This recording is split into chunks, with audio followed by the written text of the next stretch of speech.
Hey, Bug. Hey, Baker. Give me a minute, lads, and I'll be right back.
Oh, wait.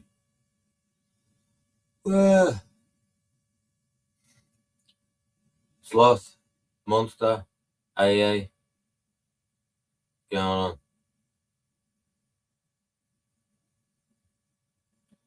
Yeah, I wrote, what did I write? I wrote chopping and grabbing water, and it wouldn't let me post the comment. What the fuck? Weird.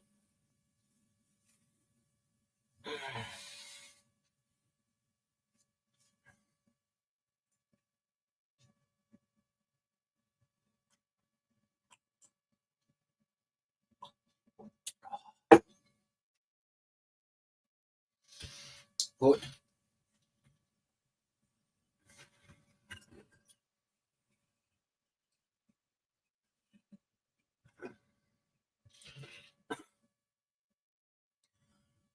Do. No, that's not where you do it. Where do you do it? In there, mate.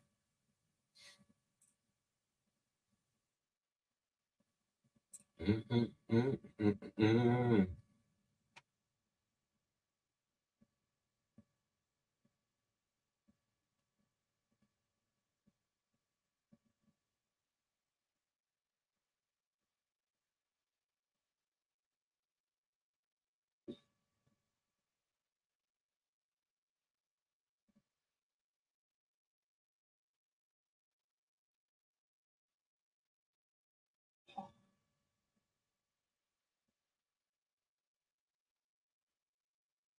Aussie grocer mock-ups.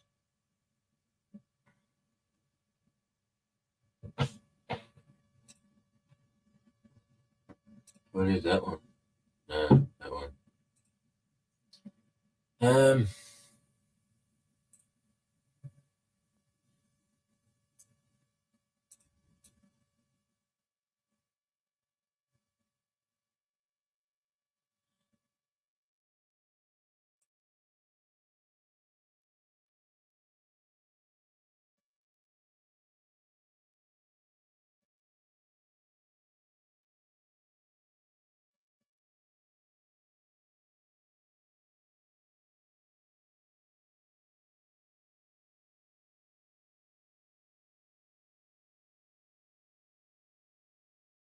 Yeah, that'll do. I haven't had that one in a while.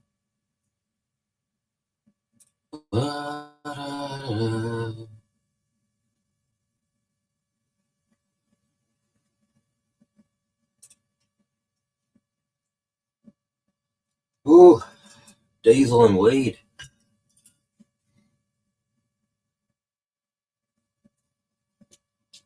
Trying not to get too much diesel in my weed.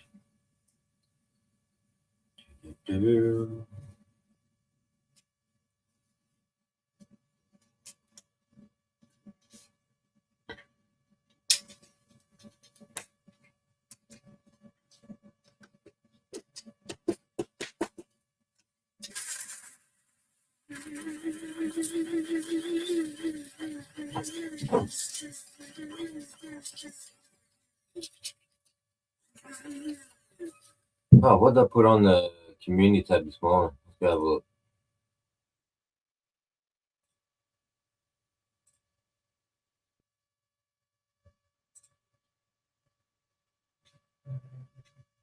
MH17. Ukraine wants to have a peace summit. Gluten-free food is too expensive. Governments reckon unions are cartels. Says the government, who's basically the mafia. Jack Black and his mate Kyle having a fallout.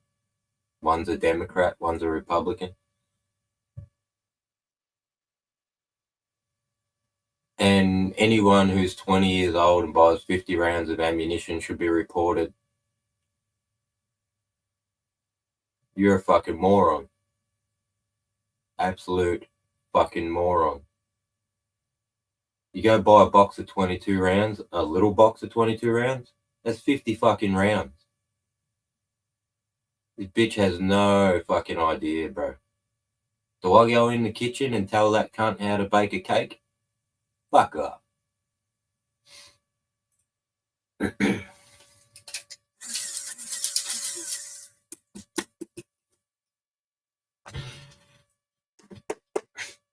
Dude, you only buy the little box of 50, right?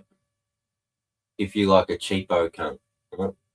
When you go buy ammo, you buy a box of 555, yeah, 555 fucking rounds. Like,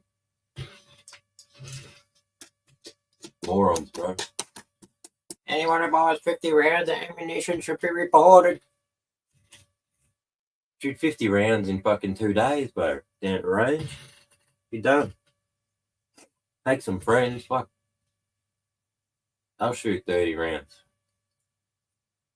You're doing wearing my fucking rifle out. No, not that one.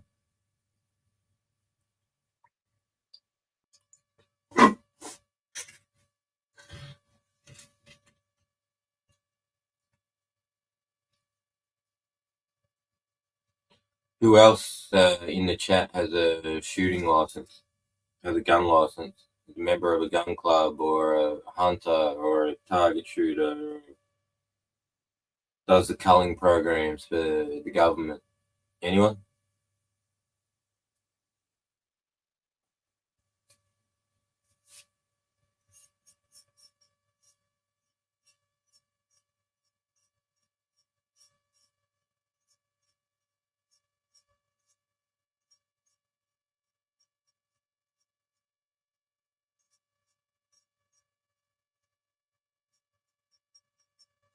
You know, hey, mom, I go buy HMR even, right? HMR would be 50 rounds in a box. I'll buy a whole goddamn brick. A brick. There's no point in buying one box.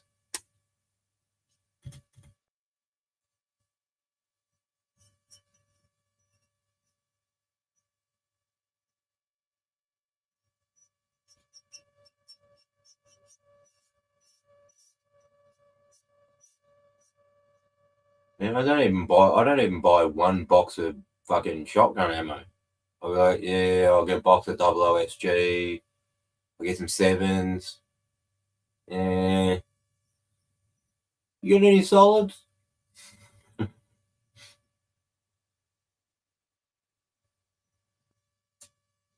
Did you see that crap on my community tab?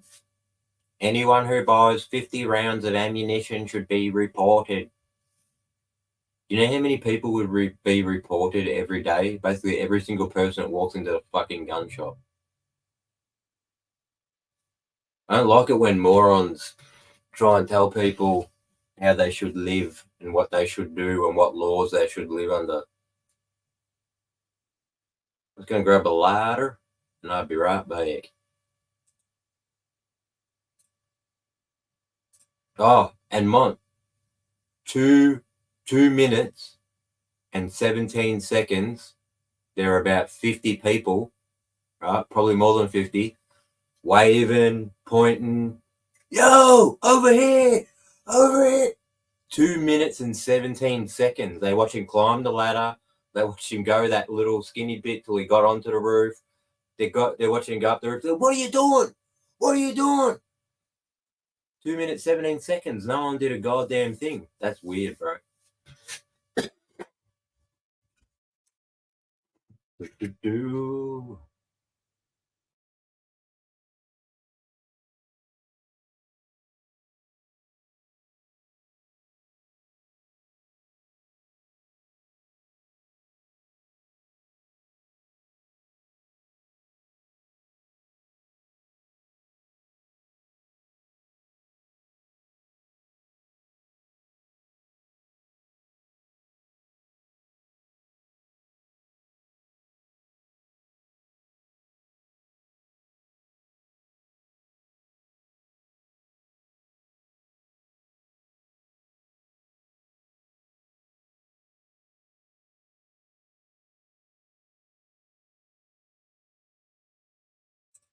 But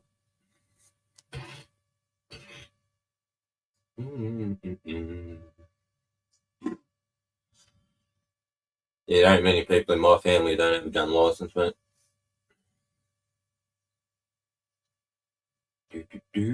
Hey, Mark.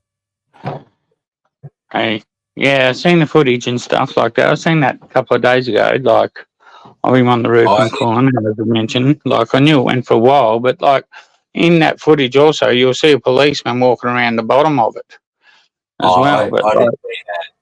I only seen the person who like this. So this is footage from the area, but from someone else's phone. So there's like a mound, and the people are standing on the mound, and they're almost like 4 feet from the height of that fucking building that he's on. Cunts yeah, are where they're waving, looking, yeah, cunts are and they were waving the their ones arms who, and yeah, yelling they're the at ones that are waving it. They're the ones as that were pointing at the Secret Service and stuff. As that camera pulls back, you see how many people there are, all signaling and all got their phones out, and all the different people Yeah, who were yelling and shit. I was like, what the fuck? yeah. And But see, then, but when you look at how far away Secret Service are, like, then they start the counter from the time the people start yelling to the time he was shot, and there was 2 minutes and 17 seconds elapsed, while more than 50 people independently, not all together, independently all trying to find someone to help. yeah. And that building, the Secret Service did not even inspect that building. They didn't even No, go and have a look. apparently there was police inside that building. I've heard that there was police inside that building. No one went in there, no one inspected it, and the snipers you thought might have that roof in the way, they were on the best side to hit him. They had the perfect shot. No, on the opposite side. No, they were on his side, bro. No, they're on the opposite side. Have a look on Theo Vaughn's thing on Donald Trump. He's sitting there with one of his mates, and they're just talking about it. And they're like, how the fuck does stuff like this happen? And at one point, they pull up the map, and instead of like our map, which is a map from last year or whatever, he has the photo of the whole event set up. Where all Yeah, I've seen a new one as well. Like, instead of Theo Von doing a breakdown at the country bumpkin and shit, I rather watch Task and Purpose, which is ex-fucking, infantry, like American Army and that. He does a breakdown on it and stuff and shows the map, which I was confused because, those white buildings we thought fucking the cunts were on, like the Secret Service were on, above where we thought Trump was talking in yesterday's photo. Yeah, that was actually the buildings he's on. That's the buildings he's on. Grey building in the middle and two either side. That's behind Trump. That's where at least 4 were. I seen 2. I seen one with his spotter. No, I'm talking about where the shooter was and stuff like that. Like on yesterday's map that we were looking at, the buildings that they had marked for Secret Service didn't have Secret Service on it. That was where the shooter was.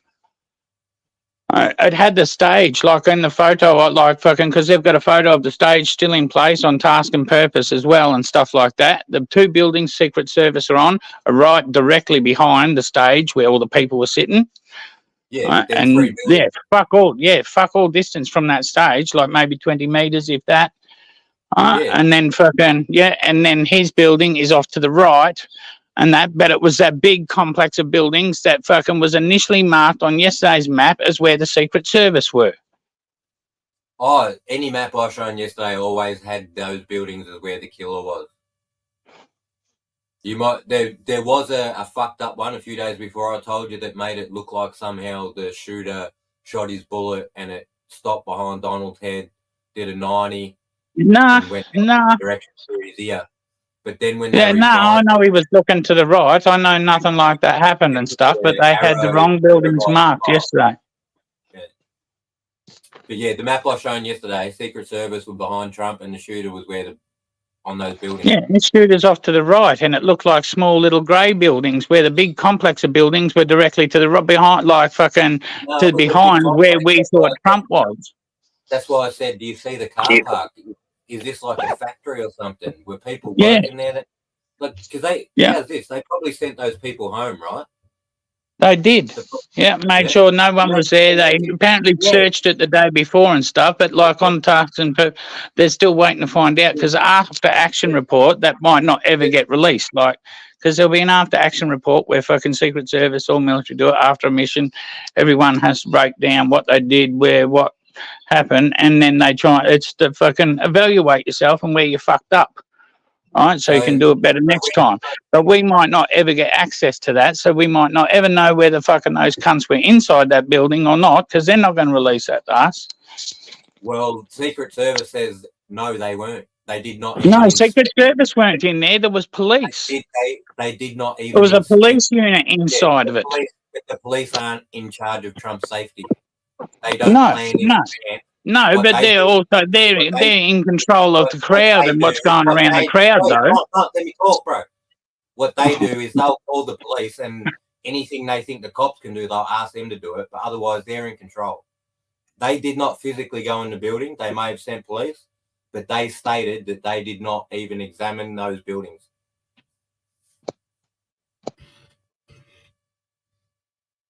And I said, like, it's but like as I was saying, it's the police's job to control the crowd and all that around there. Well, what I was going to say previous too was, remember how I pointed out there's a car park and we see how many cars were in it? So obviously this picture's years old, the one we were looking at, the Google map. So that's some sort of a factory or a work environment, right? There can't be that many cars there for no reason. People must obviously be working there. And if they send everyone home that day to make it safe, now in my mind, I'm thinking it would have been safer if everyone was at work. Because how's this dude going to walk around in a factory with a gun with hundreds of people who work there and climb on the roof? Someone can't. You don't fucking work here, cunt. Other comparisons I've seen is how little Secret Service were actually assigned, fucking, because he's not the president at the moment, so maybe half the detail you only get fucking a quarter of the detail you normally would get.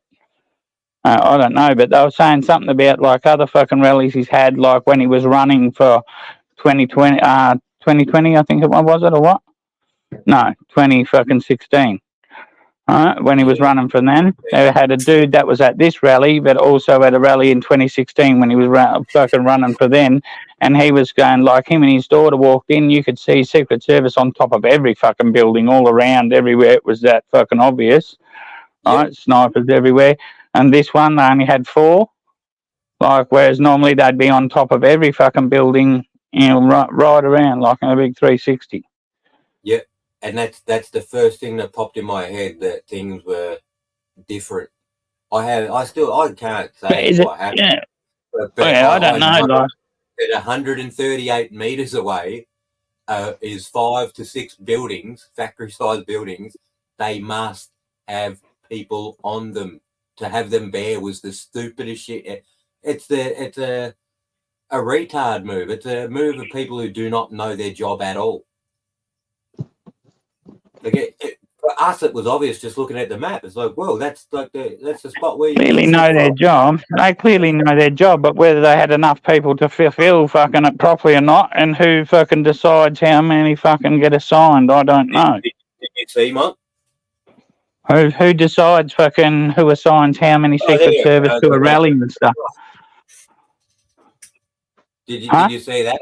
People are picking out different Secret Service agents and showing how good they are at their job. One of them right now is sitting there.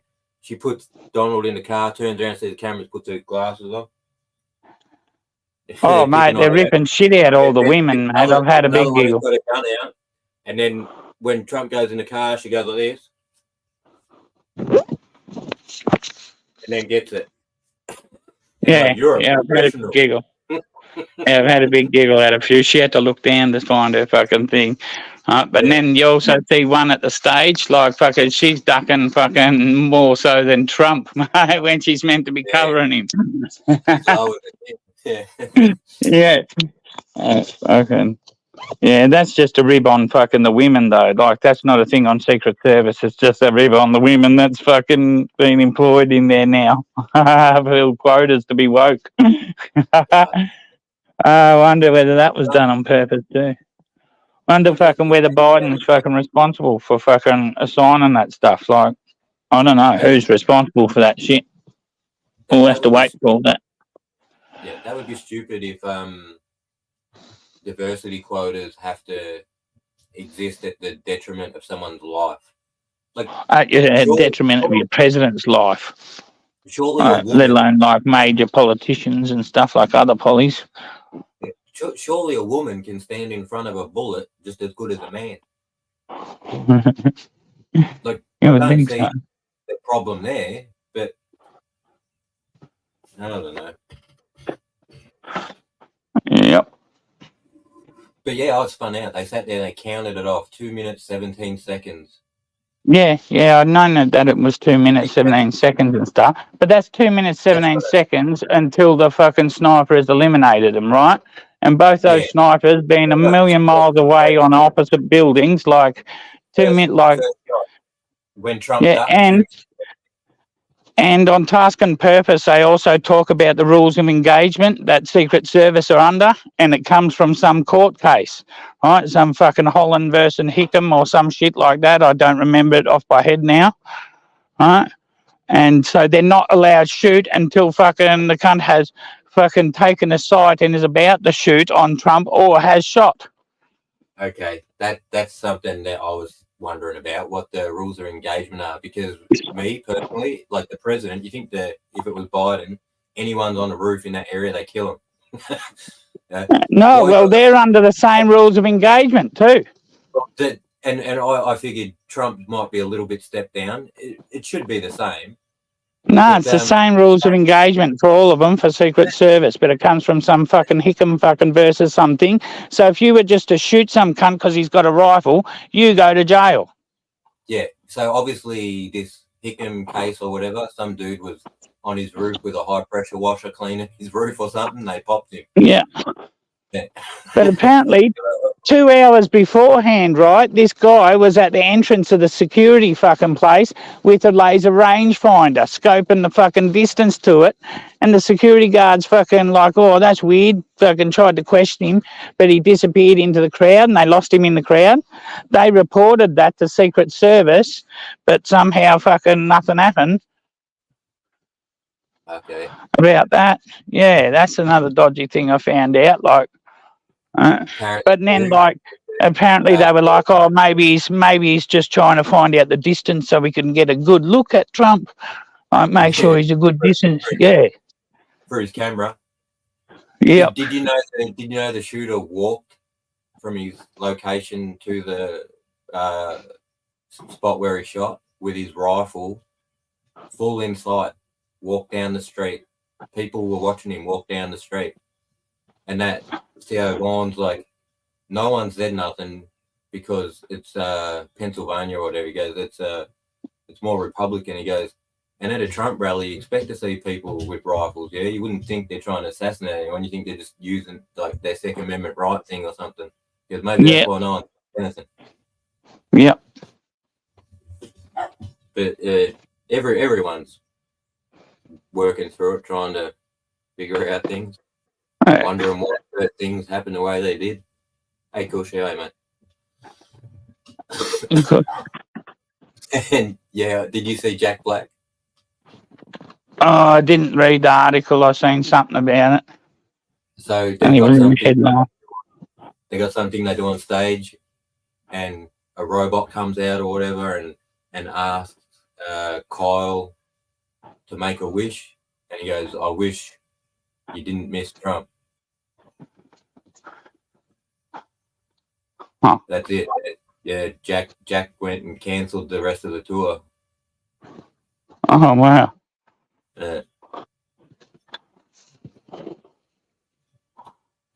So obviously they're mates. They've known each other for a long time, and one of them's a Republican and one of them's a Democrat, and now they're earning money. Their power to earn as a team together is gone.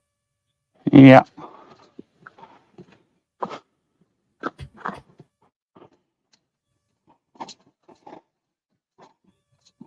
Oh, did the crowd cheer? I didn't. They didn't do the audio on the news, bro. They said that they made out that people weren't impressed by that joke. No, I've heard that everyone's unhappy with Jack Black. Wow. For canceling. Yeah. Yeah, that's what I heard. Everyone was unhappy with Jack Black for fucking cancelling a show and doing this to his mate. It is like, okay, he said it. It's not a big deal.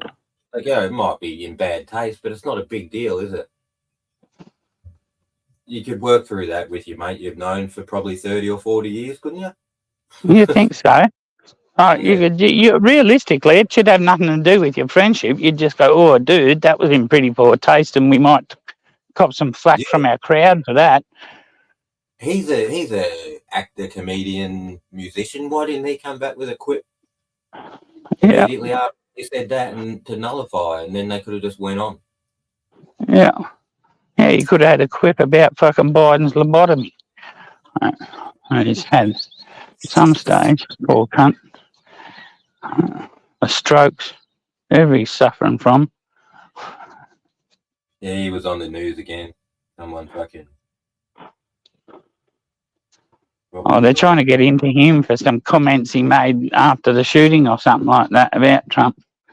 The last 6 to 9 months leading up to the shooting, he was saying things like, "We need to put him in the crosshairs, or we need to put a bullseye on Trump." And he's like, "I didn't mean it like shooting. I meant it like we need to look at him, focus on him." But he's like, look, he tried to defend what he said first, and then he realised that the media are just going to run with this now. So he's like, come out the next day and going, "Politics in this country has gone all fucked up. We do not need to hate each other. We need to work out how we can come together in politics." Yeah. How are they going to do that in a couple of years when they just spent the last 30 dividing each other? Oh yeah, and really went hard in the last fucking 8. Yeah, like ever since Trump won in 2016, they've gone fucking real hard at the fucking divisive, trying to cancel anyone out. Like cancellation fucking culture that went on within politics as well. That Democrats tried to do to Republicans. You see, Zelensky wants peace talks with Russia, wants a summit, and he asked Russia to attend. Do you think he did this because he thinks Donald might win now, and Trump might not fund as much as Biden is? Have you looked into what Ukraine's offering though as peace? No, I haven't. I only heard him. They just showed him walk up to a podium and say that he, wants a peace summit, and he asked Russia to join it. What's he want? Them to get the fuck out? Yeah. Yeah.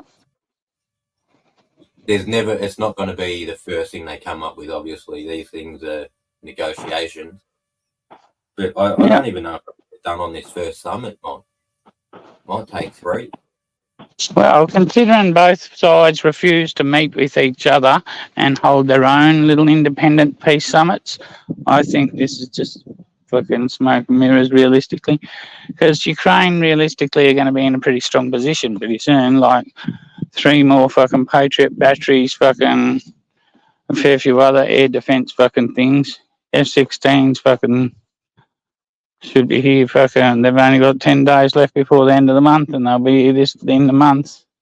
What was the city in the last 24, 48 hours? It's like something. It sort of sounds like Kyiv, but it's not. It's like Kyiv, or it got leveled. I mean, like World War II leveled to the fucking ground, bro. Whereabouts?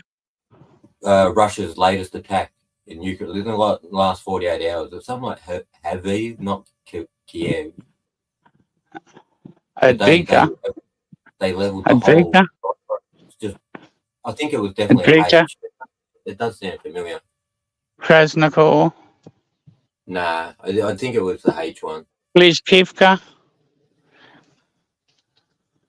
They're all the active fronts, realistically, and they're not much of a town then or anything that Russia's been able to take. But yeah, this ain't a town anymore. It's just everywhere you look. None it's of them just- are. Any town they have taken is not a town anymore because they can't do it. They're not fucking strategic like fucking West. Like we might complain about what Israel and that do to fucking Palestine, but realistically, we all sort of know that may be done on purpose. Right? But we like our weapons can pretty consistently go through fucking windows of where we want them to. Theirs don't. That's why they use fucking thermobaric fucking everything. All their fucking bombs, like their aerial bombs that they're releasing from planes, like they managed to make, like they must have found wings off a couple of JDAMs and that Ukraine had dropped, copied them on that, and they're fitting them to fucking big thermobaric fucking a 3-ton fucking thermobaric fucking bomb and dropping them on fucking high-rise fucking residential buildings that Ukraine have hardened for defence. This looked like a picture from World War II, man. It was just maybe Yeah, there was everything's levelled. maybe there was some 4-foot high concrete bits left, but everything else was just concrete rubble everywhere you look. Yeah, remember what the Russians managed to turn Stalingrad into after Germany did that to fucking Stalingrad. Yeah. That rubble was used as hiding places to fucking annihilate the Sixth Army. Did you think that Russia and Israel would escalate after the Trump incident? And like enduring it? I thought this would be the greatest time to go ahead and start doing stuff because we're all like, oh, Trump. And I don't think Russia can escalate any more than they already have. Like they use their strategic bombers every night. Fucking, they do not have any control of the Black Sea anymore. They fucking completely withdrew their navy from the Black Sea, so they've lost the Black Sea for all their fucking land gains. They lost the Black Sea. So I don't follow it every day. It just seems like there's attacks every now and then, but they're doing this every day. They're like carpet bombing cunts and firing missiles every day. Yep. They launch about three or four armored assaults in each fucking sector that they're attacking in, and they're only attacking in 3 sectors. One outside Kharkiv, right? And that's only like the border towns, and that was supposedly so Putin could make a buffer zone so Ukraine couldn't bomb Russia anymore from fucking the border zones, which they weren't doing anyway. Realistic, it was just Russian soldiers that had defected to Ukraine that were going back into Russia and attacking Russian things, and it was called the Free Russia Legion. So it was acting under a Russian flag, just armed by Ukraine. And so, yeah, but they're Russian, so Ukraine's not really doing anything illegal other than fucking giving safe, even for Russians tied in and attack fucking Russia from. So Putin launched a little thing around Kharkiv to make a fucking 15 to 25 mile fucking buffer zone in the borders, but that 15 to 20 mile buffer now goes both ways though, because fucking every town within 15, 20 miles of the border in Russia's land is fucking destroyed and flattened as well. Did you see Biden call Zelensky Putin? Now I'll turn you over to the president of Ukraine. Yeah. And Zelensky looks at him and Biden looks back and goes, I mean, the guy who's going to beat Putin. Bugie, I can only see your last 2 comments. And then before that, it was the Jack Black. After that, there is no comments from you.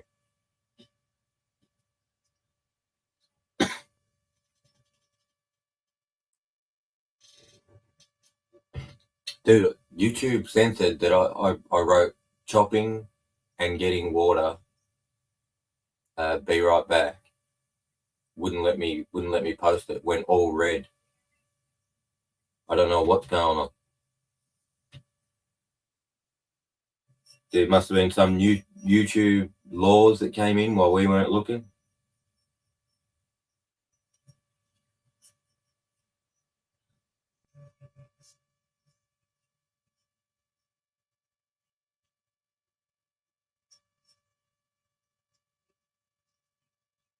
So when you go to the gun shop, do you buy more than 50 rounds of ammunition? Usually, for sure. You should be reported. Yeah, apparently. They're all got this because apparently that dude bought 50 rounds that morning. I'm freaking out that the politicians and the higher ups in the world will go nuts on self-protection while telling us that we need to be more open when we as civilians are being killed and putting up with more shit than they put up with on a daily basis. But nothing gets for us. They just live with it, but they have to have all this special shit. If you're like me, then you just be like me. You don't need no special shit. You got the Secret Service, that's enough. You're done.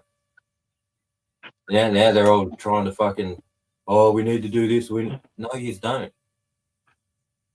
It'll just make it worse for us. That's all. Yep. That's what I was always expecting from this. And they will bring in fucking gun control laws on fucking all the people and fucking special protection laws for them. Yeah, that's what I'm afraid of. Yeah. How many people have been murdered like this week in our country? I can think of like 2-3 chicks. One of them found in a fucking bin at a tip, for fuck's sake. Two dudes as well. But my fucking god, like who's putting details on these motherfuckers to look after them? Oh no, they're not important enough. What are you on about? They're people like your people. Yeah, but I'm a politician. So fucking what?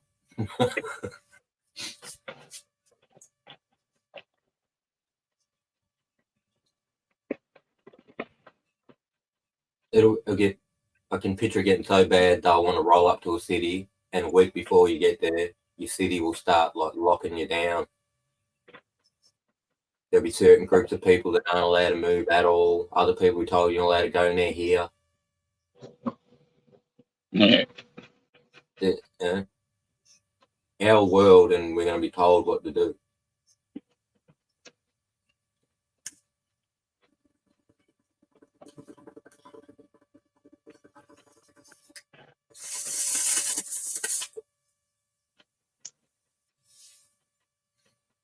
Yeah, his channel's been copping a fair bit views. I got 2 emails yesterday. I didn't open it. I just seen it there. Restricted. YouTube, you've been restricted. Man.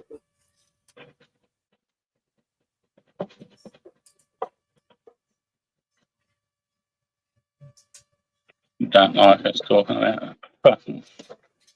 They mustn't, because we haven't been going too visual and with the bongs and shit. And that's, normally they'll chop it for a bong. But that must be what we're talking about. But we're not talking about anything that's illegal to talk about. It's not disinformation. It's real shit though. So can't be talking about that. It's stuff that matters. Yeah, God forbid, you have some ideas. Yeah. What happened to being able to voice your opinion? Yeah. If we're talking just superfluous, meaningless rubbish, right? Like fucking, I don't know how fucking, I don't know. Like men don't normally talk like it, right? But like if we were all gay men talking about fucking what clothes we were going to buy and go out and fucking like women talk, right? No sense from them. You could get filthy with how you were talking to them, what you're going to do, like graphic, sexually wise or whatever. And I bet you they wouldn't censor it. Oh, 100%. Because we're talking about shit that matters. I had a day a few months ago. Awaken someone. Yeah, possible. I had a day a few months ago where I complained about some channels and their content. I'm like, all right, keep coming after us for stupid little shit. I'm going to point out stuff that is blatantly obvious that you allow on YouTube. It's like, bang, pause, what time, blah, blah, blah. Bang, I can see a clip. Yeah. how are you allowed this? And then another one, she's got a box full on the screen. Yeah. Are you kidding me? And you come and ask for smoking bongs and talking about politics and possible things that can happen in the world. Yep, and they can fully part it as long as they're shaving or waxing or fucking something to apparently educational, and it's okay.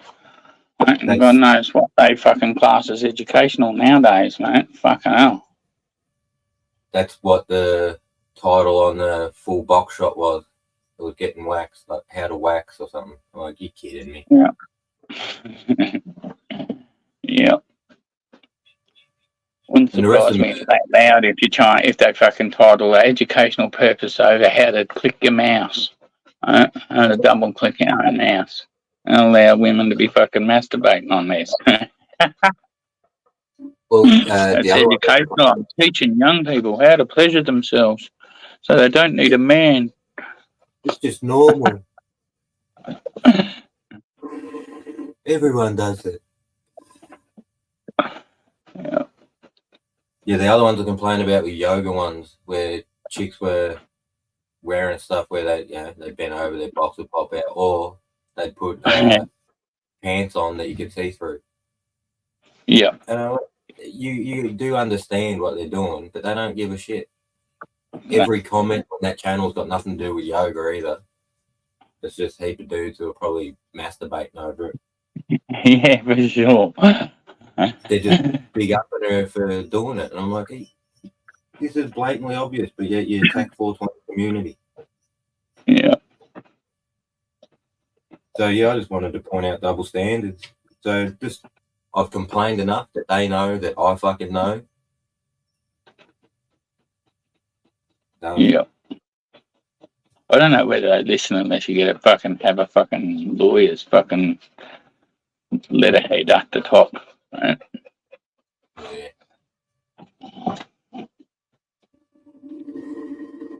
No, I haven't seen them reviews.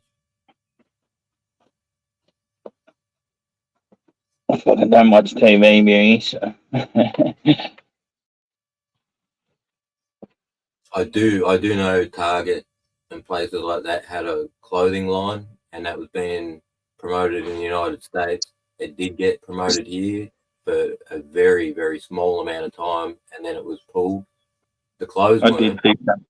The advertisement was.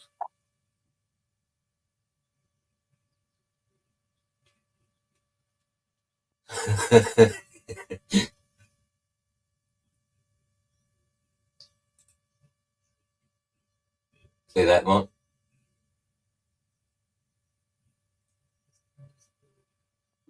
What's that? The comment on the screen.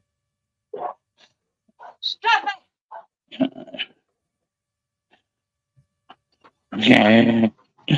Yeah. For sure. Because we have a minister for fucking, what was it, men's masculinity or whatever, fucking maybe we can get our holiday retreats fucking subsidized. I'm feeling a bit too masculine. You might want to give me half my money so I can go on a holiday and settle down.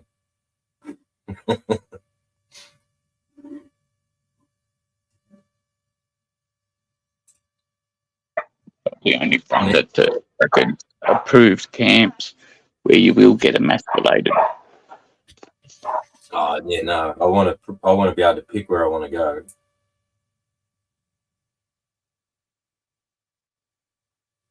I don't want to go to They won't allow that. They won't allow that. They'll know we're fucking too clever for them and be trying to do that. So they only allow approved fucking camps like they do with job seekers and shit. Yeah. Approved providers, man. Approved providers. Approved.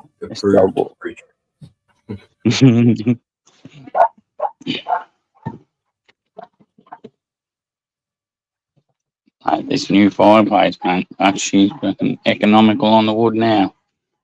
Nice. Yeah. Yeah. Yesterday, I think I put up that they ran a story. It ran for the whole day, every few hours for the whole day, about the nuclear waste from Lucas Heights. today. Yep. The government on TV talking about how much power they're going to put into the grid that's not nuclear. Mhm. So I figured, yeah, there's got to be a tie there. Just remind everyone about nuclear and how bad it is, and then next day talk about where power comes from that's not nuclear. Oh, we're going to get 11 gigawatts from here, and still, it's still a good story to see. Just so you know what Lucas Heights produces, being the tiny little baby that it is compared to what they want to put in our country. And there's a fairly big debate going on within the two parties, fucking over fucking coalition pushing nuclear hard at the moment. And fucking One Nation weighed in with Pauline Hanson's fucking little cartoon thingy. And fucking she attacked Labor fairly hard. Fucking hypocrisy with fucking like with their green movement and how not so green it is and fucking good for the environment. Ignoring fucking nuclear, but then also had a shot at Dutton in a way, like fucking through it though. Like maybe with, I don't know whether it had something to do with funding of it or I don't know. Can't remember the exact ending when with the shot at Dutton, but there was a little bit of a shot at Dutton in it. Yeah, for us to have those things, it would take a lot more than what they talk about. When you watch a story from yesterday and you see what there is and you see who's managing it, you realize really quickly how many more places like that we would need and how quickly they're gonna fucking fill up. Look, if we went down that road, right? We build them. While we're building them, we build places that will take care of the fuel and turn it into the sludge that could be returned to the reactor site, stored at the reactor site, right? Then we're also going to have guts that will probably enrich. So it would be really stupid for us to dig our own stuff, send it, get it enriched, and bring it back. Oh, I think we're going nuclear. There's no doubt about it that we'll become a nuclear power one day, like probably within 10 years after going having the nuclear engines and shit on fucking subs or so. Yeah, once we have submarines, we're going to have to deal with it. Someone posed the question, what would you do if one of our subs was down for a week, right? Just import for a week. Would you plug it into the grid while it's sitting there? And is that... Well, is they that can, and that's one thing about, like, if they fucking build that sub base up northern fucking Western Australia, like Exmouth, where they used to have World War II subs base, if they upgrade that to fucking be able to dock subs and resupply them or whatever with just food, they could probably hook up to the town and supply the town fucking emergency power during hurricane, like cyclones and shit afterwards and that. So the reporter is asking this of the Prime Minister, and then he goes, would that be considered nuclear power? And would you be against it? You know, they don't want reactors. Yeah. And he found some way to skirt around it. I can't remember his exact words. I bet. Thinking, as if that thing rolled up, as if you just wouldn't plug it in. So fucking what?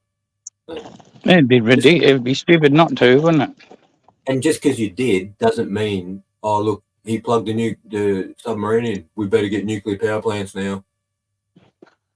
It also fucking argues away their fucking thing, though. Well, it does sort of both sides. Like, it doesn't guarantee that means that Labor are going to build nuclear power. It doesn't guarantee that an accident's never going to happen either. Like, no, or that the fuel isn't, like, the expended fuel's not going to be a problem at some stage or for a little while.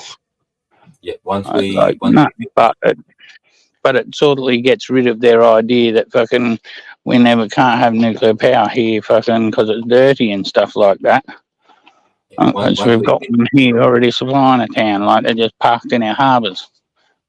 Once we finish leasing the first couple or whatever, the borrow ones or whatever, we will have to, when we have our own, we cannot tell other countries to take our waste, because we've been sitting here for the whole time for 50, 60 years telling the Pangea Group, no, we're not taking your waste. So when we do go nuclear and we have nuclear, like we look after Lucas Heights, it is sent overseas, processed and sent back, but we store it. So when we get our own subs, they're all ours. We can't expect people to take it and store it in their country. We can't expect to send it overseas to get it processed before bringing it back to store it either. We need our own processing plant then too. And process it before storage. That will come if we build nuclear power plants. It mustn't be viable for Lucas Heights because it's so small. Yeah, it wouldn't be viable because that's only the one in the country. That's why. Yeah. Did you see that?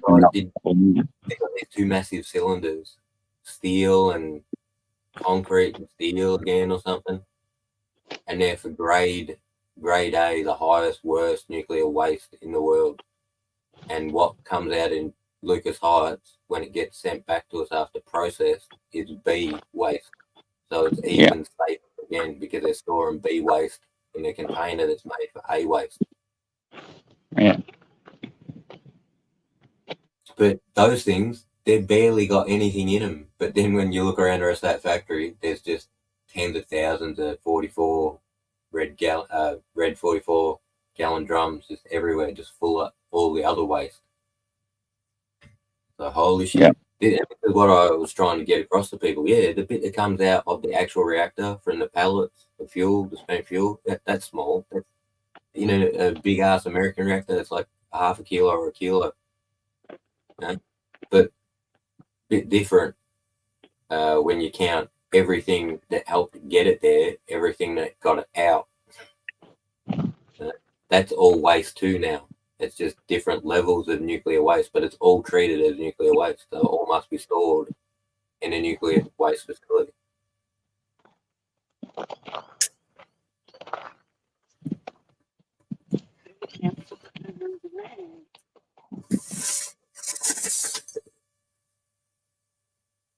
Hey, Jeff. Drop the mic. Now, some of those 44s will just have things like safety glasses, aprons, boots, just protective equipment people use to keep radioactive particles off themselves. That's now radioactive waste. A lot of it probably just water as well from fucking the showers they have as they come out of it to try and wash particles off themselves. Oh yeah, I didn't even think of that.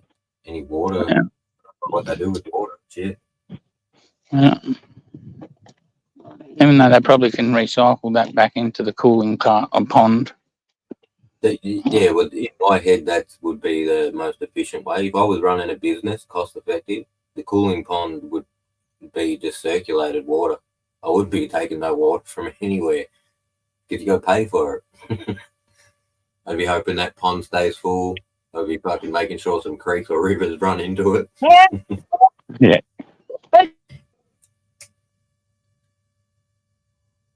Not out of it, but into it.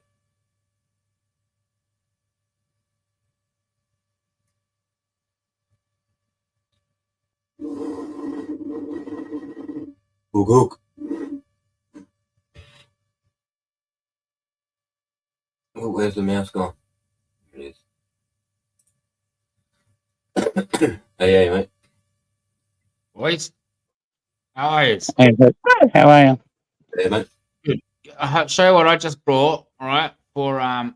I got all of these like posters of the world and like the galaxies and like the solar system and that, but they're all like this size. I've got the others inside. I'll show you how big they are.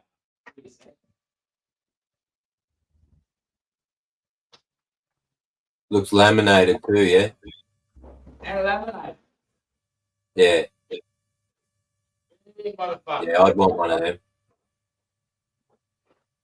I've got a couple of globes, but I don't have a good size map like that. Reminds me of what we had at school.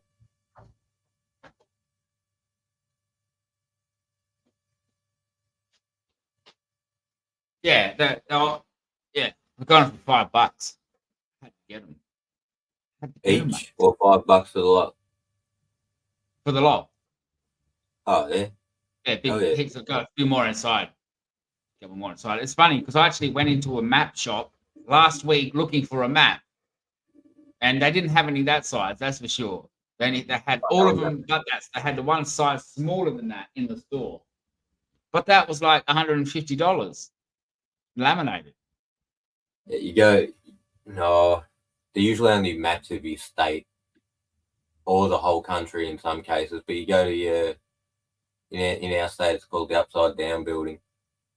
It's where you go to get like gun licenses and stuff. There, you go in there and there's all maps in there, and you can just take them. They're free. And they fold out. They're not that, but they're probably about half the size of that. Yeah. We don't have that in South Australia. You know, So we you don't know have where the you're. population. Why? So you got no excuse to say, "Oh, I didn't know I wasn't allowed in here." Like, fucking maps right there. It's free. Why don't you have it? Why aren't you looking at it?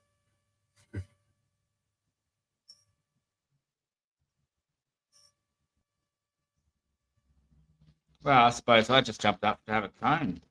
Have my evening cone, afternoon coney, woney, Tony Pepperoni, the Coney, Phony Coney Stonyman.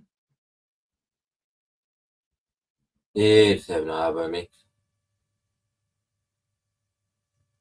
Cook some food soon, and fucking. I think I got visitors coming. They said I got that some. 2 hours ago. You started what? I think I got visitors coming, but they said that 2 hours ago. They're not here yet.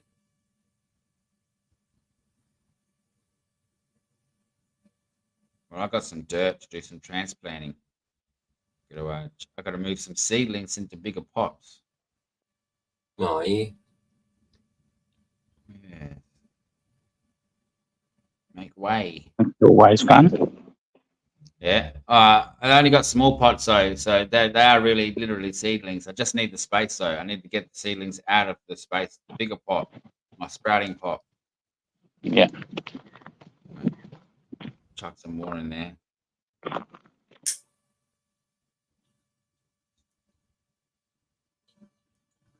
It's always warm. The good thing about the greenhouse, you see, is you can go in there at any time of the day or night and it's warm. It's going to be warm in there. You know, so it's good. A good place to hang out, the greenhouse. I don't know. I bet Jeff's always in his greenhouse. Maybe not now, but maybe he would be even more so. I don't know. Is your greenhouse JP, warm? he's in there all the time. Every day. I was thinking about putting a greenhouse back on the back of the house. I took it off. It was going over a footpath, and it was annoying. Maybe I just make it skinnier, Yeah. longer. You don't really need them. I mean, it doesn't need to be that big, does it really? I mean, I was actually thinking of putting a little bloody hydro light in there, just a substitute. I could turn the shade house into a greenhouse and then go and turn it back into a shade house in summer. Just buying those plastic sheets and drilling them on and removing them.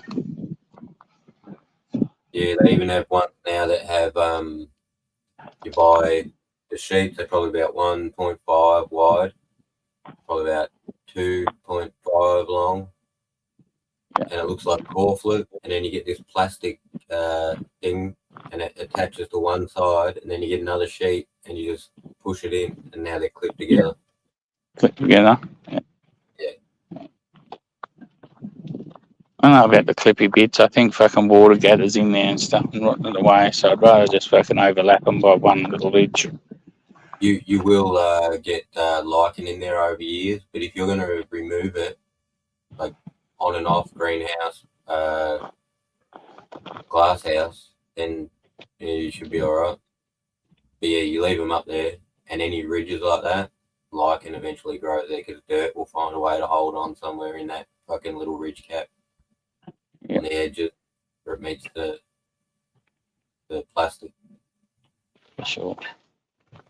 Hey, Rasta. No matter. No matter how big you build it, it's never big enough. Well, the one that we got here, it was too big, I thought, until I filled it up.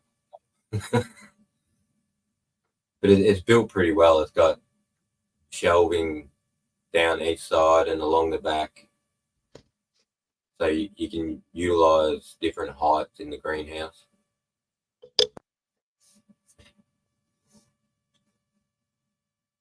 But when I use it, I mainly use it for seeding, doing seedlings. Yeah, starting fucking all my veggies in there and then transplant them. If I get lazy, I just go to nursery and buy a punnet of seedlings. But usually, I like to just, I've got all seedling trays and I just fucking pop them in there and then transfer them into the aquaponic. I did grow a cabbage in there one time, I think.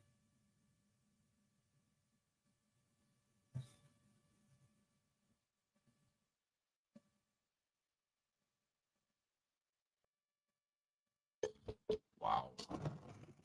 Oh, yeah. Yes. Got your magic sand out. Yes. Magic sand with a big piece of hair. That cone's for you, PTP brother. I seen the hair at the start, and then it like quickly disappeared. And I thought, maybe I won't say nothing. No, I'll It always, looks like that's always you, bro. my weed. If that's all there is, then I'm doing all right. Actually looks pretty good. No bud wash this year. Oh, that came in after. Yeah. That's after. My room. Had two misty showers, Kush, just as I walked out and started to do some electrical work. I'm like, fuck it. And I kept going. It disappeared. Then I took a break. Then I went back out and it started again. I'm like, fuck, I can't. But it stopped pretty quick.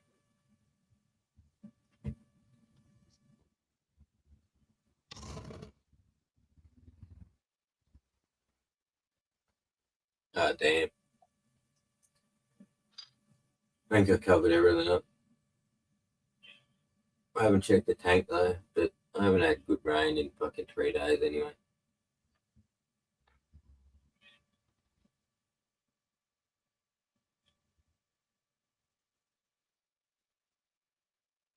All fucking car parts all sitting out all over the joint, but they covered up.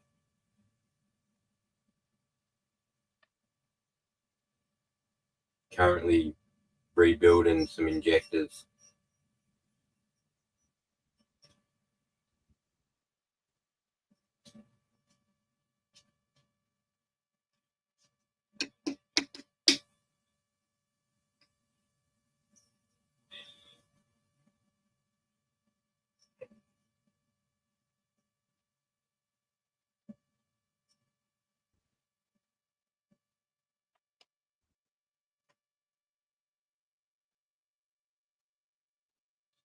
Yeah, broccoli's cranking. Everything's Broccoli is beautiful, mate. Beautiful. Who doesn't eat broccoli? Mate, you better learn to eat broccoli. Because one day, that's all you're going to have, and you're going to be happy. You're going to have nothing but bugs and broccoli, and you're going to be happy. That's all you're going to have. bugs and Brussels sprouts. But no, broccoli will make it. I was saying to Mont, there's some group of people that have found that you can get DNA from everywhere. DNA basically falls off anything that has DNA. It's constantly shedding DNA. So they find old ground, they dig it up, take it back to the lab, find the plants that are alive in the environments that are similar to ours, like ours is starting to warm up. Then they get the genes out of those, and they're going to put them in our food.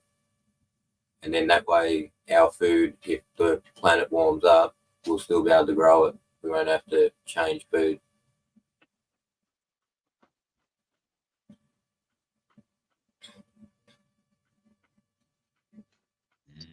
Snow peas. Oh.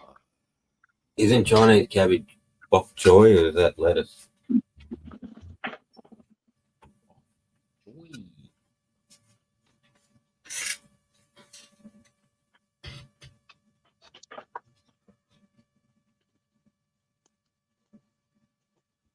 Fuck, I haven't checked the lettuce in a while. Oh, being too busy. Sounds like you're strong right now. You stick that hair in there or what? Nah, I took that out and I stuck it to my head. Stuck it to the back of my head. Now I got a rat's tail. Shave it off later. Shave it off. Yeah, make out I got hair. Coloured hair, I mean. Make out it's mine. Oh, look, I got brown hair. I haven't had purple cauliflower, but I think I've had purple cabbage.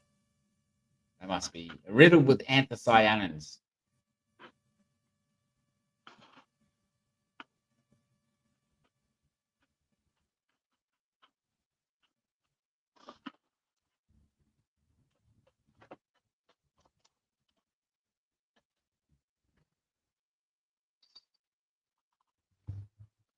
Does purple broccoli flour taste any different?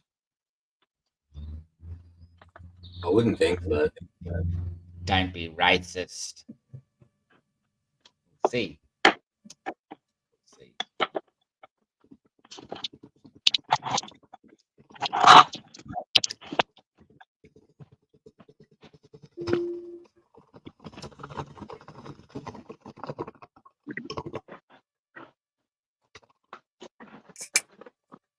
Back in a sec, just go and find me coffee.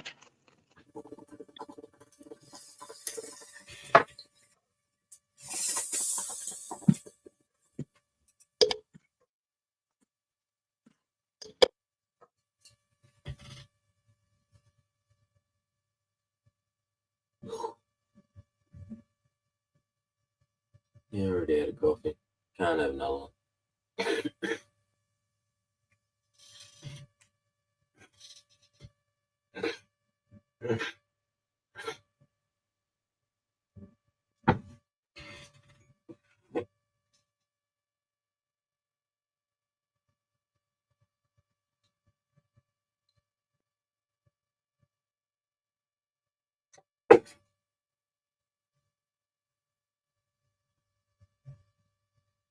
Oh, I got a piece of cake over there. Sweet.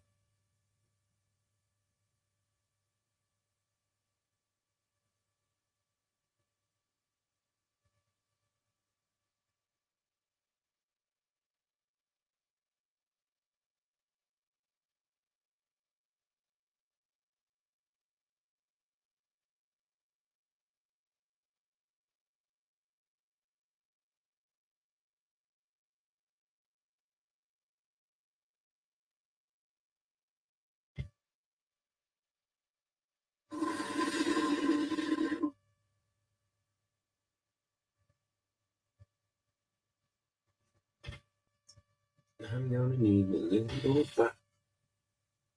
Give me you.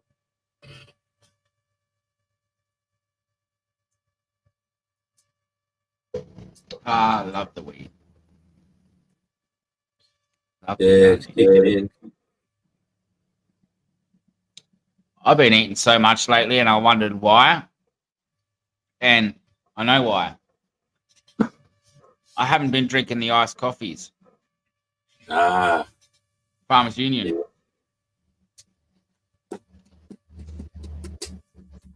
that'll do it. It's like liquid food. Yeah, well, that's what the missus are saying. But at the same time, it's not really food, is it? I mean, in other words, it fills you up like food, which Yeah, sort of is no substitute for food. no, definitely not. Well, not for vitamins, at least, because, there's only so much goodness calcium your body needs, right? It's not like you're getting any vitamin bloody E out of milk. But, nah, it feels good though. Yeah, good.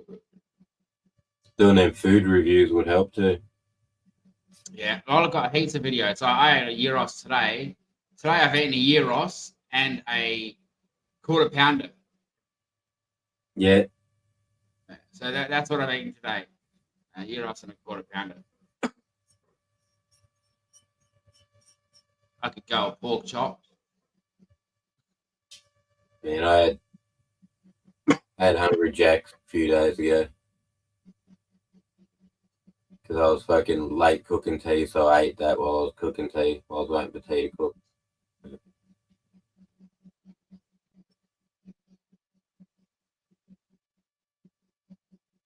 On the bulk, mate.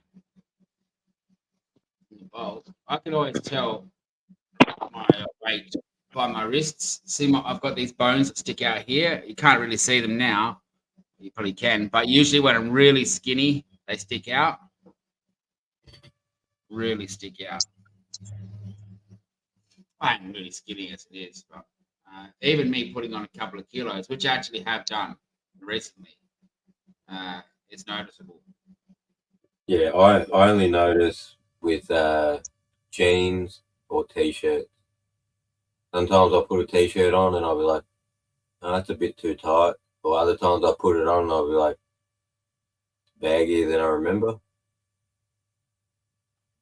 Well, Pants, I used to get a lot of fat they'll either be belly. too tight or be falling down.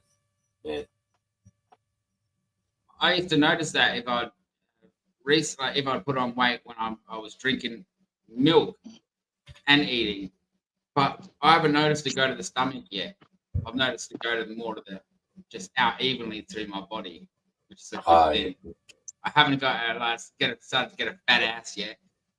fat belly. You can't see your dick. Not that far yet. But get old anyway. mine tends to go to the gut. Love handles and gut.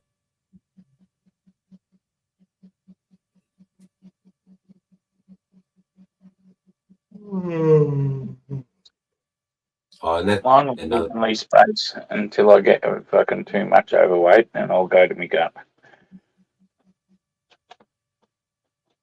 that's another way I tell too. If like I catch a glimpse of myself in the mirror in the bathroom, and I can't see a six pack.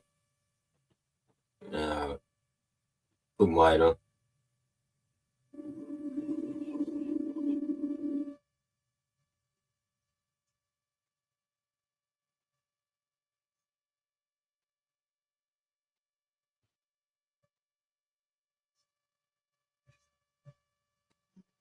Big boy. We didn't have to know that. You didn't have to tell us.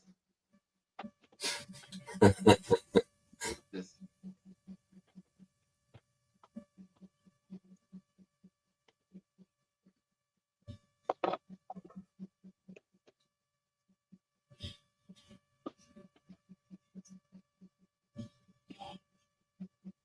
Put a mirror on the floor. She'll be right.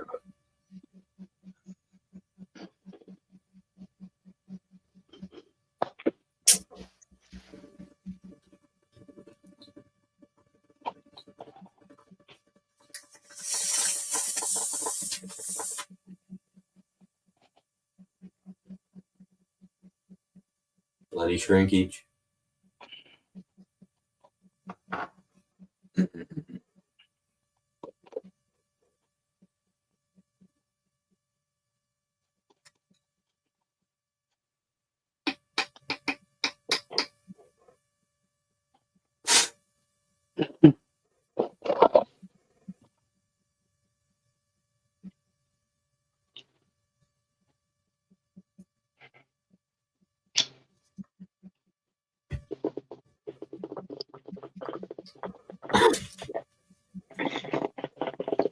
chicken foot cone.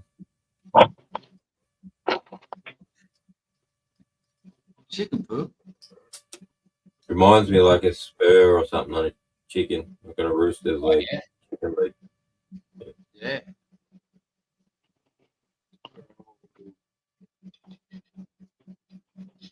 Chicken spur. Foghorn Leghorn. I say, have you finished that corn, my friend? Is it my turn? Boy. I said, That boy. that shit would be cancelled, wouldn't it?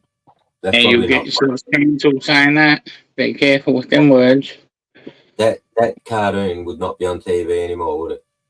Nope. Like Bob about this Horn one. got fucking cancelled from his southern Yeah. accent and talking about boys. Yeah.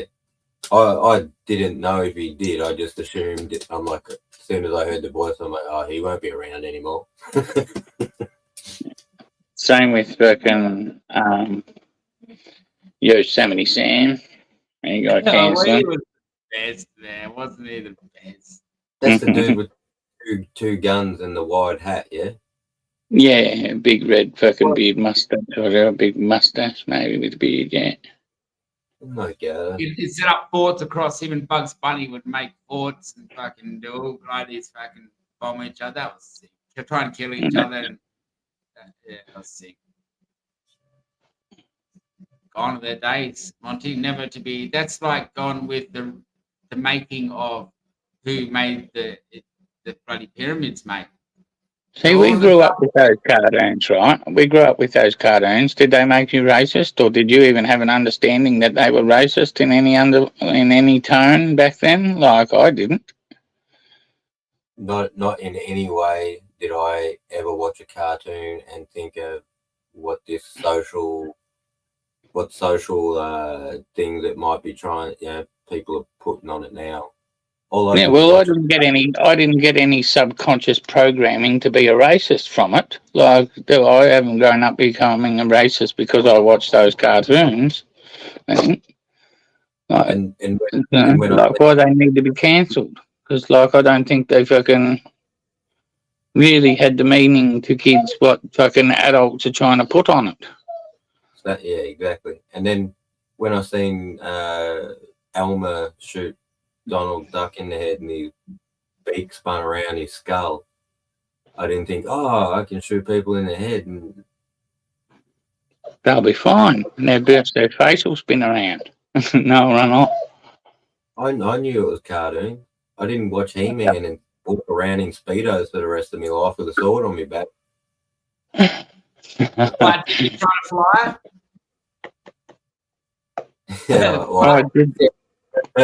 I did jump off the roof once with a garbage bag parachute.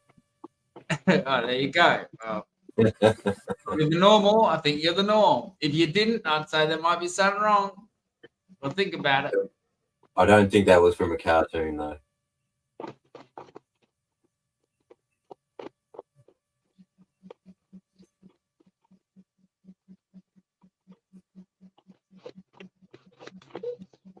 It's indoor season. Coyote and Roadrunner. I'm pretty sure I still see that pop up on advertisements, maybe, or something sometimes, but like rarely. I don't know, maybe I'm just tripping. That shit would be around, wouldn't it? Nothing wrong with that. What's that? A bird messing with a coyote. Roadrunner and coyote. Roadrunner, fucking Wile E. Coyote. That's it, Wiley. Yeah.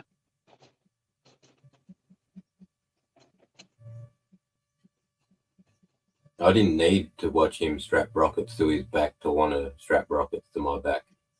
I already had them ideas. Rockets to roller skates. Yeah. Ammo.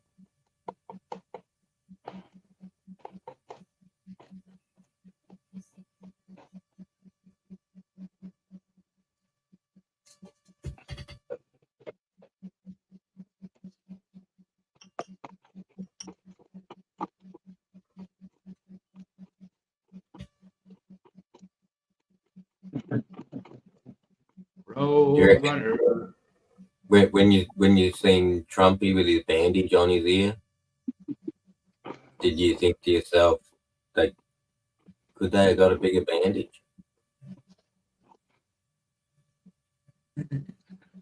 I haven't seen him with his bandage on yet. That's how little I've fucking paid attention It's since. the rectangle the size of his ear, so his whole entire ear is covered.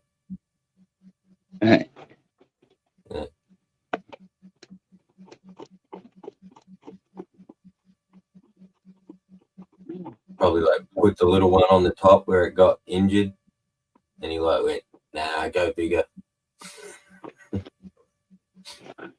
Maybe it makes him look goofy with a little thick one on top too, and makes you look like your fucking ears all fucking bigger than it should be or whatever. So it maybe looks flatter and better against your head with it just being whole covered.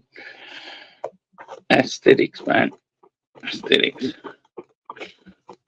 Probably still looking good. He's on the campaign trail. Plus, maybe like being bigger as well. Can't hurt.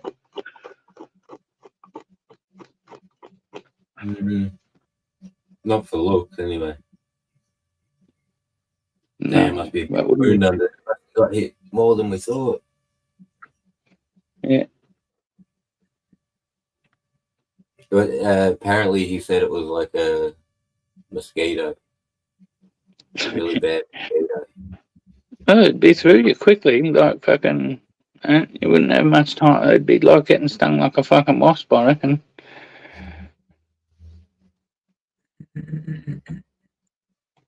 Yeah.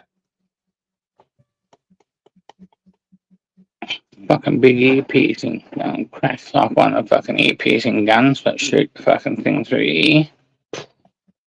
Yeah, A little stinging, burning sensation you get. Just the larger one of them, probably. That sensation.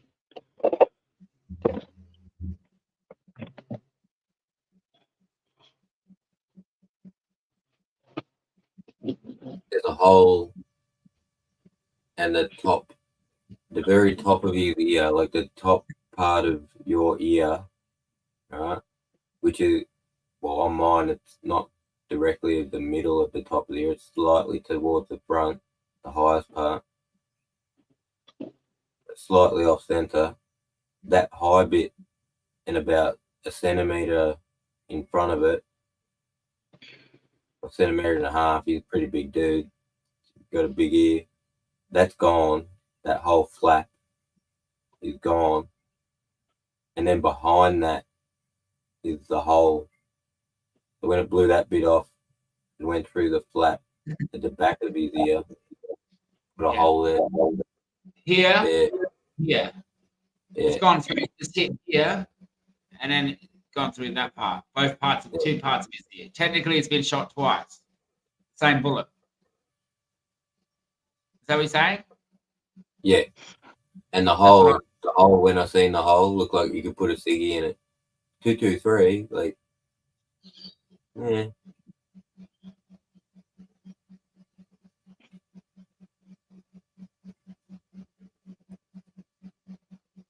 Just have to squeeze it a little bit to get it in there.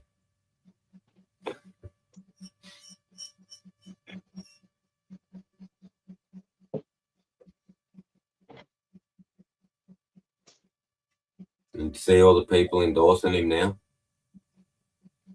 So they go through and they do that thing where they go, we have 91 delegates, all 91 delegates, all for Trump, blah, blah. Fucking, Wow. They're one. That's a shoo-in. the people who were against him in the past are backing him now. Yeah, that's a Like, shoo-in. If the delegate's got his back, yeah, it's shoo-in. That's people within his own party, like Republicans within his own party that didn't like him and now backing him. Yeah, like ones who said evil shit too.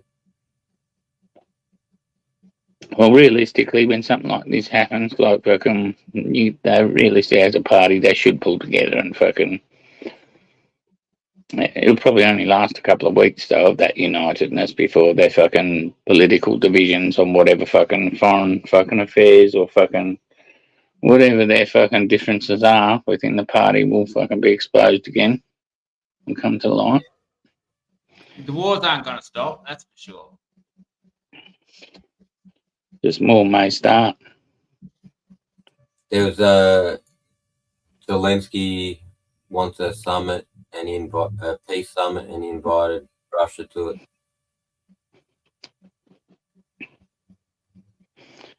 Yeah. It's better than. But their demands haven't changed, so fucking Russia won't fucking attend. Oh, look, hopefully they do. Look, even the outreach is better than nothing. It's a start of something. That's old. Well, Russia won't talk to. Well, what were Russia's goals from the beginning? To take that land bridge. They're not giving up that bit of country. They wanted No a way. buffer. What else? Stop the growing of NATO. No, like Ukraine, like don't involve the West. What were his conditions on Ukraine? Oh, NATO was one that they couldn't join. Like, yeah, like if you reword that away, that Ukraine don't join NATO, and you're correct. Yeah, like that's one of them. The land bridge in Crimea, yeah, is the other. What was the third? Which is very important. No The idea. denazification of Ukraine and the removal of the government. They will not talk with Zelensky and that government. Ah, okay. Yeah. So they wanted to go back to pre-214. Yep.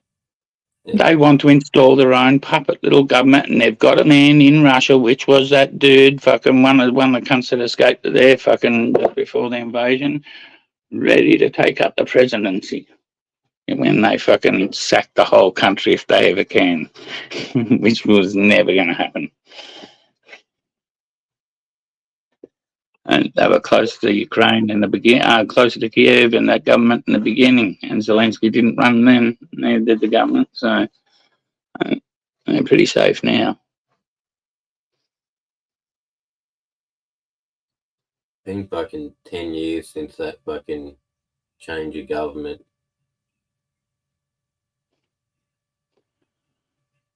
I don't know.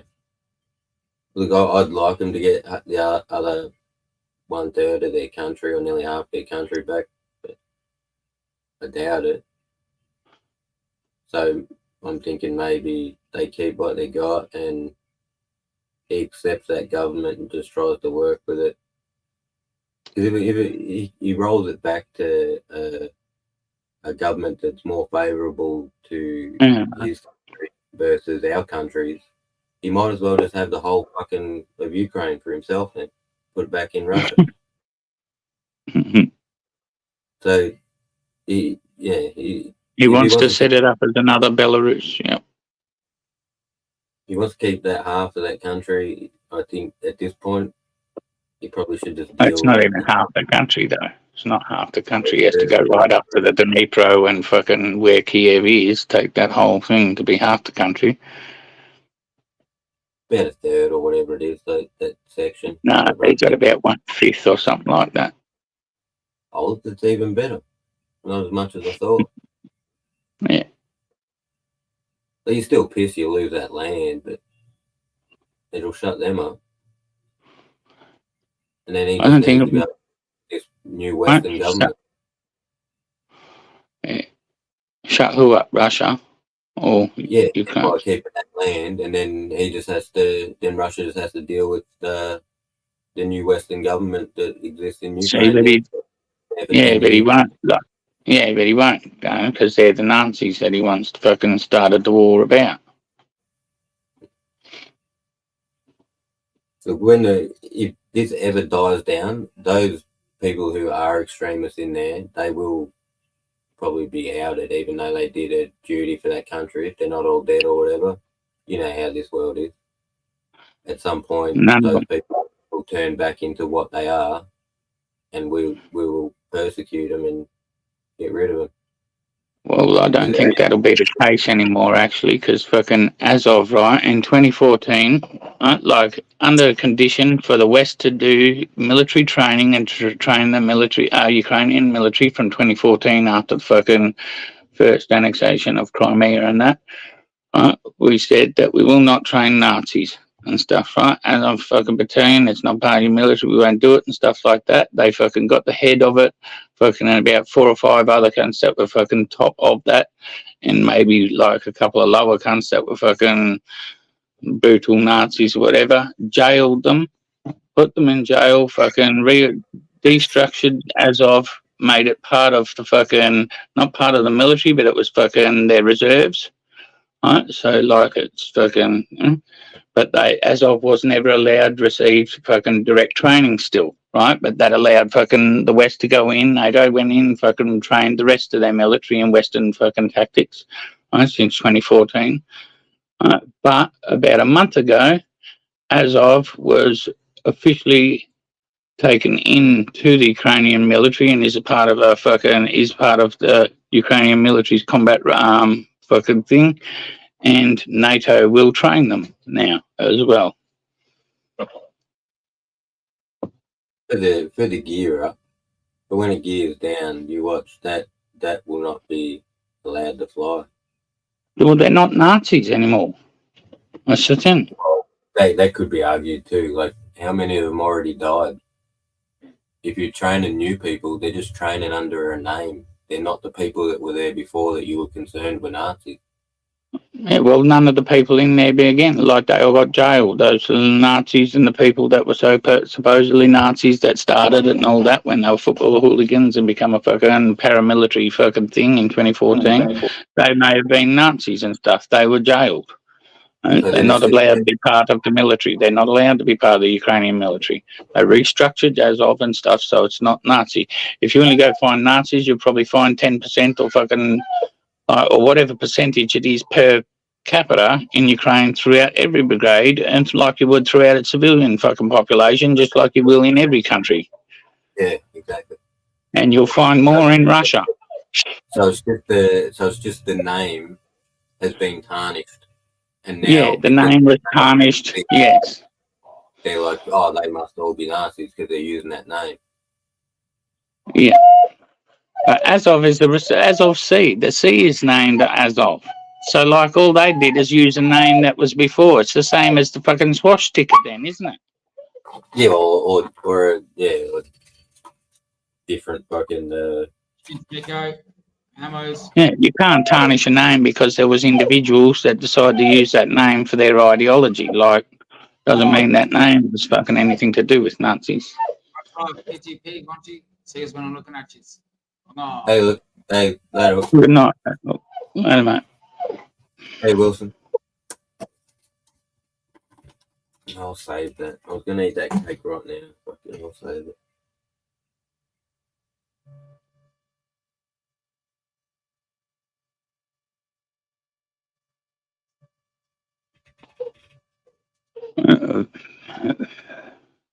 Vivek doesn't like Trump or RFK. I don't think he'd fucking be happy to accept VP for fucking Trump.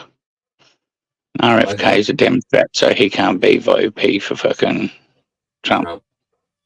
Did he stay there? Did he stay that, or did he go independent? I think he stayed there. Okay.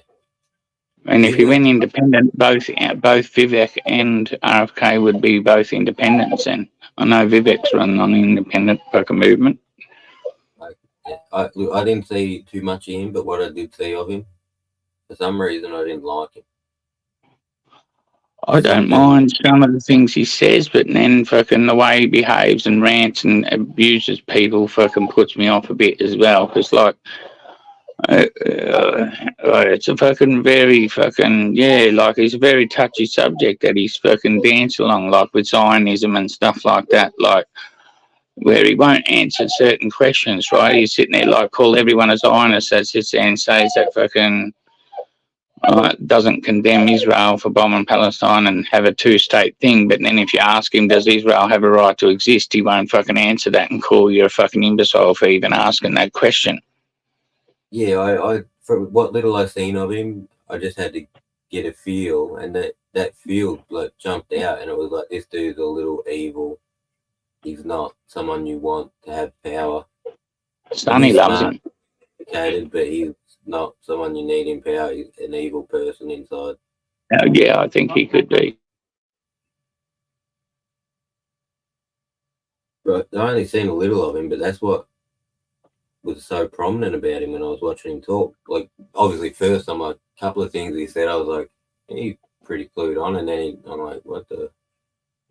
Yeah, there's something about him. Like RFK, I don't know. RFK was on island, mate. I think he's just controlled fucking opposition. Yeah, sometimes He's he there seems to like, say all the right things to act like he's doing something, but it'll be all smoke and mirrors and he'll never actually do any fucking thing. yeah, It's all just fucking to be seen to be doing something. yeah, and that's how it seems because when he was doing that push, he'd be like rant and raving, then the press would pull him up and he'd like defend himself or apologize and.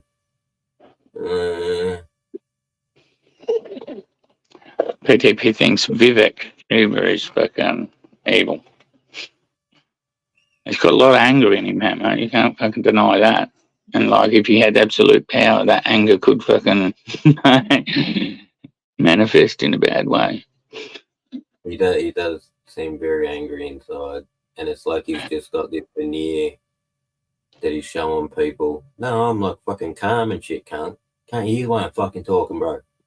You know? I like a lot of things he's got to say as well, but I don't like the way he likes to abuse people and has double standards on certain things. Like fucking he'll fucking like no one likes to see fucking Palestinian kids getting bombed and stuff like that.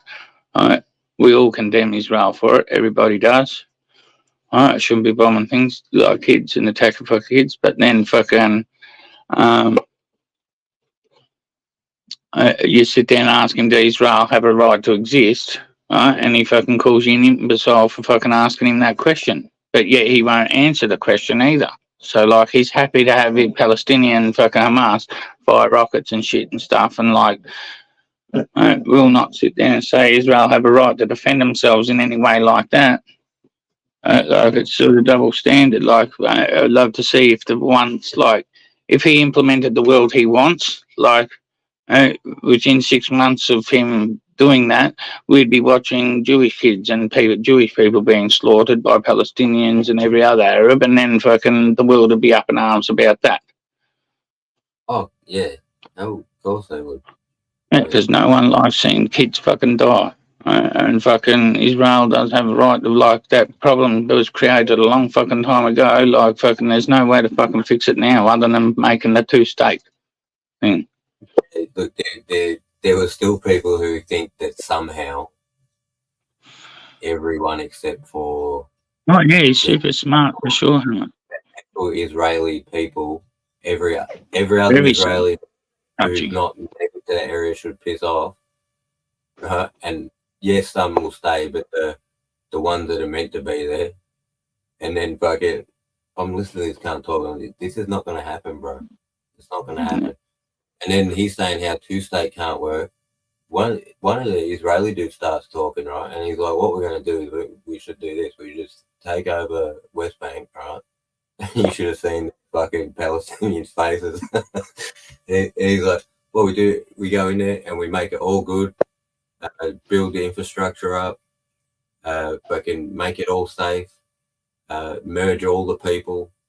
So after a while, there is no Palestinian zone. There's just a zone where people live. Yeah, but then, like, yeah, like without fucking destroying identity, and that means destroying the Jewish identity as well. Then, well, that's the only way people are going to get along, isn't it? Unless they fucking ethnically cleanse everybody that's not Jewish out of the West Bank. Well, really, what would happen if Israel did do that? It's more like a cleansing against the Palestinians, because over time they would turn into what the majority of that country is. So they'd become more like the Israeli people. Yeah, bits of them would rub off on them. but they got to be the Oh, they minority. would be able to, yeah, like they'd be forced to move or fucking either fight back against them eventually, Yeah, or submit to becoming a Jew. yeah. This dude was saying, you know, this is his idea to don't two-state this. Just turn the country into one place, and we all live together. We And find a way to all live in one country. that's what I meant by it being a touchy subject, Hamo, too. Like, it's a touchy subject for everyone, and it's hard to even talk about the fucking thing without upsetting people. Oh yeah. The four or five people they had on the panel, even like when the dude said, "Oh, we should just take West Bank," even though it was just a hypothesis, like just throwing out ideas. Should have seen their face, mate. They freaked the fuck out. Yeah, you can't, like, that's the thing. You can't even throw out ideas and talk about how you're going to solve the problem without insulting people and stuff, or people getting offended by it. Like, that's the hardest issue. Like, I don't know how we're ever going to fucking fix that fucking issue. Like, because you can't even bring it up and talk about it with fucking either side getting highly offended if you go one way or the other on fucking the discussion. So the Palestinians, they seem, well, the ones that didn't want all the Jewish people to leave, apart from the ones they consider native to the land, the other ones wanted Ashkenazi Jews, because they're the ones that didn't leave, and they're to commit, they fucking live in shame under the rest of the Jews because they submitted and fucking lived obviously under Islamic rule and fucking copped whatever fucking hid their fucking like, or become yeah, Islamized or whatever like that, or hid their fucking religion, so all the other Jews pick on them once, mate, for it. Man, so would that happen to any Palestinians that stayed and then fucking sort of suppressed their religion to live happily among the Jews, and then you'd have all other Muslims fucking hating on them ones? If I was part of the crew that didn't leave, and all the Europeans come over and started fucking pushing me around, saying, "No, you fucking stayed here," and fucking, I go, "Yeah, and where'd your fucking people go, bro? You fucking weak cunt. You ran away, went and lived in other people's country like a fucking jippo." The people who were tough were the ones who stayed there, bro. They kept religion and they worked it. That fucking get picked on, staying on their home ground. Fuck yeah, that. They do. That's bullshit. Yeah. Fucking why the hell are they picking on each other in the middle of fucking what they're going through? Like, do you think they'd be united?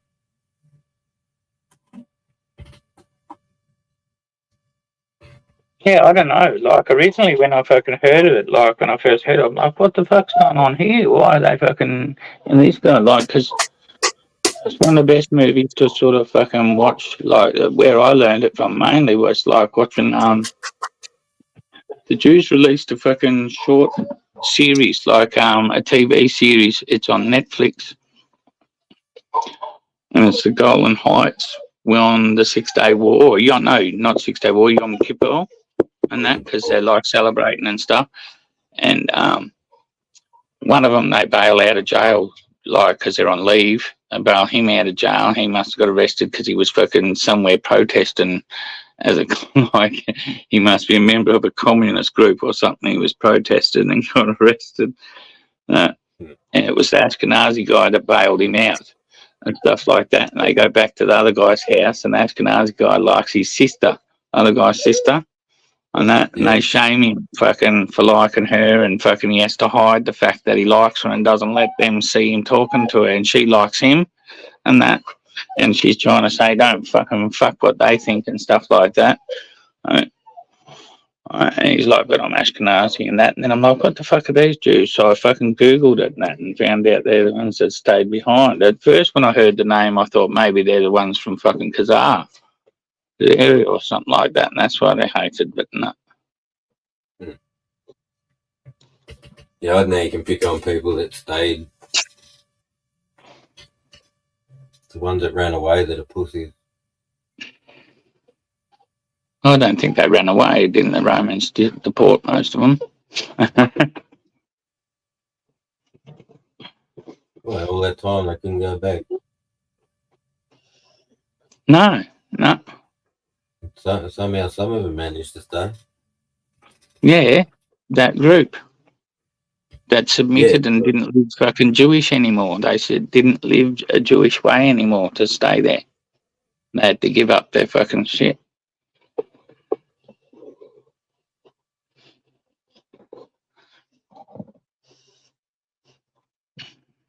I thought the cunts that stayed there still practiced Judaism. Maybe in hiding and stuff like that, but if fucking they had their houses searched and found like that, they'd be in fucking trouble.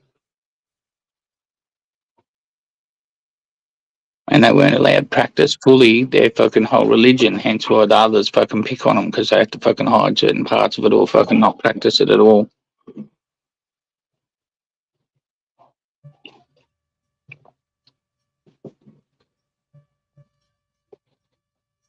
We'll probably get in trouble for even talking about this stuff. Fuck it. We'll have it wrong somehow, right? And some fucking technical details of it. Yeah, No, technical details of it for sure, because I'm not a scholar, right? Yeah, These are just all my we're just having a conversation. Fucking things from memory in life. It's not fucking. anything I say are the ideas of me and not of the channels, and not the ideas of the channel. That way you get fucking free pass from anything I say. Crusade Day, hey, you got hammers, you're going into a fucking, you better be careful there, mate. Because Crusades, actually, the first crusade was actually in response of how many hundreds of years of fucking Islamic expansion and violence against the Christian world. The Dark Ages hammer now considered to be the expansion of the Muslim Islam. Empire. Islam, yeah. That's where they put us through hundreds of years of shit before we decide to ever do a crusade. And that's theorized where Sunni and Shia come And from that's was bad. the journey they took, and that people used to think the Dark Ages was something that happened to us maybe environmentally, but now they're saying it was we were being suppressed by this army. But like this is pretty new when I looked at it, but it did sound pretty fucking good. Awesome.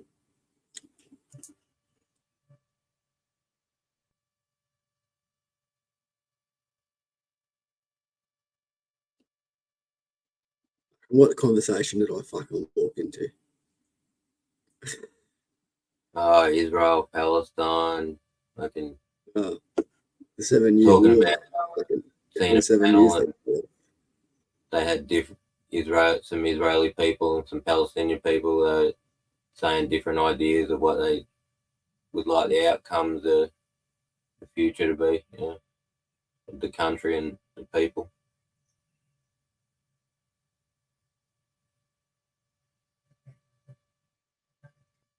All I'm saying is humans have got too soft. We wouldn't have had any of this shit back in Genghis' time.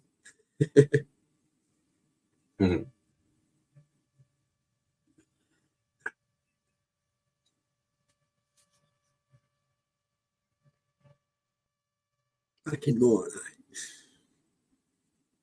Hey, there. But my overall on the occupation, the occupation of the land of Israel by the Jewish people. Like if you could turn back time, you wouldn't do it now, would you? Like we've had all this time to see what it did to these people, right? These lots of people, or even more. But you wouldn't do it. But it's not like we can go back to fucking whatever and fix it. And go, oh no, don't worry about it. Just live it with us in Europe. Stay in Europe. You'll be better off. they wouldn't believe you. They'd fucking think you're trying to take it for yourself or whatever. Oh, it's not like there wouldn't have been room after the war either, man. We did fucking let count.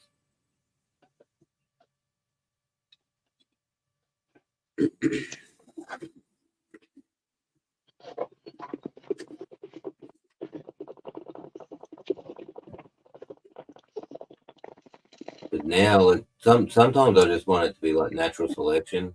Sometimes I just like, just someone just go fucking hurry up and finish it. And then I remember, you know, we live in that world where we're meant to be talking all this shit out.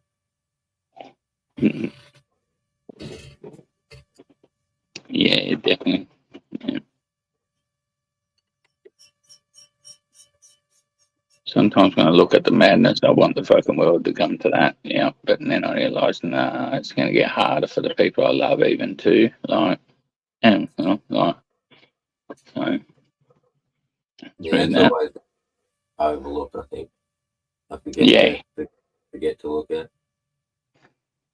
Yeah. I was watching some shit. I think it was just bullshit. It was some dude who basically watched a Philadelphia Experiment movie and said that it happened to him. But he was saying in the late 2020s, Russia, China, and the West have a nuclear war, and only 100 million people survive.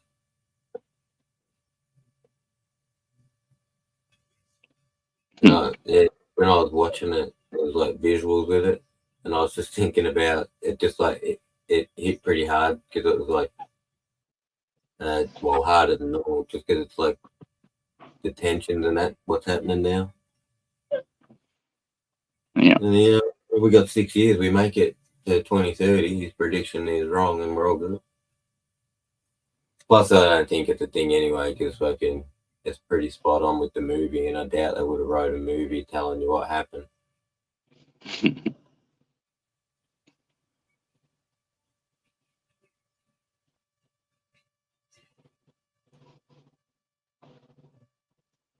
So yeah, we get slaughtered 2020s, and then by 2021, 50 or something, we're fucking starting to rebuild or some shit. We're getting good again, and by 23 something, we're living in utopia or some crap.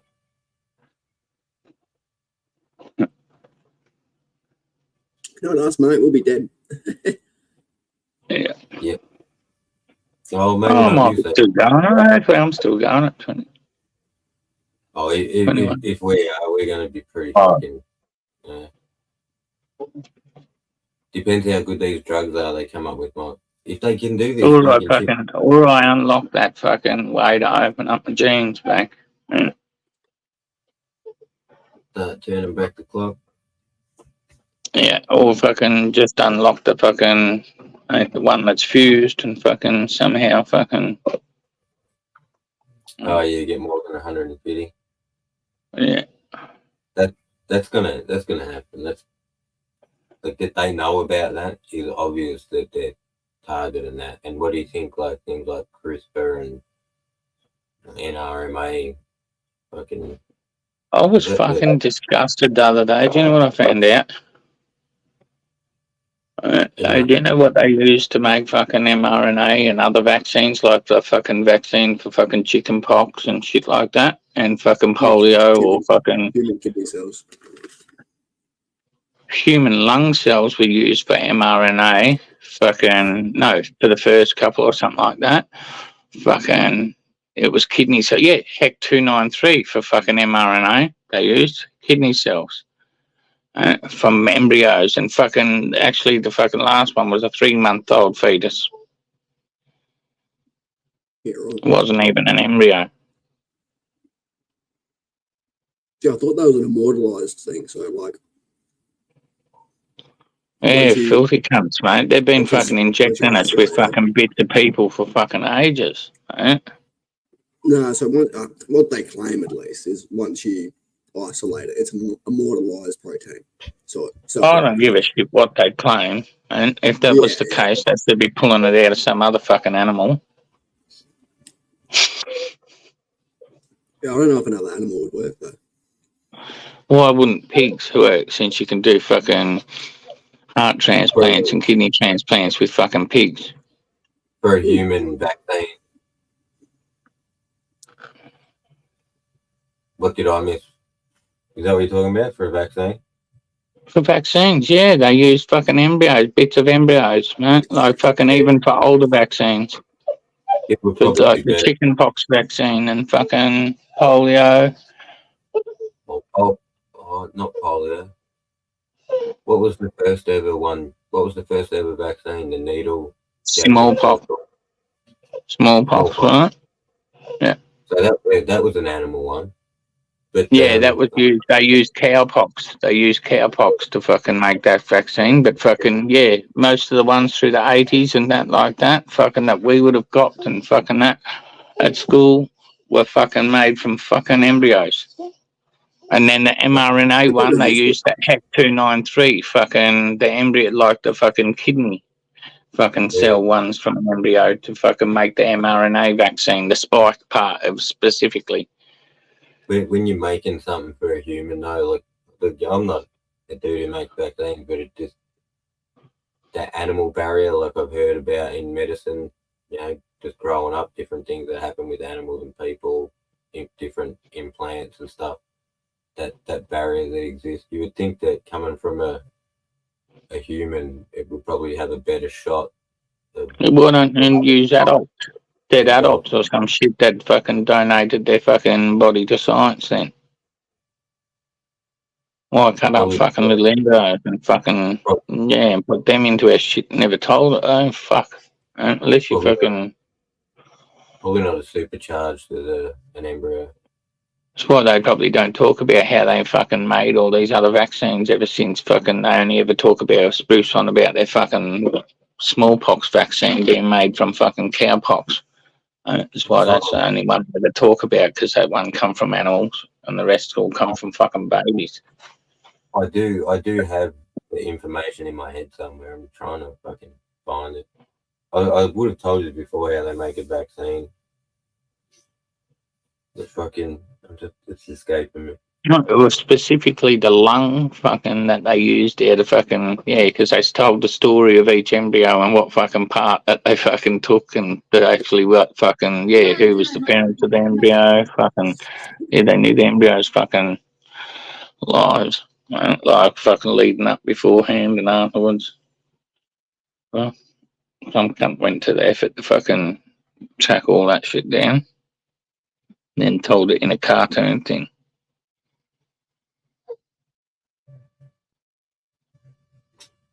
I said that old vaccine. So before mRNA. Yeah, they used. Yep, they used lungs.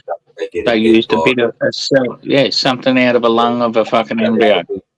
They probably got the original culture from the lung, or no, they probably got the virus and then cultured it in the lung, maybe, like instead of like somehow use the lung that way. But what they want the virus, then they want the dead virus, then they get the dead virus and they get fucking like I think it's something about getting the little protein from it that carried the fucking virus or something, or the vaccine. I don't know. It does tell you the story on how they developed it. So I'll fucking used to work. I'll screen record the fucking thing and I'll put it up on YouTube.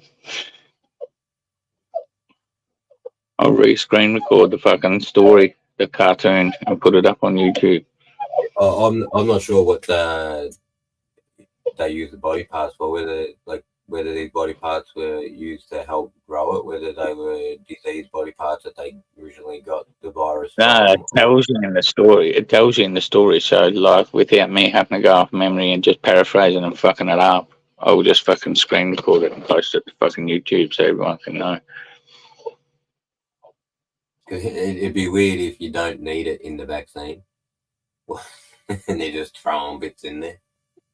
But that was the same with medals. I told everyone 2018 September 2018. This is on the government website, federal government website.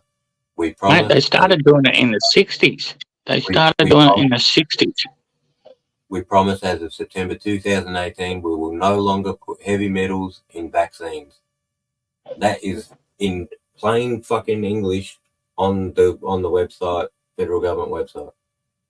I believe they were doing fucking taking little bits of fucking embryos out and fucking using it and shit in the 60s to make vaccines. Oh, that's the heavy metal bit. So God knows what they'll be putting on their website in another 40 years. We'll no longer do this to you now either.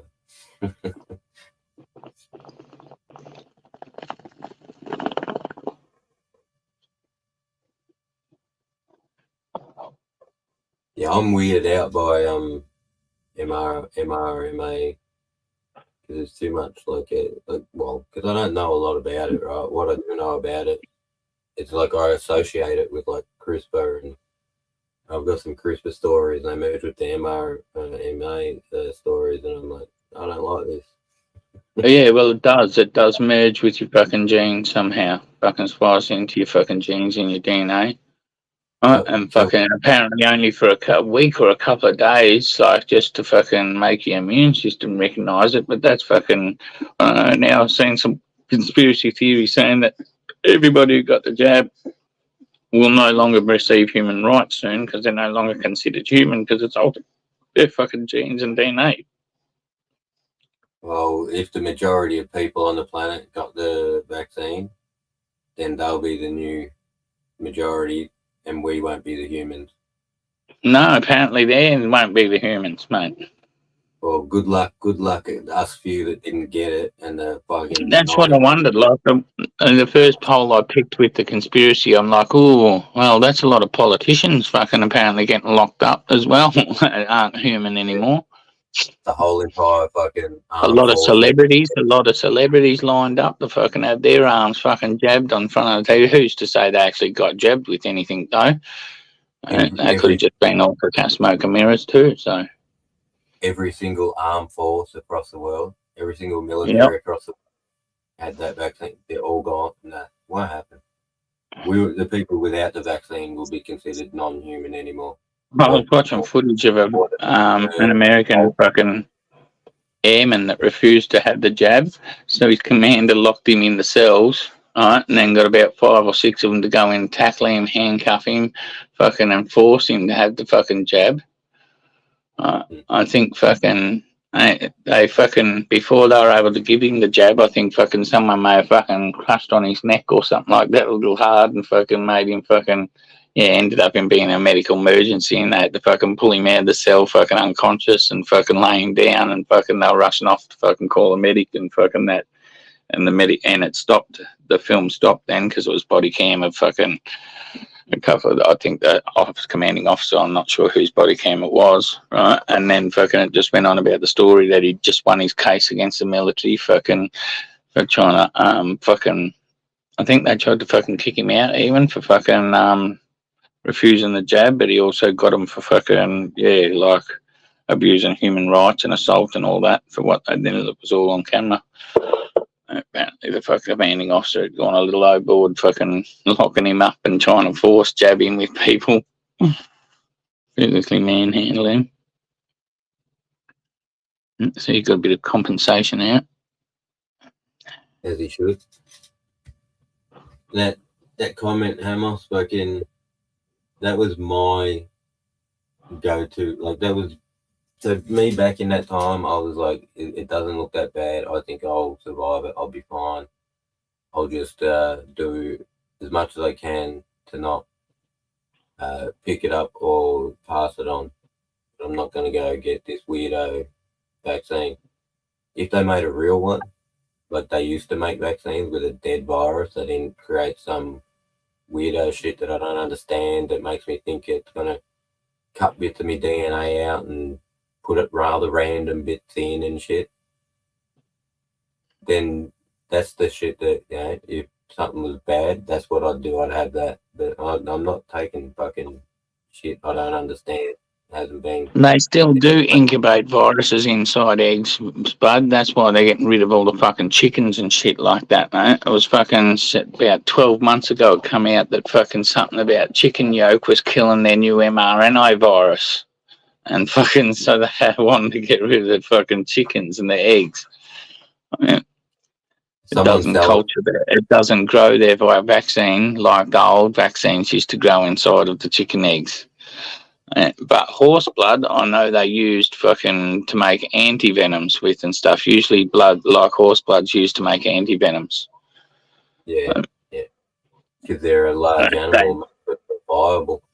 Yeah, they use the Yeah, whole horse. Yeah, though. you can pull a So lot of blood out of them they at a put time. very That's right. small amounts of venom into the horse, and they let the horse's natural body like fucking fix Build. it and Yeah. keep increasing the amount of venom. And then Yeah. what they do is they get the blood, then they take the white blood cells out.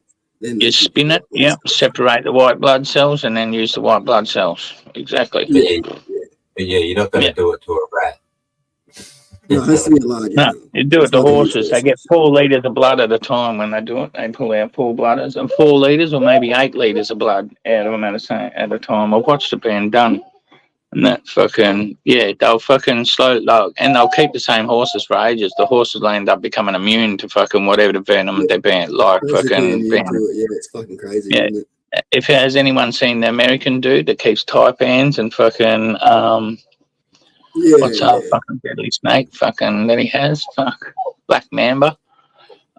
Fucking dude fucking has been They for reckon years they're now like been immortal to injecting it. himself with taipan and Black Mamba fucking poison. Yeah. And he was mainlining it too, like fucking maybe just 1 or 2 cc's out of 1 mil, fucking of each kind, like both venoms at the same time too. He was doing. Give him a mad rush. The dude's completely immune to him now. He lets the fucking things just bite into his arm and that, and fucking they don't do shit to him. Fuck, and then there's that dude that was a fucking snake handler for 40 years, got bitten by a wisp snake, which is one of the least venomous snake, and died. Well, I think those wisp snakes, they don't fucking know much about their poison. I don't think they've been studied that much. They're like super rare snakes. I don't know. Yeah, they eat the cane toads, I'm pretty sure. Them do, and lady greys. Slaty greys. There's a couple of snakes up there that like the little ones that reckon you were just mentioning. They're a bit small and only eat baby ones. Yeah. And that, yeah. Yeah, some other dude got fucking bitten by one fucking on a snake catching show that I was watching a lot. Like they were filming it too. Like he didn't even realise he got bitten. And just grazed his on the side of his thumb, and he didn't even realise and stuff like that. And then on the driving along, and then all of a sudden he's having trouble even holding his head up and stuff like that, and fucking breathing. And then they had to rush him off to hospital. Fucking yeah, he was in intensive care for 36 hours or something like that. They're more venomous than they think. Yeah, I think they are a lot more venomous than you think, and people think. And that's when they mentioned that they hadn't been fucking, really studied their venom and all. Like, because they're such a small snake, they don't really tend to bite people, so they haven't looked at them. No, that's fair.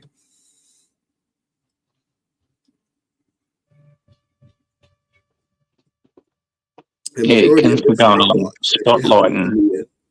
That happen Yeah, in they're Australia, going along, happen in India. spotlighting inland fucking Queensland roads and fucking catching snakes off the road. And he got bitten, ran up, grabbed one of them to move it off the road because that wasn't one of his target snakes. So he just moved it off the road and it flicked up, got him on the finger. A dude thought it might have bitten him and that, looked at his finger and missed me and thought it got him on the fingernail, like on the thumbnail and stuff. And then fucking, 20 minutes later, dude was nearly fucking, paralysed. Couldn't hold his head up, fucking. And so his head sagging was making it real hard to breathe, let alone fucking, his respiratory system starting to fucking get paralysed as well, which was making, like, the chick who was in the back seat had to lay him down flat and have his hair way open, like cock his head backwards, so it was easier for him to breathe. Because, like, if he had stayed sitting up, he probably would have suffocated because he couldn't fucking, with his head lagging forward, fucking, he couldn't breathe at all. But yet could still move his arms. Yeah, right. That's fucking strange. Yeah. Respiratory Him even processes. talking about it afterwards reckons it was the strangest way the venom infected his body and stuff like that. It just sort of infected his fucking respiratory system really fast. And his core, like, fucking didn't affect his extremities that much. Maybe they like absorb the bufotine from the fucking cane toes that they eat and just fucking dosing cunts up with bufo. Imagine they make their fucking poison 100 times stronger because of that. Yeah, Garter making a snakes in fucking cane fucking. toad will fuck you up, man. Don't a snake in America do that? Because they eat those salamanders that are poisonous or something like that. They fucking get the toxin from the salamanders. I'm not sure, mate. I know they Only get thing the is colour from the like that, poison. them fucking giant lizards, they eat food, they leave food in their teeth, so their teeth are full of bacteria, so when they bite an animal, it dies. You know that. You know that's not the true anymore. Was it actually got venom or something? Yep, No, lace what? monitors do as well. Well, Australian Some goannas fish do as well. are only They poisonous have a if little they eat poison them. sac at the top of each fucking tooth. There's a little poison sac where it's activated when they clamp down and chew, but they have to clamp down and hold on and that for a fair while because they don't have hypodermic needles as teeth, so the poison dribbles down the side out of their gums down the side of their teeth. So they have to be holding on and chewing for a little while before that fucking venom has enough time to sink in. Like, there's an Indonesian kid that got bitten by a Komodo on Komodo Island and that, because it had a hold of his leg, ragdoll on him for a little while and got to envenomate him. He fucking bled to death. Like it fucking, yeah, it has some sort of anti-clotting agent and a bleeding agent that makes you bleed and fucking won't clot, so you bleed out.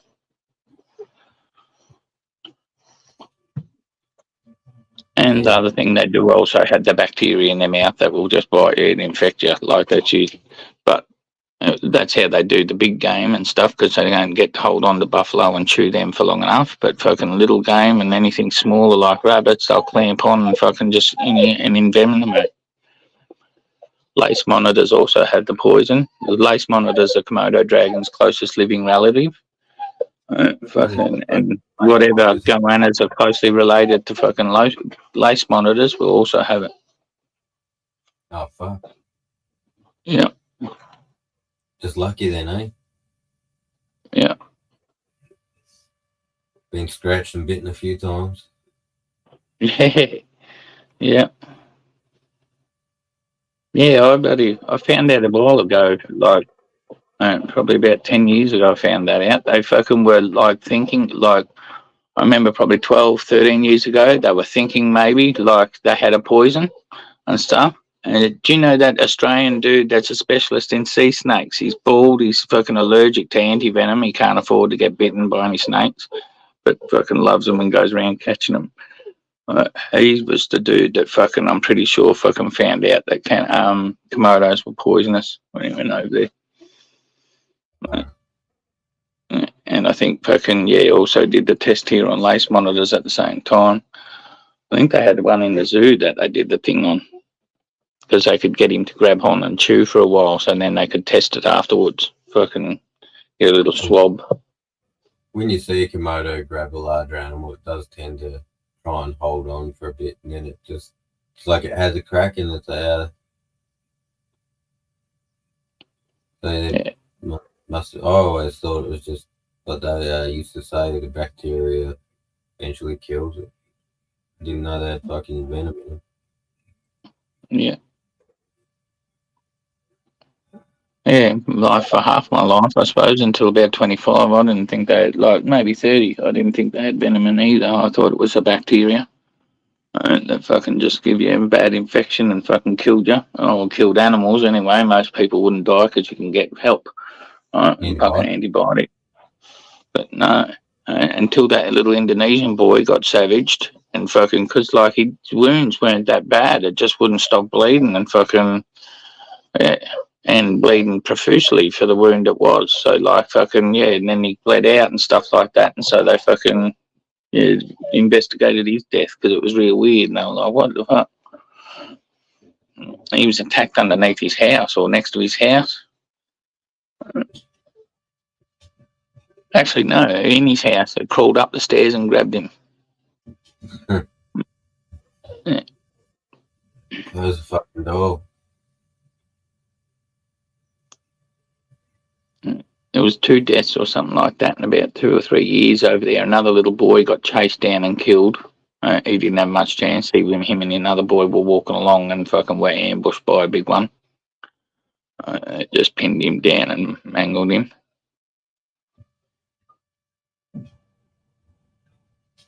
This shit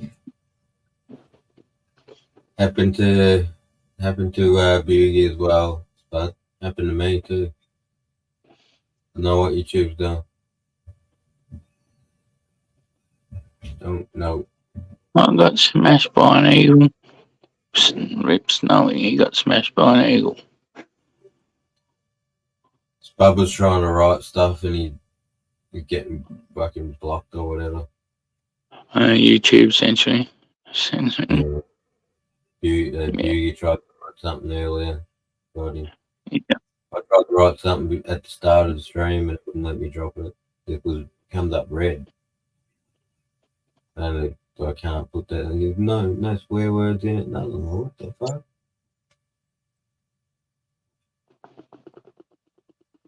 I reworded it. Let me put it back. I was going to grab some food. I'll be a sec.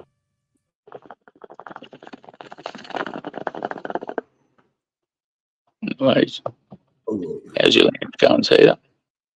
oh, yeah. Look, I've just been fucking inundated with chickens and ducks for the last couple of months, mate. I don't even know what day it is.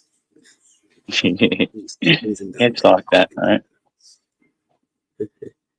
I had 6 more hatched last been- night, so I got fucking 51 fucking chickens. I wouldn't mind some chickens, mate. For me, a few other chickens, because like most of ours are silky half-breds. Yeah. Silkies or half-bred silkies. Right? And Yeah, I want mine some aren't bigger pure. cooks. I'm doing my own breeding routine. I'm trying to make my own Yeah. breed, but no, I've got some of the biggest fucking Araucana crosses you'll fucking ever see. Yeah, I want some Americanas again. I My like the blue eggs. my day old chicks are almost as big as my 2-week-old fucking Easter eggers. Yeah, Yeah. That's fucking It's man. fucking I'm shocked at the egg different size and stuff between silkies and just normal chooks, man. I'm like, fuck, dude, you got to have 3 eggs to equal 1. Yeah, we got a bantam that we didn't mean to, but we bought. Yeah, half of ours are bantam silkies too. Yeah, so we got 7 the frizzles across fucking Easter eggers, or like two frizzles and the rest are Easter eggers, but one of them's a fucking bantam, and like it's Yep. smaller than my day olds. It's 2 weeks old. Yeah. Yeah, 2 Yeah. weeks old and it's smaller than my day old. It's crazy.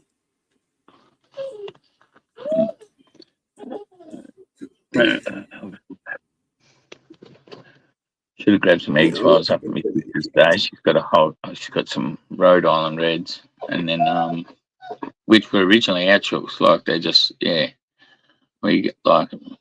originally we used to have some Suffolk Rhode Island Reds, some fucking Australorps.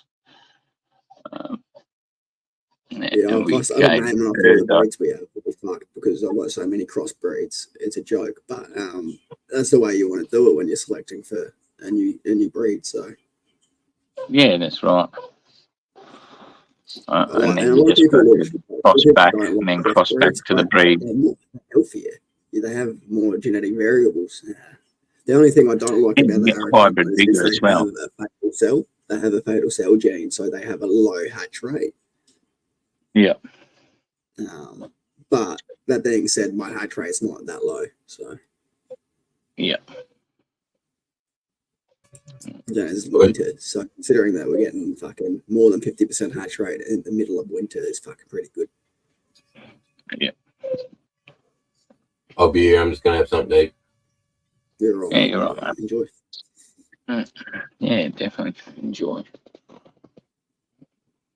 Getting Yeah, I had two to fucking. I got out there two today and I 6,000 fucking got gallon- one of the broody ducks out. She's been sitting on eggs, but the chickens have been busting into her fucking thing and laying eggs on top of her eggs. So I fucking got in there, and she's been on them for about 40 days. So there's nothing alive in there. Yeah. And yeah, there was fucking 52 eggs in total under this one fucking duck. No shit, she couldn't fucking roost on them. But yeah, I took them out and she started fucking freaking out, which made the other ducks freak out. Yeah. So I went and quickly found 2 fucking fresh duck eggs, made her another little fucking roost and put her on there. And she's all good now, but she's fucking, because there's not enough eggs, she's not laying on them. She's just like chilling around them, protecting them until Yeah, she'll chill waiting for a new, so fucking, hoping someone will add to it every second day until it gets a big enough clutch for her to sit. The chickens have been adding to them, but I've been taking the chicken eggs out and then putting them into the incubator because the chicken eggs are easier to incubate myself. Yeah. But yeah, we'll see fucking how it goes. Getting 2 water tanks delivered tomorrow, so 55,000 litres worth. Fuck. Yeah, nice. 227. Needing water trucks every couple of months. Fucking hell. Yeah, definitely. Hopefully now we just got to get enough water over the winter and autumn, spring to fucking fill them up. You got a decent amount of catchment? Yeah. Should be sweet then. Right, we'll have more catchment too soon. So if we're getting, like the granny flood will be going up in a couple of months, like over the next couple of months, and getting about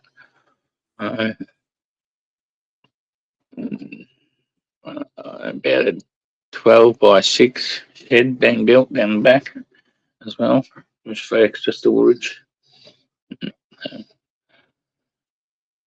How your 2 new steers going? The 4 new heifers. We sold 4 steers and bought. Sold the 4 steers and bought 4 new heifers. Yeah, they're going good. I woke up yesterday morning from escaping out of the yard somehow. Like, I know how they did it. Like, someone obviously stood up and leant against the fucking slide, the handle that opens the gates. Slid it open. And then fucking they were all out eating green pig. They didn't want to stop eating the green grass because they've been on hay fucking since for a couple of weeks, a week and a half or 2 in the yard. So it was a battle getting them away from the green grass, and they didn't want to go back in the yard. So I thought, they've been in long enough. They're pretty quiet now. Like they're used to me, so I'll put them out in the paddock with the other heifers. So I did that yesterday. I'm gonna go put my birds back in the pens. Yeah, you're right. Jobbies everywhere. I got mine done early tonight. Thank God. I didn't get fencing done today. I had a fencing job. First thing this morning, I woke up. Realistically, the trouble started yesterday afternoon, I think. No. Yeah, yesterday. Did you do it yesterday or what? She might have. Yeah, she definitely did it yesterday. As I was coming home, I seen a cow out in the lane, a young heifer that I just let out of the yards with the other 4 new ones. She's got a habit of, if there's a gap between the top wire and the second wire, if the second wire has got a little slackness in it, she'll fucking squeeze her way through on the bitch. So I had to get it, just open the corner paddock gate, and she went in the paddock, back in the paddock, and then woke up this morning. The cattle are all going over where she goes through, where she went through the fence yesterday. I'm like, oh, they're all together, but it does sort of look like one's out on the lane, like on the other side of the trees that sort of border the fence line. And so I'm like, I can't tell from this distance. And with this fog that was around this morning, and so like, once I finish feeding the horse and that, I'll fucking go down and have a look, finish feeding them. And by that time, the cows had moved from where they were, so it was easier to see, and I could clearly see the cow out on the lane, the heifer. So by the time I filled the bike up with petrol, I was about to start that. She was coming up the driveway, so she was pretty easy to put back in. All I had to do was open the gate, and she pretty much put herself back in. She knew which way she had to come home, get back in the paddock with the rest of the cows. But that was the fencing job I needed to get done today. What was that?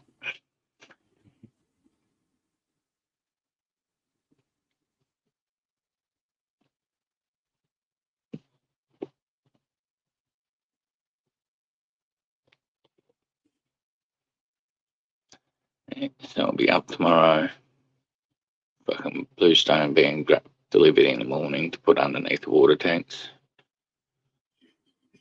Tanks coming just after that. Do them. I've got time to go out and do the fencing jobs before fucking in between the Bluestone grammar. All right, hopefully I don't have to do the Bluestone. Hopefully I can leave that to the old man. I'll go. Fucking hopefully they can manage that without too much difficulty. I can just go off and do the fencing jobs I need to. One on either side of the property where the same heifer gets out. One out onto fucking public property, like Crown land, and the other one she gets out back into with her mother, where I don't want her to be, because that's where the bull is. I don't want her getting pregnant too early in her life. Otherwise, it causes me more dramas, because she has trouble, and she'll have trouble when she's giving birth, and that means I have to pull the calf. And that's not fucking easy. Getting your hands inside fucking cow fannies to grab hold of legs and pull them out. It's not everyone's cup of tea either.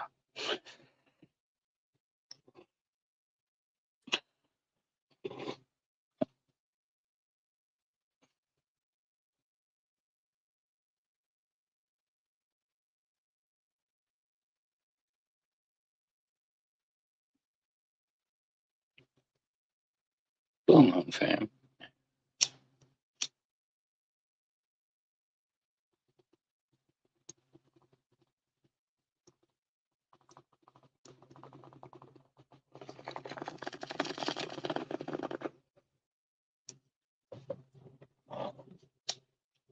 I must have big banded it, my brother-in-law today. I've got a black lighter, that's not mine. I'm pretty sure they had a black lighter.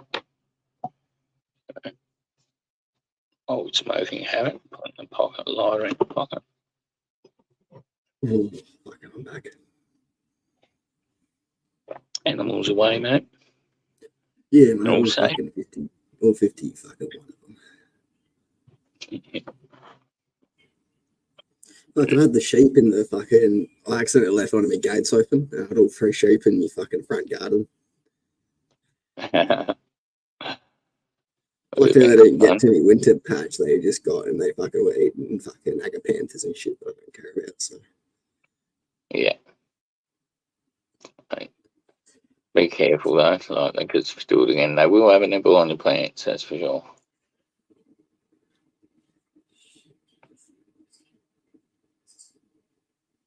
I was pretty lucky with my lambs last year though, like at the start of last year, like start of the season last year. They'd got out and around my plants a couple of times and I was just eating the grass and shit around the bottom of them. I'd left them alone. The cows had no mercy though.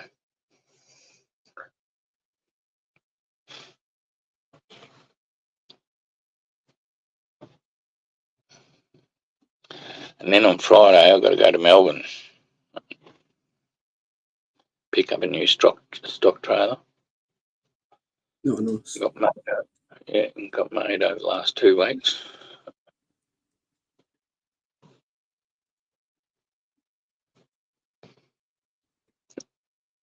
Yeah. Tandem axle. So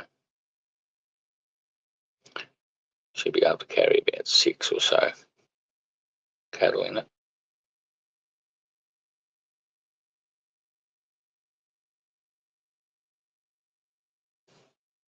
Should be able to fit over 20 or so sheep in the fucking thing. But we've still got our other stock trailer as well for doing sheep, so we'll be able to take 2 trailer loads of sheep over now to sales. Still do that with cattle too, I suppose. Just less in the other trailer, the old one. It's okay to put 4 young heifers, but I wouldn't put more than 2 full-grown cows in it. Right, yeah, I get you. Yeah.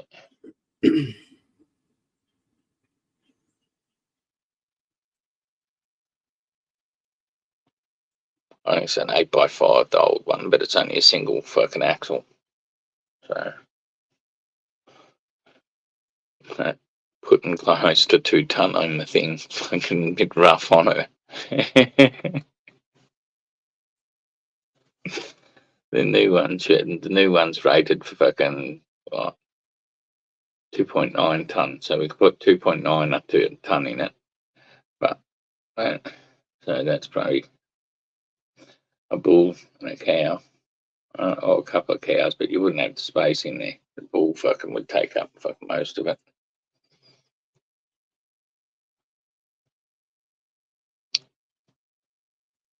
Would only take up half the weight that the trailer could hold, though. About 1,500 kilo.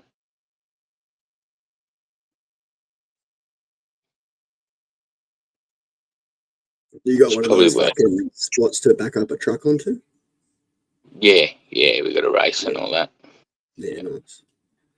Yeah, fucking, because the owner of the property's got like fucking 3,000 fucking cows. When he does go to the market, he'll get like fucking 4 truckloads at a time. It's like fucking Yeah, fucking noisy. And the problem with that is because he has to get all the cows into the pen. yeah, He's hearing fucking yeah. you know, You like do it the next to night the before, house. and they're Yeah, noisy they're cunts during the night when noisy they're in the fucking yards, aren't cunts. they? Yeah. Fucking mowing all night. It's funny, like fucking on the Tuesday night, fucking before the Wednesday sale, I can hear the cattle carrying on at the sale yards in a town, fucking 7 kilometres away.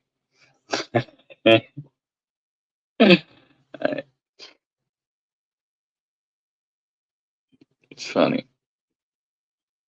I can tell when my neighbours are moving their cattle around or got them in the yards, fucking by the way they're carrying on. A lot of mowing down there, doing something with their cattle.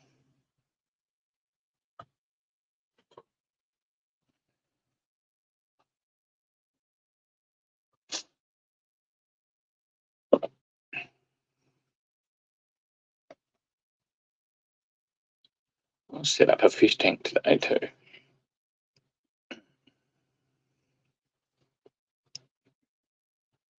Just a little communal tank. Native rainbows in it. A couple of fucking, they're not cardinal tetras, there's some other kind of tetra in there. 2 female Siamese fighters and 2 bristle noses.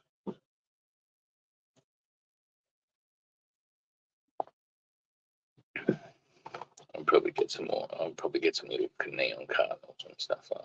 Yeah. They're black tetras, but they're not the little fucking normal black tetra. I like cardinal on them.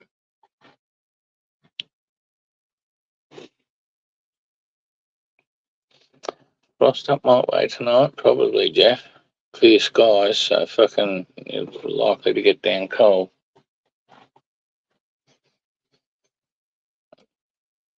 They said sheep grazers warnings from Sunday night onwards. So, but this morning wasn't, and fucking Monday morning it didn't freeze.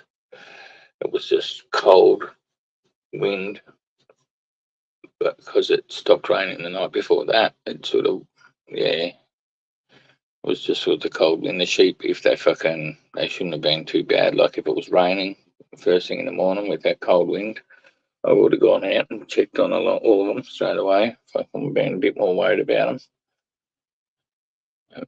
This morning was actually quite mild here.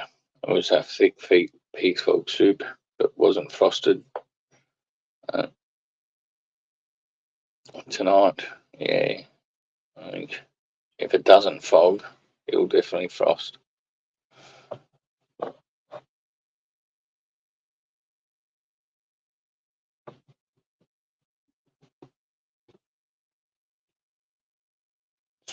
Yeah, thanks, JP. We're gonna get some fucking medication for me fucking 10 of my chickens. Yeah? What's wrong? Yeah, it's got a little bit of blood in their store. They seem perfectly healthy, but it could be coccidiosis. So I'm just gonna get them some medication for it. Yeah, coccidiosis usually turns their poo green, like a real dark green, slimy It green. wasn't green. It just had like a couple of the chickens had a little bit of red in their stool. Yeah. Yeah. I wonder what.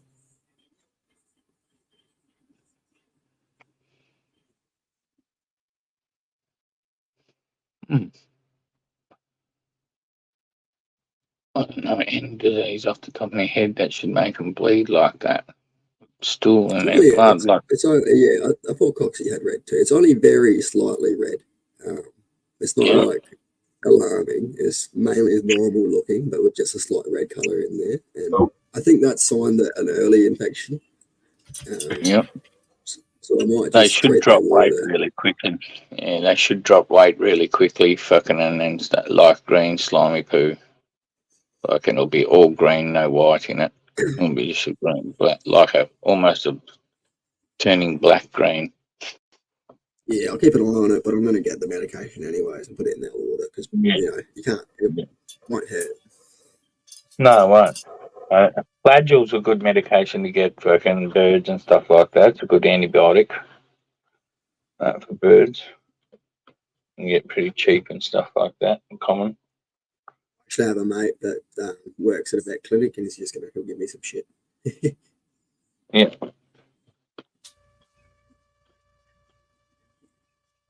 Yeah, I think you can fucking buy fucking Flagyl fucking pretty easy anyway, stuff like that for birds.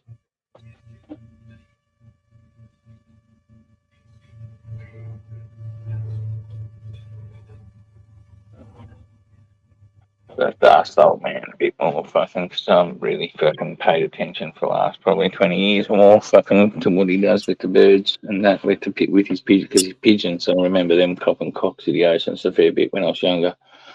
When I was younger, I used to fucking pay a fair bit to his pigeon, fair bit of attention to his pigeons, stuff like that. Or if he went away, I used to look after them for him. Even now, I still feed them and stuff like that. If he goes away, I'm the one who looks after them. But fucking back then, I paid a lot more interest in who was who and what was what and what he did with them all.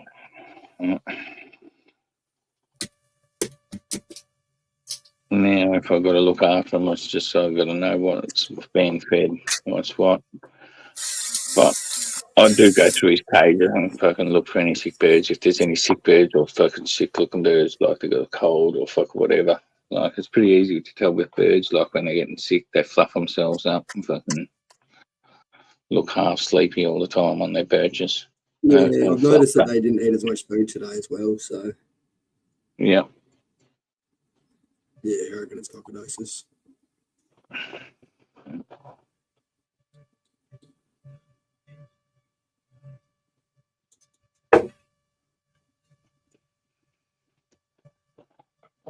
Apparently putting fucking apple cider vinegar in their water is a good thing to do for birds. Yeah, I heard that. Fucking biodynamic chickens only get fed fucking apple cider vinegar as a medicine, no other medicine. Yeah. That's the only thing my old man does realistically now to prevent any fucking sicknesses and that. He has fucking apple cider vinegar in their water and that. And then fucking, if individuals get sick, they go and come into the shed into a hospital basket and fucking get any treatment that's needed for whatever sickness they have.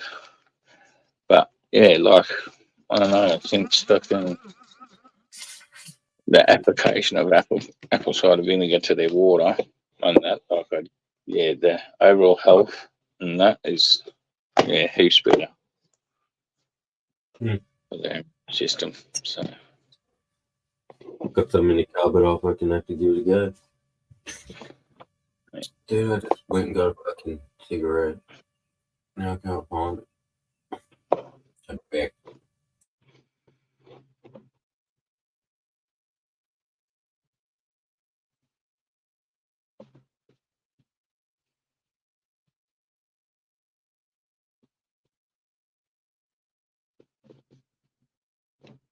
I suppose it must depend on what you're feeding your birds too, like what colour shit. Like, because I'm thinking fucking, like pigeons are grain birds, so their fucking shit turns a greeny slime.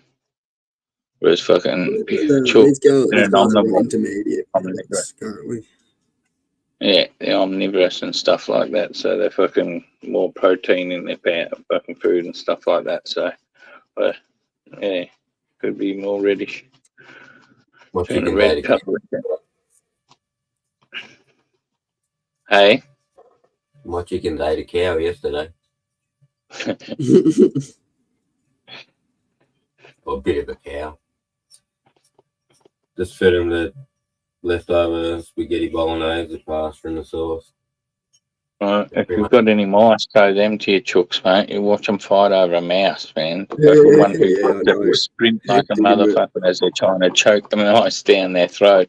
Mouse down their throat. The other one's all running after them, trying to fucking pinch it out of their gob before they get it down their throat.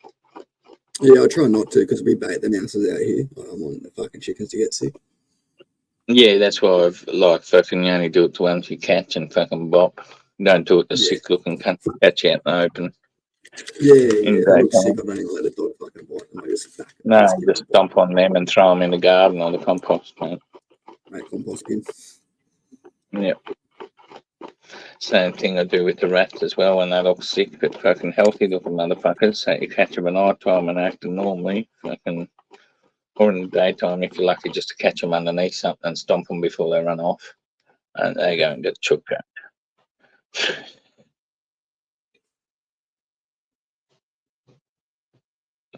Yeah, when they're slow and they've been baited, the dogs don't even realise that they're so slow and sickly. You know, so I fucking, yeah, just give them a whack or something and fucking chuck them in the compost bin. Yeah, for sure, dear. Fucking the numbers, how cramped you can keep them, how often you clean the cage out. It has a big effect on birds' health.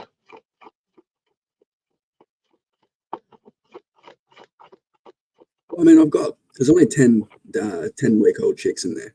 So 10-week-olds, and it's a pretty big cage. It's Coccidiosis, though, is pretty common in fucking birds. 4 by 2. It's pretty big space for Coccidiosis is 10 pretty chicks. common. Yeah, and I've got wild birds everywhere too, so that's something to remember. That's right. And now Yeah, you let I them know out when- free and stuff like that. It's something maybe the other chooks bored back and fucking shat near something that the young ones picked up. Yeah, possibly.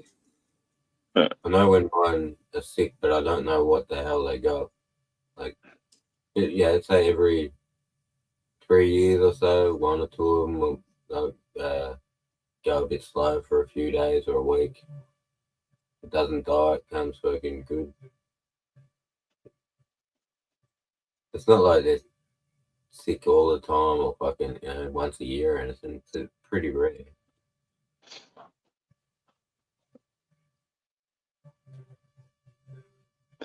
I've got like 2 houses for them, and then the run that they're in, they pretty much fucking spend most of the time out there. The Yeah, baby yeah. chicks get canker at all? Sorry, PTP. Yeah. What's that? Oh, yeah. The baby chickens, fucking hand rearing them and that, do they ever get canker? I don't know what that is. Don't know what canker is.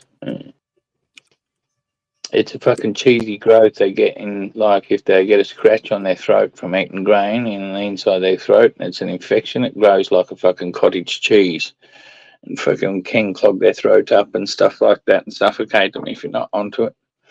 Oh, I've never seen that, no. I don't know Yeah, whether but- chickens get it and stuff like pigeons and that get it. I know that. Oh, yeah, I haven't raised a pigeon, but I've raised chickens, like from egg to old enough to get out there running around, protect themselves. Yeah, I don't really Yeah, we hand just rear let our fucking cooks chickens and raise stuff. There's theirs. too many. Yeah, we Yeah, just let our I- chooks raise it. Yeah, I had to bring a couple inside because fucking the mum was like, "No, I don't want them ones." And it just kept Yeah. like pushing them away and in the corner and shit, or the other ones would kick the shit out of him for a bit. I'm like, something weird going on here. So I feel like I penned them off, give them their own spot, thinking it was just the other chickens fucking with them, but it was the mum. Like, oh, she don't want, so I just fucking put them in the cage, put them inside. Yeah. And then fucking they got fed, and they're in a nicer environment, I suppose, warmer. I don't know, they got big pretty quick, and then they went out there and started kicking us. Yeah. Payback's a bitch. They didn't Yeah. live as long as the mum, but the mum's still going. So she Yeah. must have sensed there was something wrong with them or something. They lived years, but this thing's fucking like a super chicken. It's the oldest chicken I've ever seen.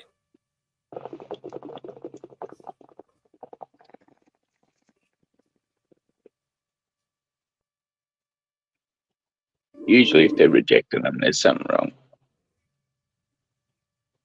Would have lived for like 4 or 5 years, maybe a bit longer.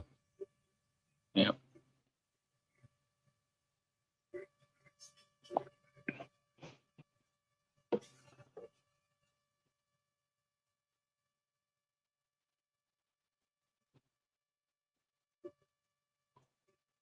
I think that's only about half the life of a chook, though, isn't it?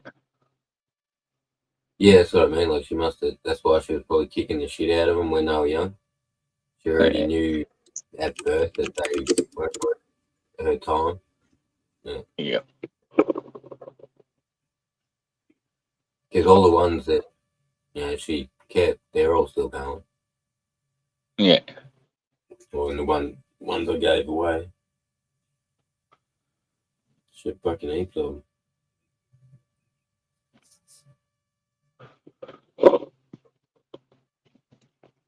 In the summertime, I put fucking put Condy's crystals in the bath for the pigeons and chooks. Get rid of the mites. Mine Yeah, go I to give fucking powder all over now and then, but fucking Condy's crystal's really good for their feathers and stuff like that. You just got to be careful with the amount you put in there.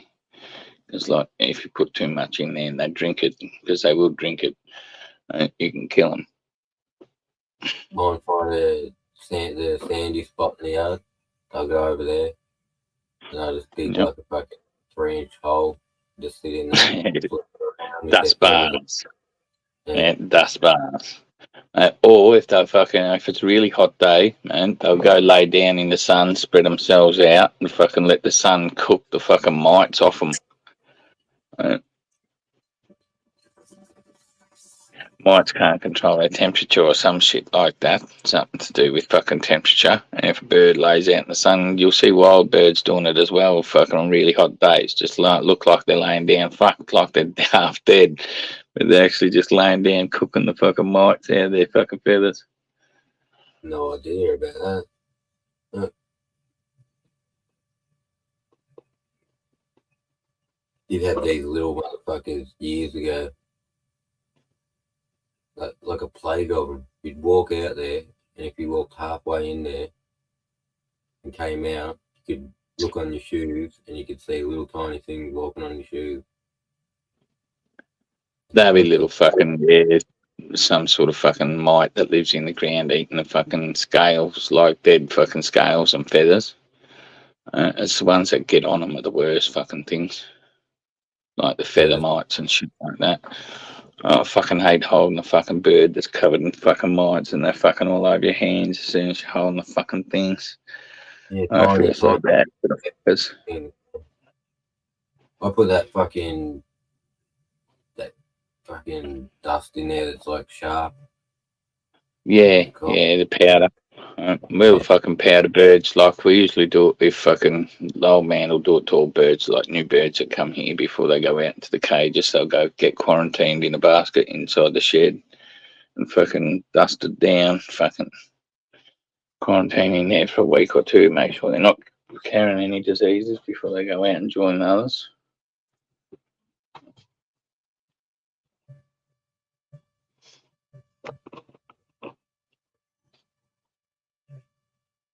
They might get like a summer home and a winter home. Yeah.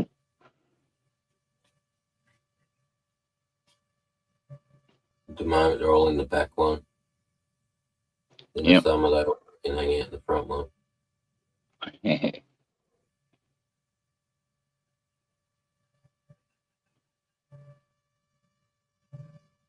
When them mite things came, I ripped that whole fucking thing apart.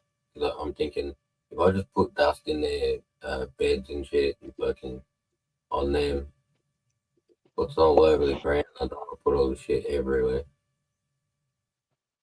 I just fucking ripped everything out and washed it all down and fucking put it all back and dusted it. And put new straw in there. Yeah, see, like, Yeah, mine's not. My coop's not off the ground like bananas. He sprays underneath his. Mine's like an old shed that we just fucking cut a hole into, fucking for them to come in and out of. And I built perches inside there, up on an angle, about 5 rungs, so they can fit. Probably I could fit probably 20, 30 chooks in there. Sleeping nest boxes up along the side wall next to the sliding door as you go into the side of it. And then, yeah, it had a fucking concrete floor, so I can just go in there with a shovel and shovel all the fucking shit out there and stuff like that and get rid of all the crap. And give the concrete a bit of a spraying if I want to, if I'm worried about mites or whatever. Yeah, mine's not fucking concrete. What I did was I built it like a roof. So in the middle, it's sort of flat. Any water or anything just goes to the sides. When that's them sides fill up, I just shovel it out. Yeah, I just kick the birds out into the yard and stuff, into their fenced off yard, and fucking close their door so they can't come back into their coop part, and then just fucking stand there with a wheelbarrow and a shovel. And then I'll spread that fucking, either on my garden bit or out in the paddocks. Dude, you can put it in barrels. I put it in barrels and fermented it. Fermenting, it's good stuff, man. Apparently, just throwing it straight in the garden's not that great, so I'll fucking throw it in the barrel. So Have you ever seen the hydro experiment running hydrogen, from the scrap waste, green waste and shit, making hydrogen? Yep. And I had it empty, and fuck it, I was putting it in there. It was so putrid though. Oh, it stinks, man. It fucking stinks. Bubbles away, fucking bubbles that squirted and shit, and I'm like, thanks, fuck. Oh yeah. I would have ran and did like a decom shower with fucking a bowl of fucking Dettol or something. You could get in there, make sure you're giving it a fucking stir every now, like a couple of that, like every day at least when it's fucking going through that ferment and bubble period. So it doesn't build up any fucking large pockets underneath there. It squirts out that. You keep stirring it, can't do that. But fucking, mate, you've got pigeons, right? Yeah. You know, where they perch of a night time?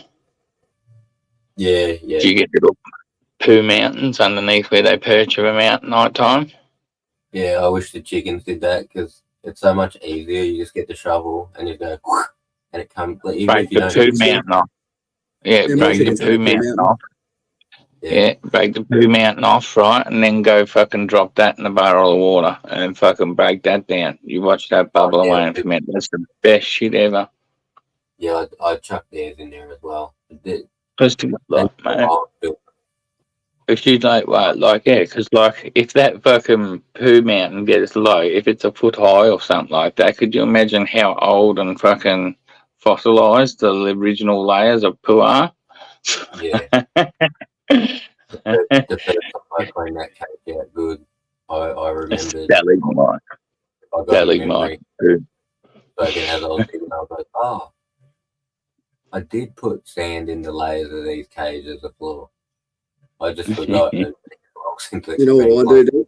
I put fucking 4 inches of wood chips down, and then I put an inch of like sugarcane mulch, right? And what that does is when they shit, they'll fucking peck and scratch, and then it will go into the wood chips, and it will fucking break down in the wood chips, and in like fucking 6 months to a year, you got fucking black soil at the bottom of the fucking cage. It's not even wood chips anymore. I don't mind putting peat straw out now. Hard bit. Gold, mate. Because their coop is concreted, it makes it easy to clean their fucking bit out for me. The chicken bit, the chickens. Anyway, I'm on grass everywhere. Everywhere I'm on is grass. So I got to fucking be creative. Yeah, that's like it is for all the pigeon cages and stuff, except for one. One's got a concrete bottom, but the others all either off the ground on stilts and that with fucking slats. So fucking a lot of stuff, a lot of their shit falls through the gaps into the underneath. And then there's just millions of worms underneath there, fucking turn it all into soil. So fucking, and realistically, I'm not hard done for really good rich soil to go in compost soil to be spreading on top of my garden fucking all the time. The best thing would be if I could buy a hopper and then fill like a 1 ton hopper, fill that up, start spreading it on the paddocks would be the best thing to be getting done soon.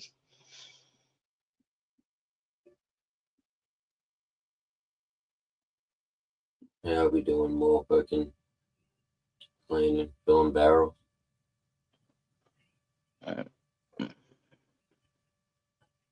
Already got one fucking 3/4 full. Yeah, I've got 1 barrel going. I've got 2 more barrels there. That one I'm thinking about. One of them I'll use for horse food and stuff, but the other one I'll use for nitrogen fucking rich sort of fucking lactobacillus mix. Yeah. Fucking microbe mix. And the other one's fucking sort of all fruit juices and stuff. And then I might get a third one just to do a poo fucking microbe mix with lactobacillus. I want to try lactobacillus with poo mountains.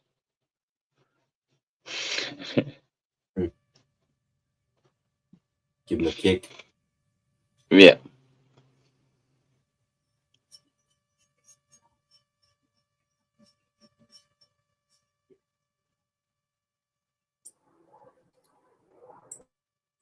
How are we, fair? How are we, fair? Peace, Queenslander. Queenslander. I'm alright. How are you going? Yeah, not bad. Nothing much. Little Mexico, mate. Little Mexico.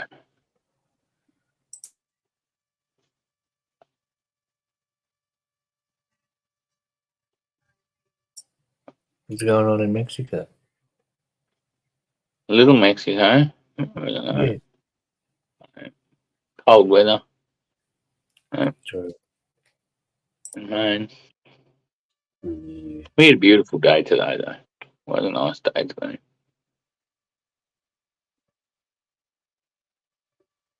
It could have been worse. I don't know what it was like that far south, to be honest. So, for you, Drizzle. I don't know. Bit of Yeah. drizzle. They've I been had blue waiting for it. skies and sunshine. I haven't heard this rain yet. Apparently there was rain on the way.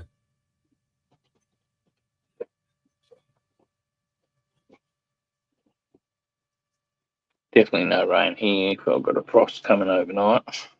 That'll be clear skies.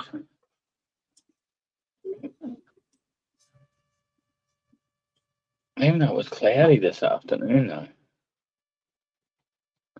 Grey skies did come in late this afternoon before the sun went down. It was pretty much overcast here the whole day. Yeah, Well, that's at what least- the day ended up like here. At least from fucking lunchtime on anyway. Sun might have popped Yeah. up a little bit.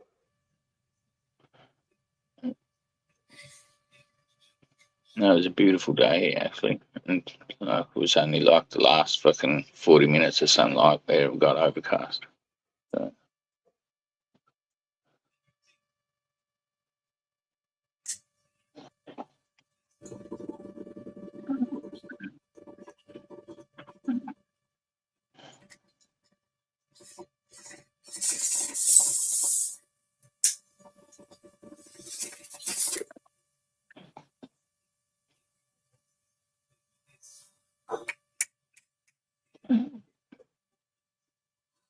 You're saying here that I sent you a few emails today to PTP this morning. I did see the emails here. Yeah, Alchemical Science dropped a few things fucking on that Malcolm Bendel's fucking I fucking forget what kind of fucking thing they call it. The fuck are they doing lagging on this thing? Like, they've been doing this a while. What are they doing? They were talking about his fucking do you know how I was telling you he's done some new fucking periodic table and shit like that? Oh, he's still chasing this. Yeah. I'm just still interested in proof of the whole idea first. So if I build a thunderstorm generator and hook it up to an engine and it does nothing, I'm going to tell him he's full of shit. When I build this thing, I'll videotape it. I'll start. Well, that's what it's there for, yeah. Dude, open source it. Yeah. You're even able to fucking, if you've got a better idea on how to make the spheres or fucking sizes and that like that, or fit it, you're even able to fucking do that. That's why it's open source. It's all there for people to revolutionise and stuff. And I've seen there's already a dude who built it. And I was thinking, oh, fuck, I might call him and if it's cost effective, just get him to send me a completed one. Yeah. I might send them to Cedar on Instagram later, actually. After this, Blanked out. What are we talking about? Malcolm Bender's fucking. Oh man, I want to know that. Fuck what? Oh, I wish my memory was better sometimes. Unification model. Fucking. Right, it's fucking. That would be Sanskrit math, is it?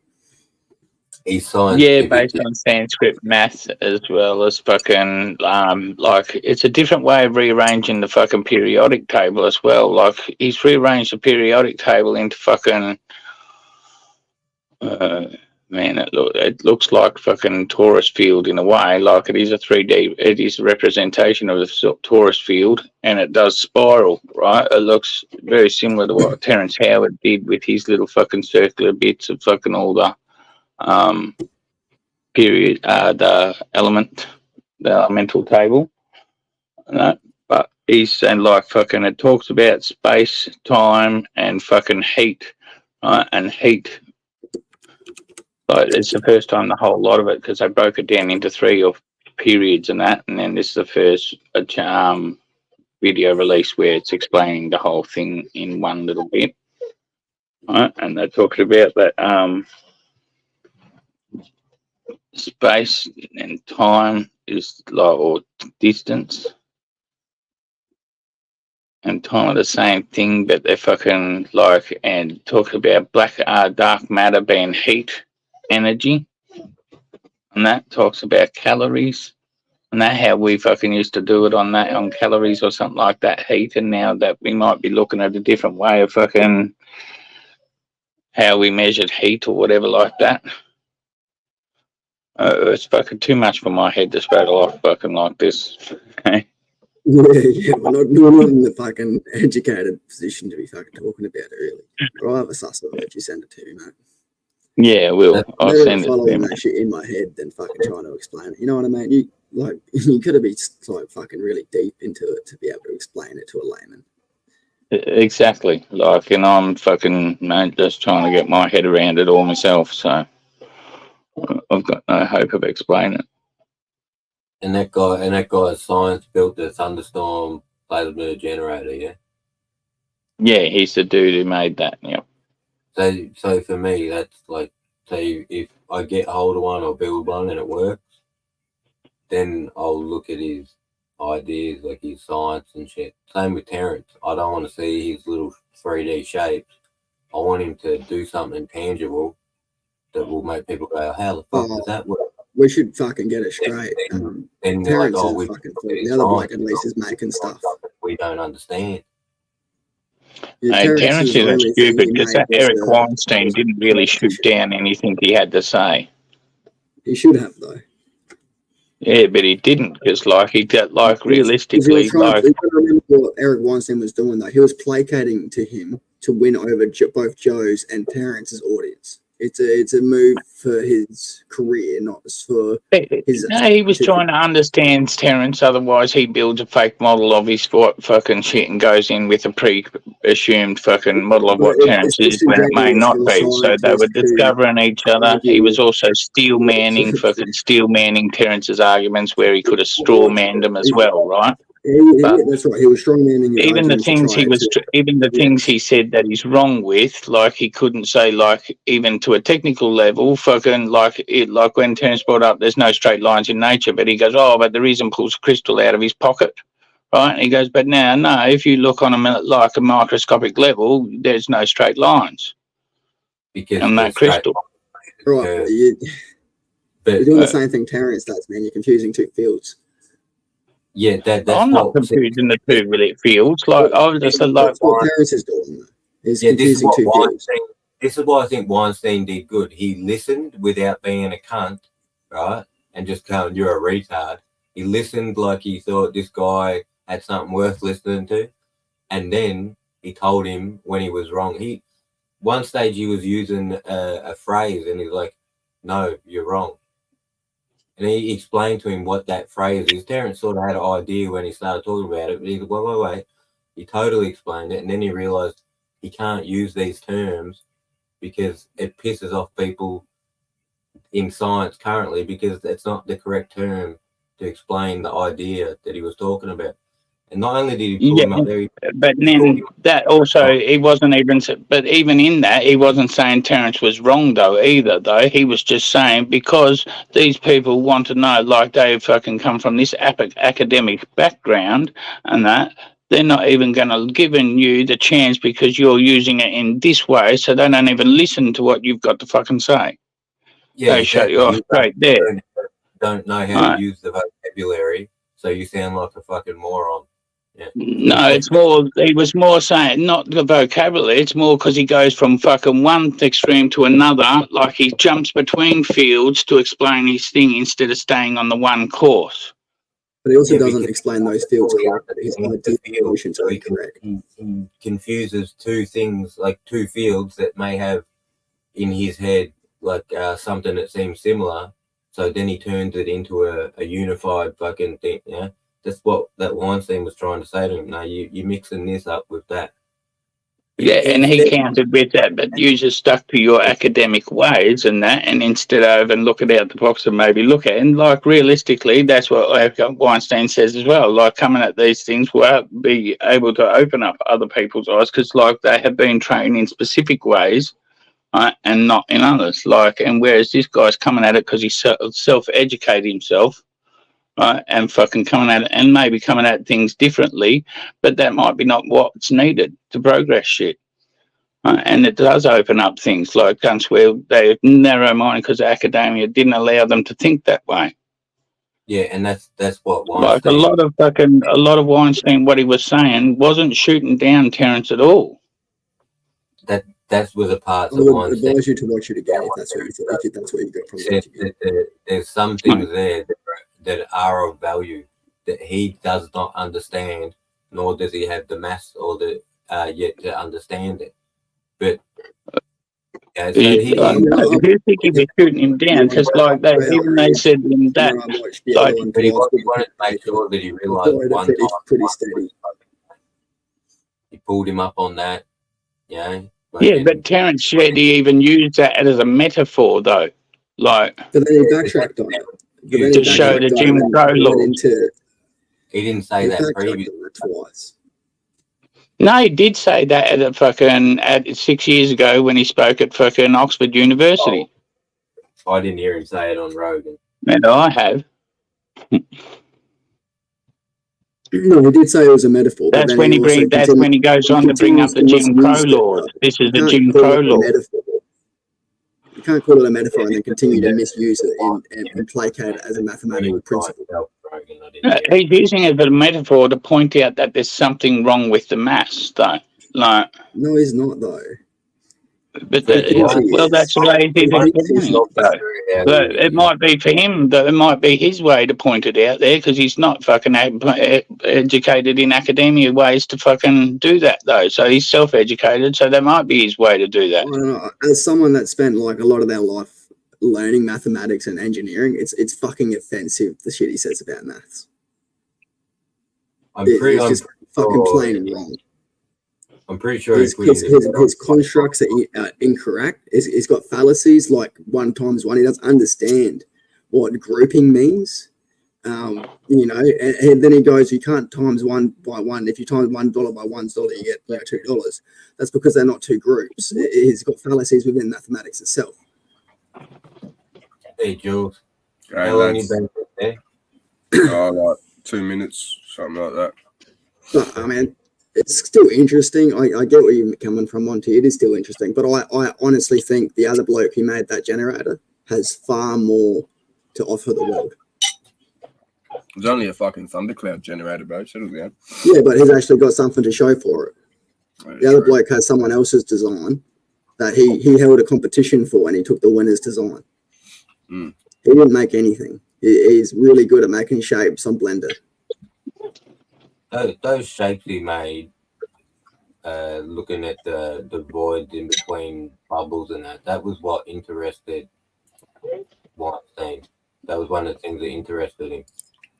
Yeah. And not on an art level like how Neil deGrasse was like, oh, I'd put that in my house, like something good to look at. He was actually like, you might be onto something here. Yeah. You know what he calls those things? He calls them protons. He calls them fucking energy. He calls them carbon. He calls them like 7 different things. Yeah, he did not agree when he started putting them together and saying, yeah, but now it's this and it's that. He's like, slow down. No. Like, well, but how is it that? You got to Yeah, but that's because explain how that Terence functions gets works. excited and jumps ahead too far. Where that guy, like, had arranged with Eric had arranged with you, Joe, to go one topic at a time and go to the full length of that topic before moving on to the next one. and that's a bit. Right. But talking with Terence, because he gets so excited, he goes fucking all over the place and fucking makes it hard to do that. Terence doesn't understand that he's just talked about 4 different fields. Has a touch of autism. Trying to explain to him, no, we should be just talking about one. That's why he's saying slow down. Well, or Terence brings in other fields to justify why he's gone down that angle. Weinstein wanted to keep it simple so he could explain to him why he could be wrong according to current theory in each thing, instead of trying to mix it all up and him trying to explain how he's wrong about multiple. Well, maybe instead of people trying to fucking like ask this and that, maybe we should fucking ask what he means, what he's actually trying to say. You don't have an answer for that, bro. That's what Weinstein was trying to do. That's what Weinstein's trying to do in there, because like he doesn't get if he doesn't fucking understand, like if he doesn't exactly understand fucking what Terence Howard is trying to explain and saying what he understands in his head, he can't get a complete picture of it, and therefore then can't fucking answer the questions or fucking have a talk with Terence, and both of them come from fucking point of understanding without working up that picture. And that's why he tried to structure the conversation so well. Like, and he does explain that 2 or 3 times. Like, if I don't do this, I'm going to have a different fucking perception of what Terence is than what he really is if we don't go through this, and I don't understand, if I don't get a full grasp of what he thinks he understands. Yeah, and the way he said that, it sounded like to me like if we can't slow down and try and find something in this that is half decent, I'm just gonna think he's a fucking nutso. No, I don't think he did. It's like, I didn't take that away from that, because he wouldn't have fucking went through and looked at all the other fucking like interviews Terence had done and stuff like that, and took a fair few good things away from those interviews. He would have just come to that conclusion that he's a fuckhead already and built that up in his head. I think at the point when they said to each other that what the fuck? Oh, something like we're working together, but not them two personally. But he's saying that's what I need. I need someone in the field who can be with me, and when I have these ideas, I can bounce them off him, and so he can better understand. That's right. Terence fucking openly says that, like fucking exactly, like he'd love to work with him. So when he has these things going through it, like they can keep him grounded and stuff like that, or fucking no, you're going too far this way or whatever. That's the other reason why I'd love to get him and fucking Malcolm Bendel together, like, because I think realistically, like a lot of stuff that fucking Terence has looked into and stuff like that, and like other mathematicians and stuff like that, and scientists that went down avenues in the 1800s that seem to have gone to dead ends or just were forgotten over time, right? Fucking seems to go intertwined with what that fucking Sanskrit and ancient geometry is. Like, it all has to do with the flower of life. So. And what do you think most people would say if someone said that they felt like they were sort of lacking and they needed a little bit of help in that? They'd probably say, well, go to fucking school, finish your education.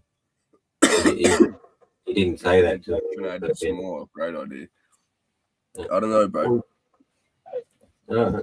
I If think you have a do- concept and you're not able Where to actually and- transition and into anything, it's probably because of lack of education. It's good to have an idea, but if you can't actually do anything with it, because you don't have those fundamental, that fundamental mathematics behind it, of course there's issues. So he does need someone to teach him all and fundamental having physics and someone mathematics. personally with him to team up with him, it's not like he's going back to school. He's still experimenting, Yeah, theorizing. like Weinstein fucking congratulates him on how well he's educated himself on stuff like that, and fucking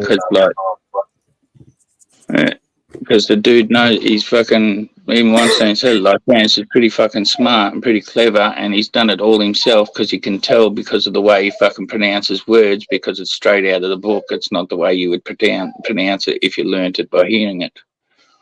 He learnt those words by reading them.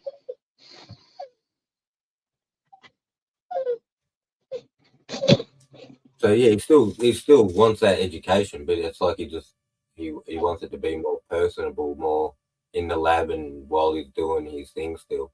Well, he's got enough money to fucking pay someone to do that, doesn't he? Yeah, it's Well, not he's how got to to have them cunts take him serious, though. Like, fucking, if some cunt's not going to take him serious and stuff like that, and even bother to look at what he's saying, fucking, that's And not going to happen, is it? Couple million a year, bro. I'll That's go what on. Weinstein helped him with. Oh, yeah, but that's the problem. You probably get a lot of fuckheads that are willing to go there, take your money, but not do anything realistically with your work. So they are, but just bleeding money, fucking. I don't know. I don't know. Like, just some of the things he says and stuff like that fucking sort of interests me. Like, fucking, especially with the Flower and Life. Fucking, he's wave congregations, the way things fucking work in the universe, fucking spiral. Like, it's all sort of intertwines with fucking Malcolm Bendel sort of work. It can, I mean, and could. I'm prepared to listen to any idea because I know we don't know everything, because science tells us we don't know everything. We're always searching to find the theory of everything. But it could be all these bits cobbled together. Someone might hold a piece of everything, and eventually we will find a way to unify the theories.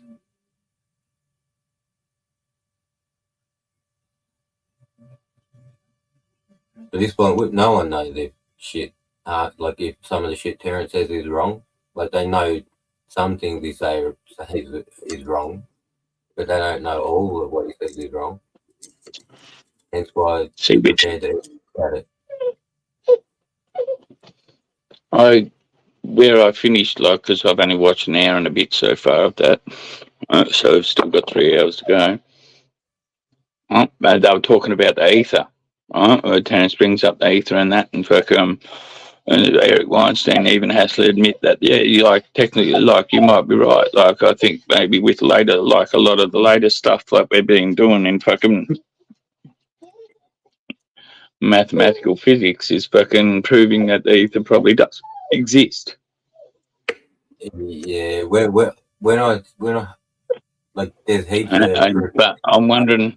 I will say this: in quantum theory, there is room for ether. So space is not empty, even though space is empty. 0 point energy comes from empty space. It's not empty. Quantum particles fluctuate in the empty space, fill it, and then vacuum it. So that could possibly be interpreted as an ether. But that's at in current science, that's the best you got. The ether could be space heat too, maybe. Like, that's what they're talking about, dark gravity, dark matter and stuff being now is fucking space heat.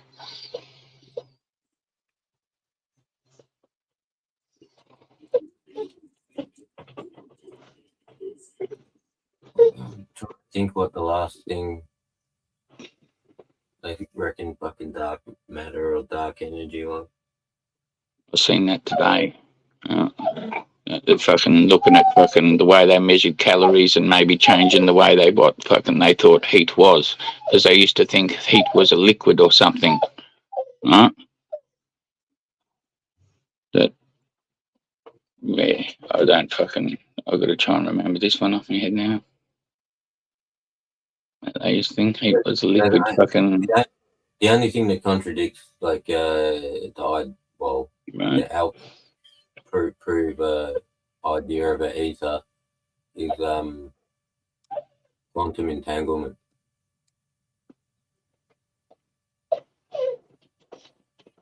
The two particles can talk to each other over any distance instantaneously. It's meant to be impossible. So for That's that to only if happen, those two particles were in the same place as creation or had something to do when they were created. Yeah. With each other. Because they just Yeah. blended two photons together in fucking Instagram. Like, they've got, not on Instagram, but somewhere in a science lab around the world, they blended two photons together and it fucking formed the fucking shape of a yin yang. I Yeah, seen that the was something picture. That was selected out of thousands of images, though, Monty. That was handpicked. I was going to say, I had seen the image. I didn't read the story. It intrigued me. I thought, if this is a picture of something they're seeing on some level, this is pretty fucking cool. Didn't you see Weinstein in that talking about that? Because he could fucking break down, like, he sort of had an understanding of the imagery and stuff like they used to do it and that, and how they did it and that. But he goes like, I'm not fluent in it. It would take me 10 minutes or so of reading this to get fluent in it. But fucking Brian goes through it, breaks it sort of down for him.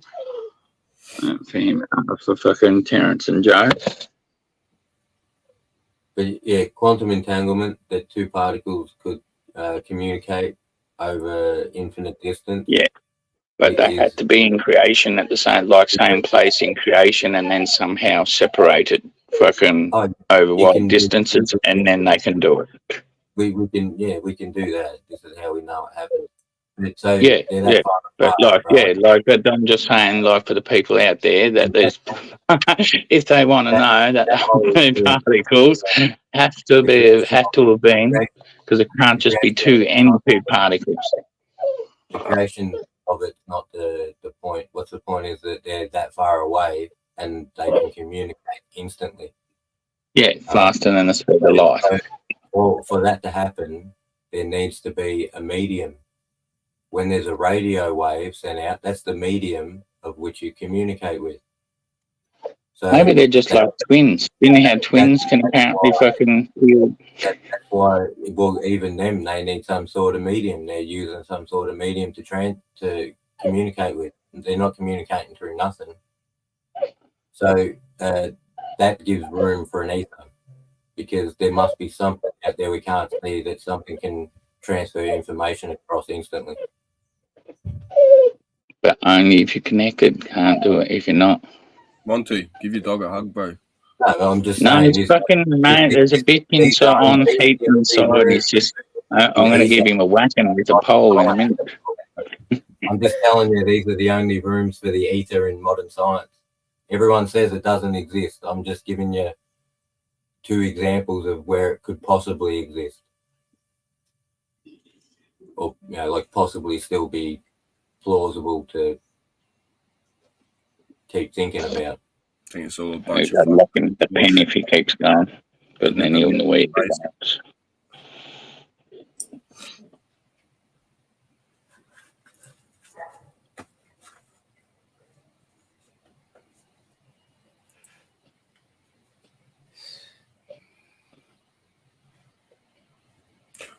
Who's gonna have a bong with me?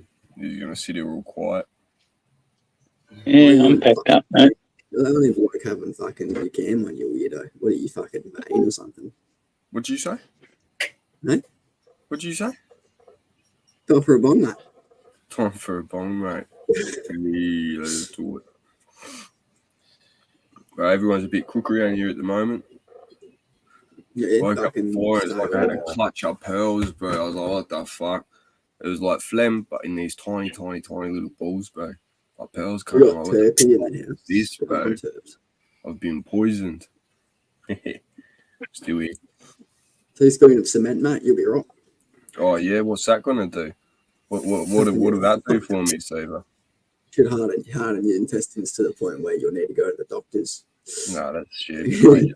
Follow through with the action, man. when Quick, ruined quick your set video. cement. You fucking. Right. Yeah, I'd probably do some-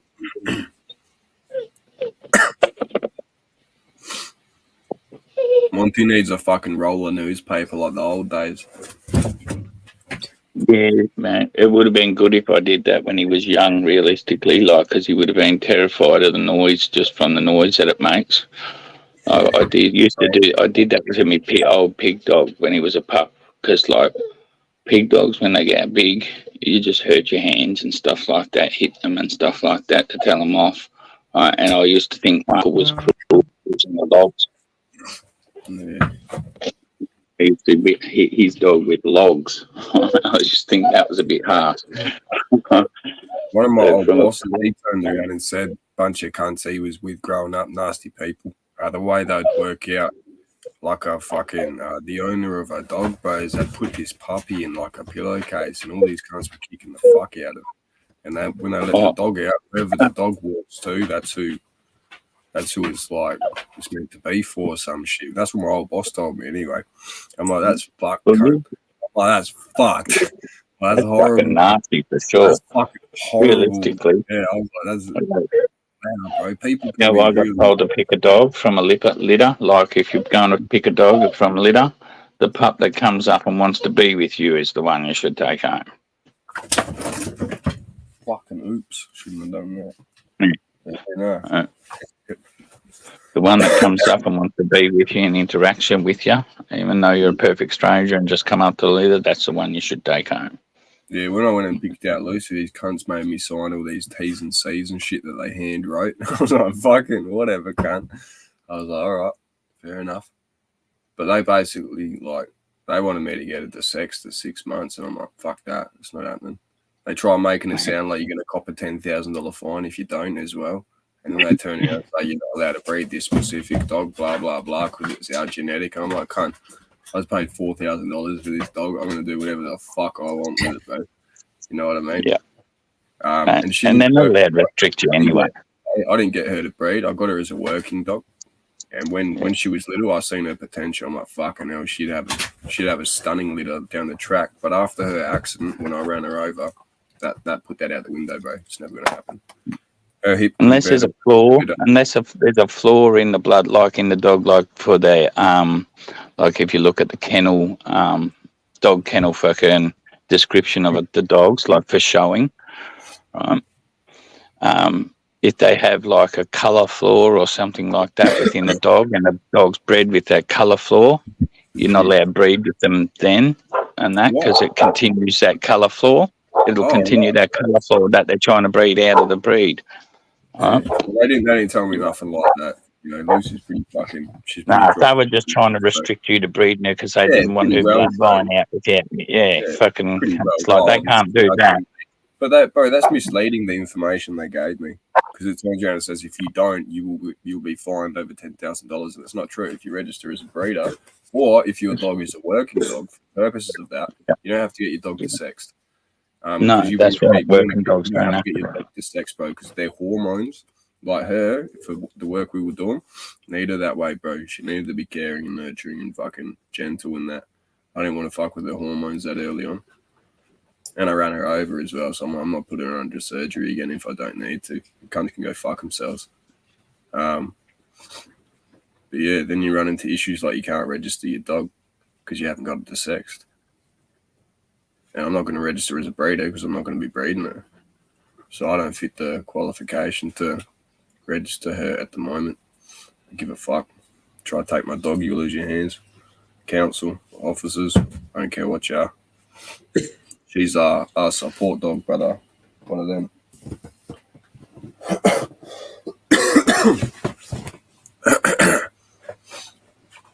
Yeah. Plus, I'm already paying for the registration because when you don't register your dog, it costs $840 from the council. They'll take your license. So, yeah. Good luck finding Jay, mate. I'm registered at 6 different home addresses, so you'll never find me.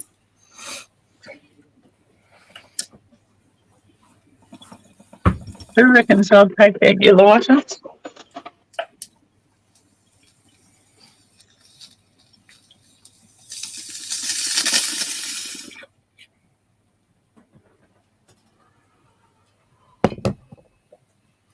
don't pay the fine, bro, goes to like a 4 or 5 stage thing, South Australia.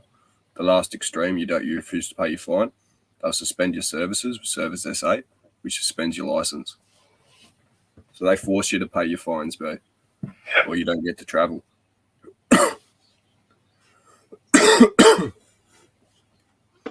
I don't think councils can give out fines legally. Yeah, I don't know. They're not a form of government. They cannot give out fines.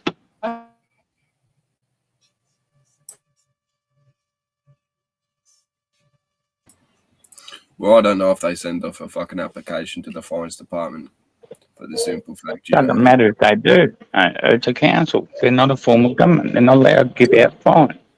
Well, I've got a fucking fine, Monty, so it's a real thing, brother. It's not like Every time I see a parking meter that works for the council, every time I see a parking man that pay for them. one of them cunts, I always chase them off because, like, they know they're illegal. Right?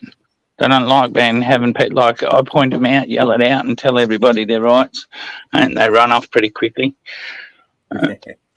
Cunts.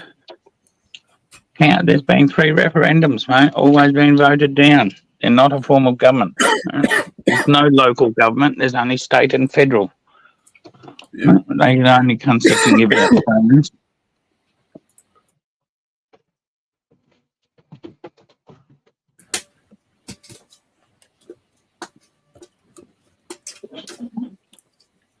Even then, on a technical level, I think we could all fight that as well because they're registered ABNs. You're a registered business. You can't give out fines. Well, the government's a registered ABM.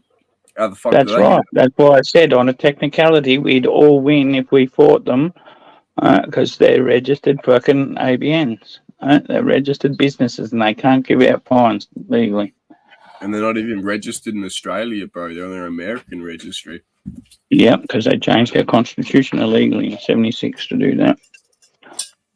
Because they lost fucking a court case in fucking British High Court about fucking terra nullius and the colonisation of Australia, that the fact that it wasn't legal. And they were told to make a treaty with Aboriginal people. That's why Bob Hawke was up in Northern Territory fucking promising that there'd be a treaty by 1988 or something like that. And fucking, that's why that treaty song happened. Yeah, right. Yeah. And then that they changed the fucking 78 or something like that. The treaty was meant to be done. But then they changed the constitution illegally in 76 without taking it to a vote. Registered us as a fucking business on a foreign fucking exchange. And now it's no longer the Commonwealth of Australia, so they're not fucking liable for the colonisation of Australia anymore.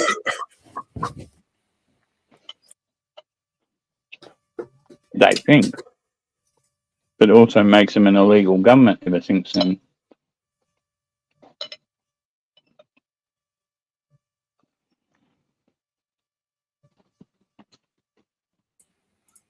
Well, there you go. First I ever heard of that stuff was because a guy tried to import an American car.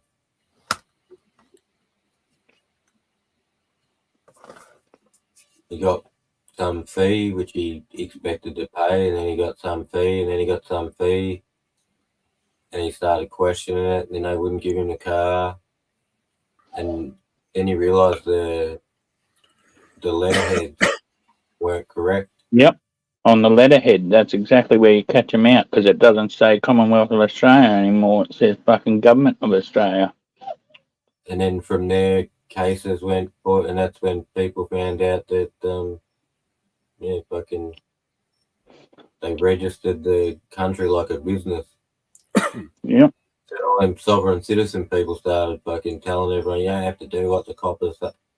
The lawyer that actually started taking this on, he's like, please do what the police say. He goes, it's going to be more trouble you trying to just run away than let them do what they want to do, then take it to court.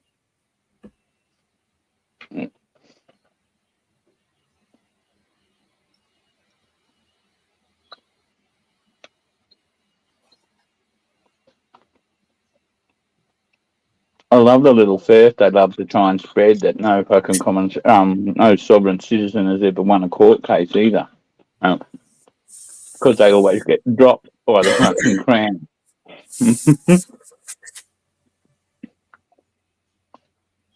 Yeah, that lawyer, he's like an eidetic memory fucking constitutional dude, right? Yep. A Supreme Court fucking magistrate or whatever they're called. The one who was the judge overseeing that case. She lost her shit. This footage is on YouTube. She lost her shit. Stormed out of her own courtroom, dude. She lost her job. Then if she storms out, she's fucking left the ship because it's based on fucking admiralty law, right? Yeah, If the captain storms off the ship, they're no longer in charge of the ship and the fucking case is thrown out. He's pointing all this out as it's happening. He's trying to explain that there's multiple laws being broken right now. She's trying to have people arrested in the courtroom. He's like, well, hang on. He's pointing all this stuff out. She just fucking goes nut and walks out. And he's trying to say, but you can't walk out. Like, he's playing. Oh, she can, but if she does, she forfeits the case. And fucking, she got down. The rule. A couple of Supreme Court, and I think two of them were from WA. Yeah, yep. WA and Victoria, the two states that are affected by the fucking change the most, apparently. Fucking ages ago, dude, when I used to watch that shit. Yeah, I've got them saved into my files on my phone. Also, his little talks at fucking lectures and stuff at universities and fucking other places to educate people that wanted to really like about what was going on. I think his name might be something like Wayne Group. Something Shaw, isn't it? Something Shaw? I can't remember. Maybe that was the guy who was trying to get the car in. Yeah, the lawyer's got black hair and a mo, right? And when he's younger, probably got grey hair now and a mo, but his last name's Shaw. Yeah, he was grey and partially bald, I think, when he was in court. Yeah, he was one of the guys mainly fighting fucking trying to get fucking some cohesion in the fight against fucking what the government was doing during COVID as well, because he knew that was against the law constitutionally and fucking. Because he started doing that, they tried to put pressure on him as well. Yeah. Messing with Dude's got water his rifle license. Dude's got his gun license and stuff. They like to fucking hassle him and stuff like that and do regular checks on him and stuff. Yeah. They were messing with water on his property. They were doing something, and then he told them they were over the property line, actually on his property without permission. And they're like, "Yeah, we don't care. We're the council." And he's like, "Nah, you need permission and shit." And they were doing some change to the water that he didn't want to. And then cops rolled up. I think the work did see. Then they wouldn't take his bins. They wouldn't pick up his bins. They're like, all right, let's do the water. And fucking, we're not picking up your bins. So he picked up his bins and took them and just sat them at the front of the council door. Yep. That's him.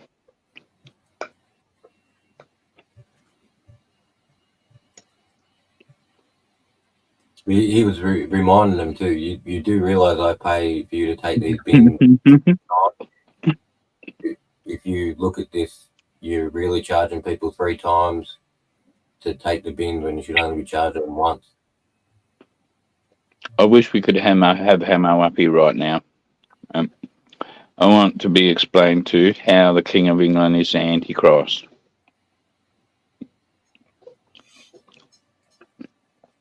Does anyone even listen to him? I thought the Antichrist is meant to be fucking full of charisma and fucking capture the world.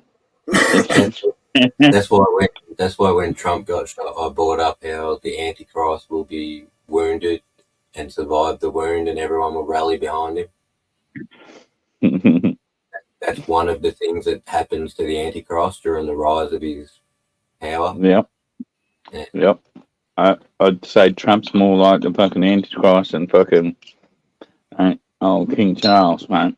Old King Charles was fucking pretty pathetic. Did King Charles have cancer or something recently? Yeah, he's got cancer. Did he See, survive? that it? wouldn't happen. I think he's still going through it, mate. I think he's still going through it. Isn't that why Harry come to visit him recently? He's made amends with Harry and wants to see the grandchildren, and I don't think he's going to live too long. No, I was going to say if he survived it, then maybe. Got with cancer and survived it. No, I think the idea, when they talk about the steps of the Antichrist in the Bible, I think it's like a mortal wound, like from a sword or like a weapon.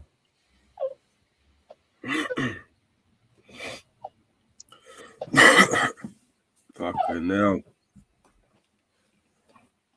King of England doesn't have much power. No, he just drinks wine and puts that. Loves badgers. Hey, later, mate. Wait to see the Have go. to see. Don't know, just dropped. Yep. Just left in. Shut up, dog. Fucking annoying. I don't know. He's down the pen. I know what Monty's feeling right now. Yep. Hey, check this out. I figured this thing out. Remember, I bought this fucker. I thought, oh, damn, this is dodgy as I got a cheap one again. But no, I just had to turn this button on, right? Watch this bullshit balances itself. Oh, fuck, gotta be careful because it fucking swings on you. Here you go, I reckon. Is that it? Yeah, there we go. So, it full stands up straight. When you hold it like that, you turn it on the side. Yeah, it skips, bro. Be mad good for videos and stuff. Nice. So it self-orientates itself. It's self-balancing. It's almost like gyroscopic in a way, I guess, somehow. Yeah. I don't know how they've done it, but it is battery operated, so I have to be considerate of that factor. But even then, just the shots, I'll be able to pull off with it. The length of the fucking of that thing too. Yeah. So. Yep. Good Look, selfie. yeah, only $60 off eBay, bro. I'm not trying to fucking break the bank with anything. Temu. You probably would get that for $5 on Temu. Fuck off your team. You only got to wait 3 months. Dog. You only got to wait 3 months. Talking to a dog. You need a new one, Monty. That one's broken. Yeah. Seriously broken. Should have been a lot more rougher on him as a pup. We lost another one. Who was that one fair? Shit, do you say Antichrist and cup of tea? I've been drinking tea lately. What's going on here? Fuck. Yeah, that's what Hamos watched on about the King of England being the Antichrist. That's what it's called. Oh, really? Antichrist. Oh, yeah, I heard about that. I don't know. I just can't see the King of England being the Antichrist. Mate. He's not very powerful. Not very influential. Yeah. I think I've got to be careful next year, bro. Because next year is the year of the snake. And for some reason, I remembered this dream I had getting bit by this viper. I fucking hate that sort of snake, bro. Because I didn't know what snake it was in my dream till I spoke to Pandy. He's like, that's a viper, bro. Because it was short and fat. You know what I mean? It was like this big. I'm like, oh, what the fuck? I went to grab it, boom, turned around and I was like, no. Oh, that's I was like, yeah, it's in your dreams, it's a lot more intense because you don't know you're dreaming, bro. Yeah. I got bit by this snake, and next year's the year of the snake, bro. And I'm in the year of the horse, and the year of the horse is after that. I'm born in 2002. So I got to try and survive. I'm the year of the horse as well. Yeah, whatever the fuck comes next year, bro. I got to survive it, lad. I got to be on guard too. Because I wonder what horses and snakes don't get on. As makes you wonder. Death had a nasty fucking snake, bro. It was horrible. I was trying to pick it up, and it was just so fast, mate. Just turn around. Oh, yeah. They're the fastest striking snake in the world. Yeah, I was like, yep, that's death. Shouldn't have tried to pick that up. But yeah, no. I have some Worst thing about them, you never ever get to see them. So you're lucky in the dream that it even showed you that it was there. 'Cause- Yeah, well, I knew it was danger, but I don't know if I was going to try and throw it away. I should have left it, though, realistically. But, curiosity killed the cat, can't, yeah, but maybe the dream is telling you that the snake will be in plain sight. The snake that'll bite you in plain sight. Yeah, well, I just think in general it'll be in play next year. So I just got to be fucking on the ball. Speaking of balls, what you got there?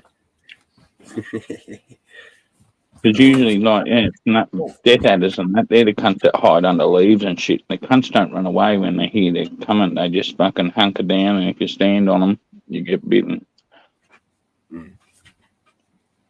And they're always next to logs and stuff, so you got to be careful when you're stepping over logs because they'll be on the other side and you stand on them. Do you say Stand right next to them. Are you talking about, is there actual wings in this statue? What's happened here? What? What Amos is saying. The painting. Yeah, I've seen the painting. No. He said, wait till you see the 10-foot bronze of him in loincloth and 4-meter wingspan. Wingspan. Is that Where actually is that? Or is he just talking about the length? Being made. Because I think For the temple, if he puts wings on it, bro, that's too obvious. Then we know, bro. Yeah. Then we know for sure. It's like, yeah, we don't need any more proof, lad. If he puts wings on it, we know. Yeah, Like, no way. Straight up. There ain't no way in hell they're putting a statue of the King of England on top of the It's not happening. Even if it didn't have wings. Yeah. Ain't no way he's going up on there.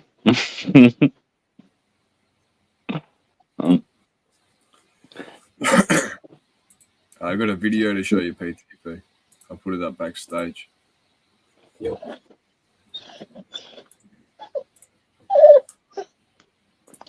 Get that roll of newspaper, Monty. No, I'm kidding, bro. Be nice. Oh, shut him up with a. No, You see this one? mate, he hasn't eaten for 2 days either, mate. He's refusing to eat. He's in that much of a fucking love lust. Mate. Fucking pestle dog. All this geometry, bro. Yeah, but photos can be faked, Hamo, so you got to be careful with what you see nowadays, mate.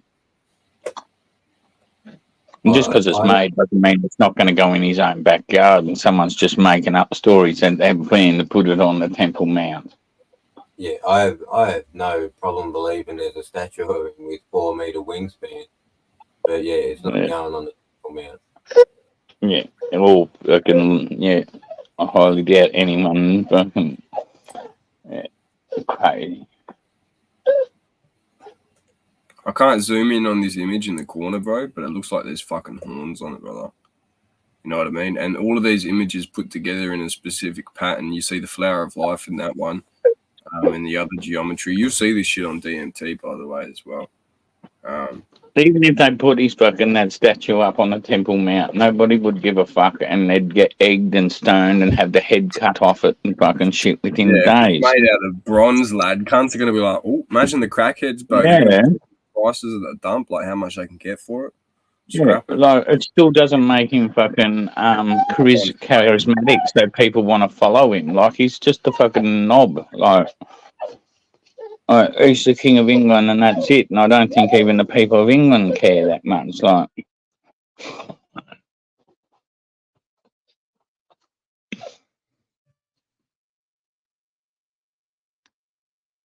It's amazing photos. Crazy times, man. I have no doubt he'd make a statue of himself to have in his garden. Yeah, but what was this thing about the cup of tea you were saying? Is that just the name of the episode? That's the name of the doco. Yeah. Because I was freaking out, bro. I thought he was saying I'm the anti. I'm like, what the fuck? I've been drinking tea, cunt. I'm like, what the fuck's this all about? fucking cunts onto me. Yeah, but I got to keep the appearances up. A few more weeks, bro. A few more weeks. Actually, I was looking today. The Schumann resonance has restored itself, so it's pretty fascinating to But does see. it, Hey, yeah, okay, sorry, I was going to ask PTP, does it actually say that about the Antichrist, that he cops a wound and lives? Yeah, he takes what everyone perceives to be a mortal wound, and he survives. And because of that survival, people rally behind him. It's another step to him becoming all powerful over the world. Yeah. It's not the final one, but it's one of them. Wonder when anyone can, yeah, it's not a mortal wound, is it? But fucking, no, it was close enough. But it's a Yeah, it's headshot. close enough. It's fucking no, headshot. that's it. What if that bullet did go in though? Right, let's just say for a second it did, and we've perceived it as it not, and they've tried to pin it out like it hasn't. And then that's the way he could disguise himself, you know what I mean? Can you imagine if that kid, he fucking landed that shot and went, what the fuck? He just, bullet just got stuck in his head and he's just like, gone down, you know? I don't know, bro. I don't know. If that thing had entered his skull, that whole thing we seen where they dove on him, there wouldn't have been much movement from there. Unless he's the Antichrist. Yep. Yeah. Perceive it as a mortal wound, a bullet to the head, bro. That's a mortal wound. You know what I mean? And if they, bro, that's what I mean. And that's why I question that. Does it really say that about the Antichrist? Because, right, realistically, like Trump was pretty popular before this now, right? And now he's got every Republican within his party that was against him on his side. Fucking more people cheering, yeah. Even got fucking old Russell Brand fucking endorsing him, mate. Fucking, he's got the stamina to run the world. Fucking, it's just the Antichrist. Trump's the Antichrist. Was never Obama. He didn't turn his head that far to the side when you look at it realistically. That looks like an entry wound to the side of his head. I reckon it probably bounced off his skull a little bit. If that's an entry wound in the side of his head, that's the reason the top half of his ear didn't come off. But then again, it was only a small bullet too. I was talking to Justice about it. I think he says it's a 5.56 round. Yeah, 5.56 is big enough to fucking take your brain out on the side, though. 223. Yeah, 223 is a 5.56. And then what's up from that? 7.2. Oh, there's like 243. 243 is up from that. Yeah, 243, 270. 7 millimeter Remington Magnum. 308. 30.06. Yeah, hey, you lads know that there's a fucking 8 millimeter Magnum. You know, there's another Cheech and Chong movie coming out, another Up in Smoke. No. It's releasing this year, bro. Wow. Yeah, bro. So even if the world ends this year, it'll be a good year at least. Cheech and Chong 2 can't. Fucking A. Well, there's different Cheech and Chongs. It's just Up in Smoke. That was my favourite. Catching up to where they are now, Yeah. I could have got him with the sluggy from there. Fucking A. It Yeah, is but quite the Prince of Wales coat of arms has been the same for every Prince of Wales since fucking they conquered Wales. So it's not just his fucking coat of arms; it's every one of them who had that, who's been labelled the Prince of Wales, the Crown Prince of Wales. Their coat of arms work. It was pretty surprising, 138 metres. Apparently the dude fucking tried out for his high school shooting team, right? And fucking missed the target at fucking by 20 metres.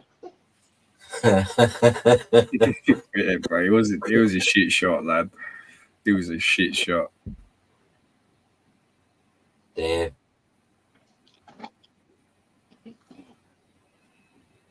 Apparently, and then another, like the same day, or on the one day, he was in his 8th lane and he managed to shoot the wall on the other side of the fucking on lane one. Bro, One. got something for you. I got some information for you, lad, because I've been all over this too, as you know. Right, have a look here.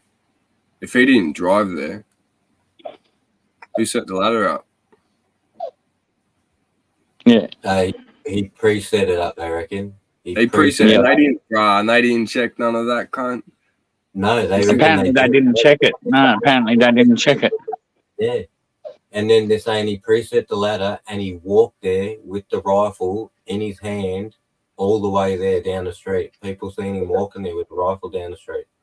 Which Apparently half an hour or 2 hours before fucking the shooting took place, he was seen outside just where everybody was going through security and that with a laser rangefinder fucking scoping how far it was to the fucking stage. And that security called it into security fucking Secret Service cunts, plus also had police trying to fucking detain him, but he fucking managed to disappear in the crowd. And that was rocking up to the thing. He fucking disappeared, fucking turned around and took off from him and disappeared in the crowd that fucking was rocking up to attend the rally. To go through, yeah. it is a trip. Look, all conspiracy theories aside, right? That's a massive lapse in fucking security. Right? If no weird shit happened, that's a huge lapse in security. That someone can climb on a roof at 138 meters away from a former president during a And a running nominee for president as well, not just the former one, so a running. Yeah, Maybe the next future, and also former and future president, maybe. I'm not Secret Service, but I would have had dudes on that roof. Who assigned the detail though? Like are they like Secret Service? Like yeah, there's a head of them and stuff like that. But the dudes at the rally, they don't get to choose how many. Like the low level cunts that are the snipers and that, they don't get to choose how many were fucking given sent there. Like there was only 4 of the cunts, 4 snipers, 2 sniper teams. Yeah, so And the rest were all the rest of them were fucking like within fucking 5 or so meters of fucking Trump all around the stage. So that's what I mean. So if I was in charge, I'd be like, well, we need a couple more guys over here. Yeah, but like also like is there some cunt pulls the strings and tells them how many they're allowed to lot or something like that? Does it come from government who's in power? Like that's what I'd like to know all these things. Like because I'm sure Secret Service don't like to cut corners anywhere, and they would fucking put as many people as they could fucking. But do they get restricted by fucking who's in power? Like. Oh, I always thought they'd have a certain size team, and then anything they didn't deem too important, they'd put local police on and stuff like that. They could get like a SWAT sniper if you're short on snipers or something, you know, like just get a police sniper fucking. But you always thought they were like they were unit, like they were like a unit, so they'd swap out because they can't be on him 24/7. They got to sleep, so they're probably on a 12-12 or 3-8 or something. There might be 3 crews, 8 hours each. Oh no, you know, unless they're sleeping with him. But you can't sleep with him. You got to be awake so you can protect him while he's sleeping.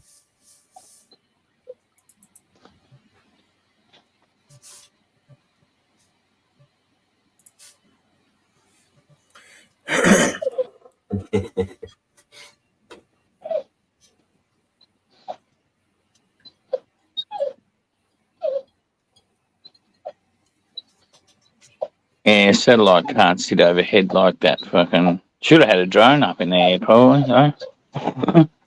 Is it illegal? Look at American civilians with drones in America. Hey, Isn't it illegal to look at American civilians with drones in America? Like if you're a, I'm sure Secret Service would be allowed to use a drone to fucking for security, though.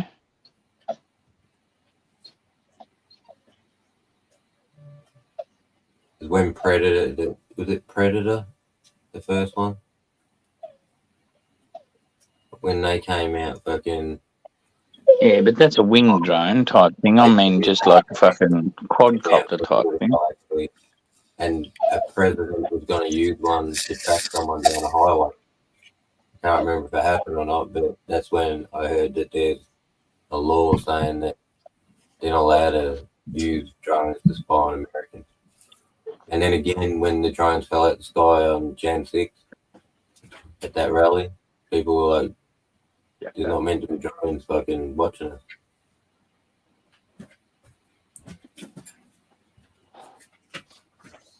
I'm sure you probably, as a civilian, you're not allowed to have your drone there, but I'm sure fucking Secret Service and stuff could be able to be flying drones.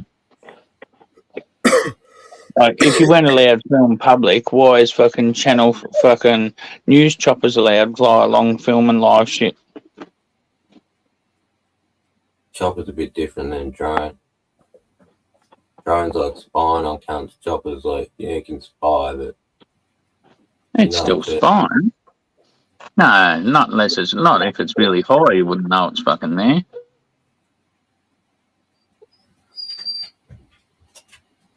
yeah, you'd figure it Like, out. and I don't mean they should use I don't think they should use a fucking MQ, like a Predator drone to fucking fly over the rally. All they need is fucking a quadcopter drone that holds one of the fucking cameras. Yeah, And yeah, they can sit there looking at everything.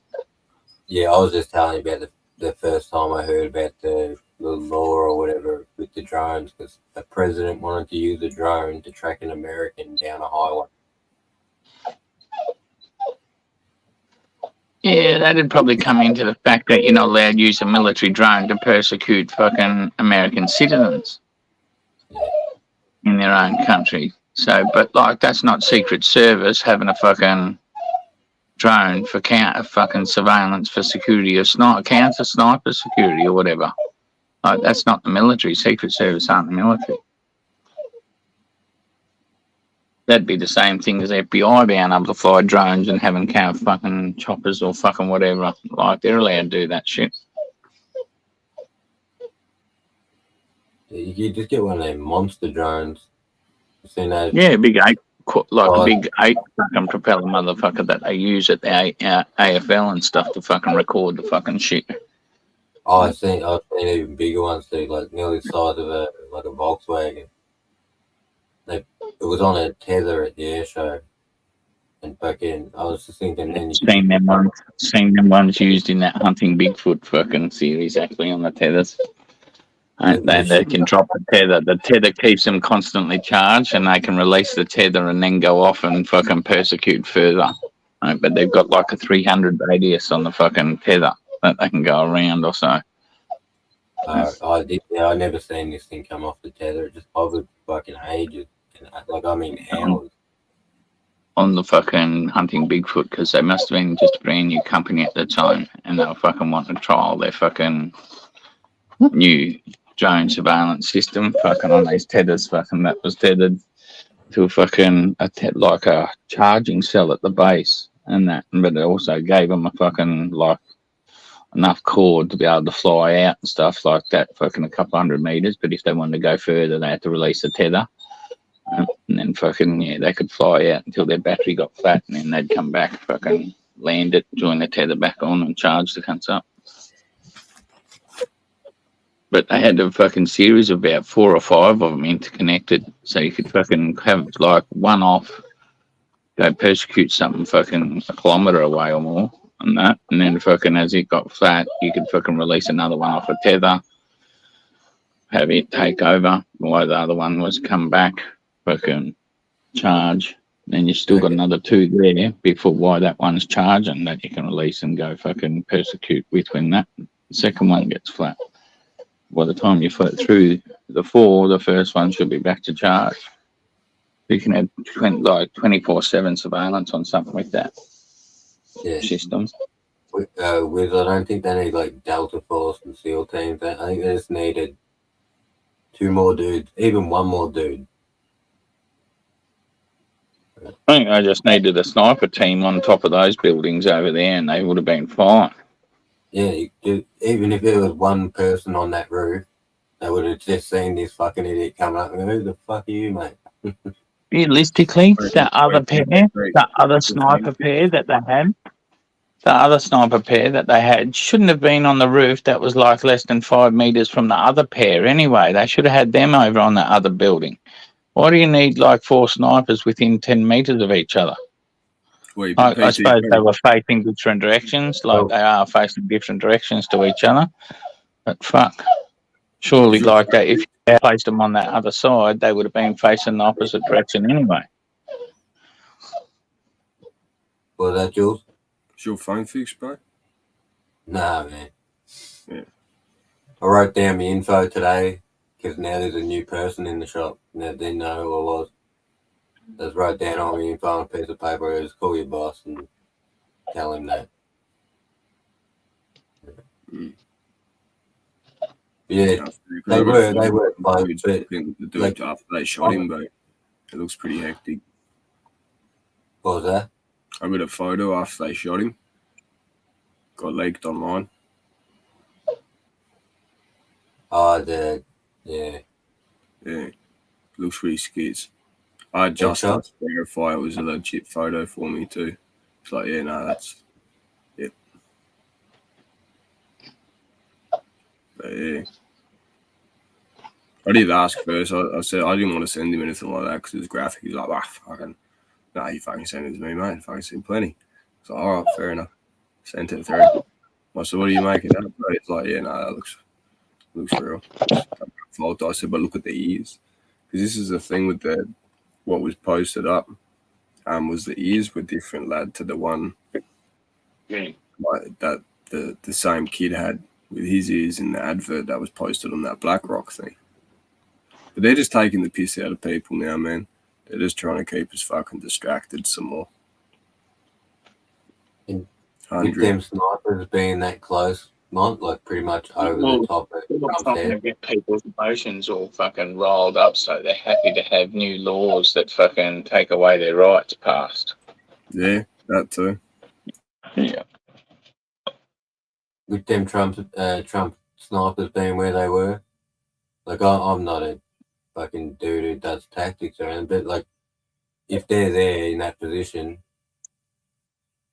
theoretically they should be able to see whoever's going to shoot at him as long as they keep scanning, because they're in his position and that person, whoever's going to shoot him, needs to be able to see Trump.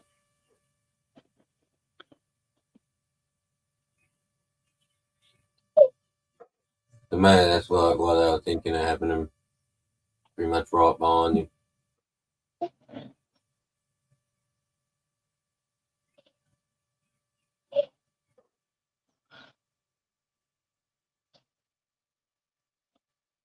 Still, I don't see much sense of having them right behind Trump, realistically, like that. Like, you're asking them to spot snipers at distance and stuff like that. Right? And then it just comes down to fucking who's fucking better at spotting who, right? And if someone, like, it's lucky he didn't get camouflaged in a ghillie suit and just decided to park himself in a fucking lawn somewhere fucking mile away. I'd prefer to have control of the area rather than have to retaliate. For sure, I think I would have rather have fucking snipers out a couple of 100 meters away from Trump as well, so they've got the fucking, at least they're out on the distance, sort of roughly where most people are likely to be taking shots from. So they're like, people have got to sneak up next to them to be able to shoot, or take the shot from twice as far. Yeah, And that, exactly. and then they're still doing the same job they were doing from behind Trump, but fucking given twice as much fucking safe distance. And see, that just seems like off the top of your head safety, don't it? And these people are trained specialists, but they set it up how they set it up.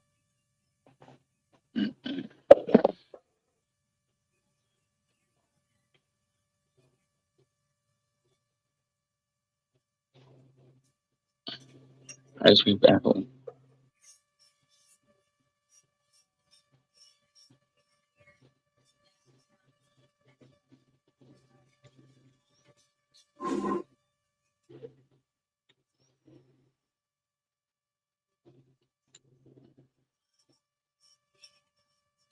So that was a headshot on the shooter. Yeah. Because when I seen him crawl, like he was crawling a couple of times, he got on his knees. I was thinking, oh, Yeah. I said that yesterday. He got up on his knees to try and fucking scoop up a bit quicker than what he was crawling. because people were fucking yelling at him, and he knew he was on time now. Running out of time. Yeah. Dude, if I was there, like that wall was pretty fucking low. He used a ladder, so that hill's obviously further away from the building than the video makes it. Apparently, 2 police, that's the other thing I seen on the task and purpose thing. 2 police did get to the roof, climbed the ladder, fucking stuck their head up to have a look at him. He pointed his gun at them, and the cop fucking jumped backwards so he didn't get blasted in the face. And then he turned and took his shots at Trump. Okay. To be fair, if you're seeing that monster aiming down sights, so you jump off the fucking ladder too. Oh yeah, I'm not leaving my fucking head up there. As soon as that barrel come point my way, I'm fucking down out the way too. Yeah. I'm stupid enough, Jules, to run over there and climb up the ladder. But yeah, the moment the gun pointed at me, I ain't got a weapon. I'm out. Straight out, bro. That cunt could have rocked the shop without the gun, bro. He was that fucking scary looking. Fucking knows. I don't know. You reckon they just got him on the gear for a bit and just fucked him up? I don't think they needed to, man. Do you really think you need to get that kind of fucking dude on the gear? Fuck him up. No. Apparently, he's been badly bullied his whole life because of the way he looks. So they say. Oh, that was even people from his school that were saying that. Where they're like, yeah, we bullied him. We're the reason he took a shot at Trump. I don't think they admitted to being the ones that were bullying him, but fucking yeah, they said pretty much everybody bullied him. He was a loner. Everyone bullied him. Fucking yeah. I seen the BlackRock ad. Like, so the picture they showed on the news is a head-on shot of a young man. He's probably younger than 20 in this photo, with sort of short hair and glasses. I'm pretty sure he had long hair when he shot. Yeah. Yeah, his his head almost elongated. Yeah. So. Yeah, he's like got a massive fucking forehead that bubbles out fucking past his nose, man. Something else. He got dropped, man. He got dropped. He didn't look that different in the photo. No. You didn't have a look at the ears then, bro, because you didn't see what I seen. I got photos from him in the BlackRock ad. They do a yeah, I've seen him in the BlackRock ad, and I've also seen the school photo where he's also got short hair in it and with glasses and a couple of big pimples on his forehead. And he looks very similar in those 2 photos, but then I've seen a couple of photos where he's got the long hair and one where he's got his head sideways, like you're getting a sideways profile, and then you see how big his fucking forehead sticks out forward. Going through his fucking snout, Monty. Yeah, I've seen the one with him. I've seen the bullet. Like you see the ears, how they'll cut up or something, almost like choppers. If you look at the BlackRock ad, like you look at his ears, that's what people are pointing out. The little attention to detail things. His ears were all fucking carved up. Yeah, I don't think they're carved up. That's 2 big pools of blood going down either side of his ear because the exit hole is just above his ear hole. Yeah, no, but if you here, I've got a photo, but I don't know if you remember or not. Have a sus. So I've got them lined up. Give us a look. Oh. Lap dog. I just got to be careful not to show him fucking like dead. He's talking about the ears on the shooter, not Trump's ear. Yeah, I know. Yeah. Like the exit hole on the shooter is just above his fucking right ear as well. So they've popped him from fucking. That's why, it's gone from front left to back right, sort of come out above his ear. Right, and then there's 2 big pools of blood going down fucking either side of splits either side of his ear. Oh, okay. This shit, bro. That just might be a couple of cysts on his ear or something. Who knows, bro? Well, you reckon Nah, I don't know. Look pretty thinned out. Oh, I see the blood you're talking about, Monty. Yeah. Yeah, they popped Blood him on his ear and stuff. right through the snout, and then it's come Yeah, out. and then it comes out. Like, well, Yeah, almost above. like behind the ear down here. No, not above, bro.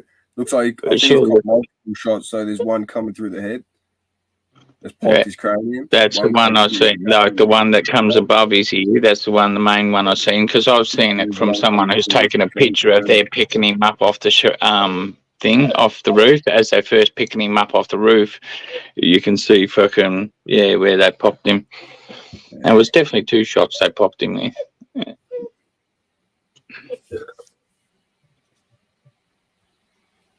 Yeah, first one would have been from the snare, like, straight in the face from the left front. So that's the way he was looking. If he's looking straight at Trump, then fucking the snipers at like fucking 10 o'clock to him. Like if Trump's at 12 o'clock, the way he's looking, the snipers are at 10 o'clock. So it would have smacked him fair underneath the snout on the cheek. And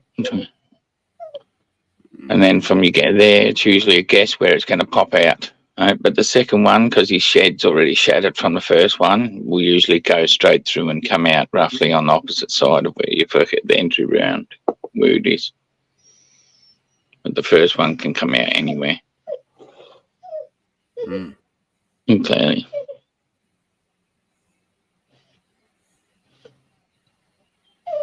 If I just sat up a little bit more, I'd look like fucking Mickey Mouse with you two. Sitting there in the camera.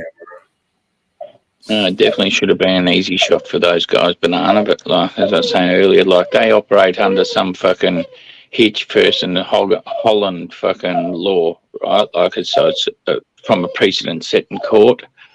So they're not allowed to actually shoot anybody until they actually have a shot at Trump or whoever. Like everyone's going on about why didn't they shoot him beforehand? Like they're not allowed. They go to jail if they do that. That's a bit cooked, don't you reckon? Yeah, well, it's been set by precedent, though. So obviously, back in the day, some fucking Secret Service dude did shoot somebody, and fucking that didn't deserve to be shot, just because they was mulling around in their yard with a rifle or something like that, not shot, or fucking something that looked like a rifle. High pressure washer or something, washing the room. Yeah. Oh, there's a cunt going to shoot the president and fucking popped him off some roof and fucking,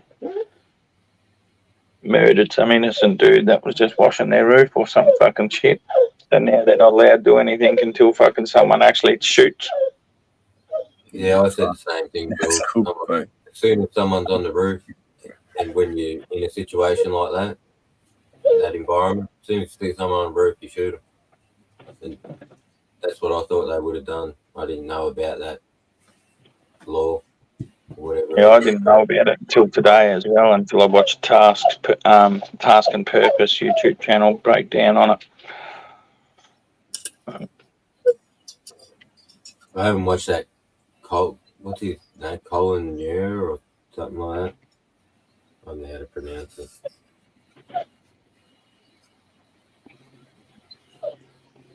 He's definitely going to have something to say about this. If everyone had a gun, everyone could have shot him. Yeah. And then how many fucking people are you got to worry about shooting Trump then if everyone's got a gun at the rally?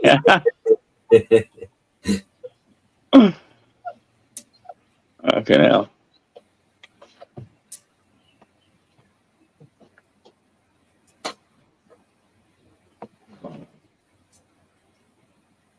It was a trick though to see how many people could see this person and knew what he was doing. Yeah. Has anybody seen the interview with the dude he's a ginger man with a beard and got a red MAGA hat on? He's the one taking that film. He's the one filming that dude and trying to yell out to the police and fucking Secret Service. He's the one who actually says that fucking from the Secret Service position, he doesn't reckon they could see him until after he popped his head over the angle. Like, because when he's crawling up, the angle of the roof fucking hides him from their view. Yeah. Even though they were looking at the crowd and wondering what they're pointing at, but they can't hear fucking from where their position is, and we were just waiting for some cunt to relay it over the radio what the fuck was going on. But they obviously knew that there's something there, and hence why when you see the footage of the snipers, the sniper who takes a shot, he's already up on his knees trying to get at like a higher look, trying to look over the top. And then and you must hear the rounds go off, and then you're seeing like, oh fuck, get behind the rifle and take 2 shots. And he does that pretty quickly. I reckon he does that within fucking half a second or something from fucking being like your head height above his rifle, trying to look over the top of his rifle, trying to have a look at whatever who's pointing at what, and then hears the bullets, and then he's fucking down, pop, pop.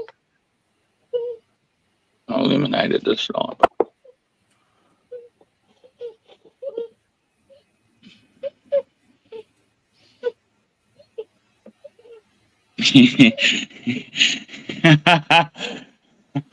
Mick. It does look like Kingy, man. Fucking no. Where's Kingy? We need him. Where are you, brother? Leave him alone. That's why Kingy hasn't been around. He's on holidays in America, the bastard. They got him. The hat that he was wearing, the hair comes with the hat.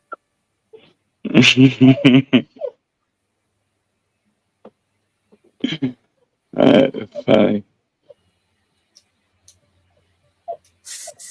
Shut up.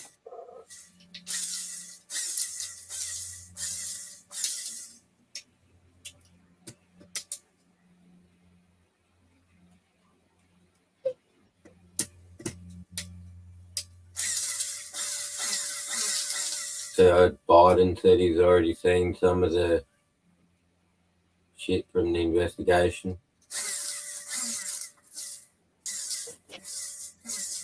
So I wonder when the investigation will be done and what. I wonder when we get the watered down version of it. Yeah. Yeah. As soon as he said he'd already seen it, they asked him, oh no, I can't say.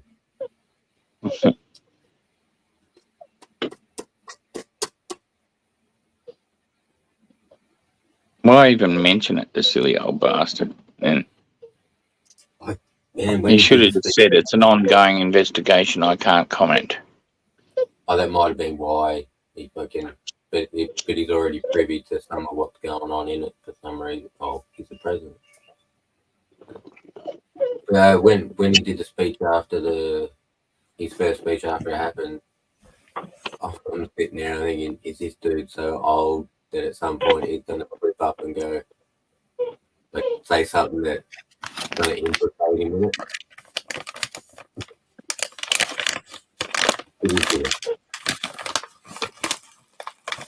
You've got to wonder, like people were questioning what he said in that first speech afterwards anyway, because like fucking apparently he fucking didn't condemn it as hard as he should have or something like that, or fucking I don't know what he said because I haven't watched what he said or anything like that. Fucking yeah.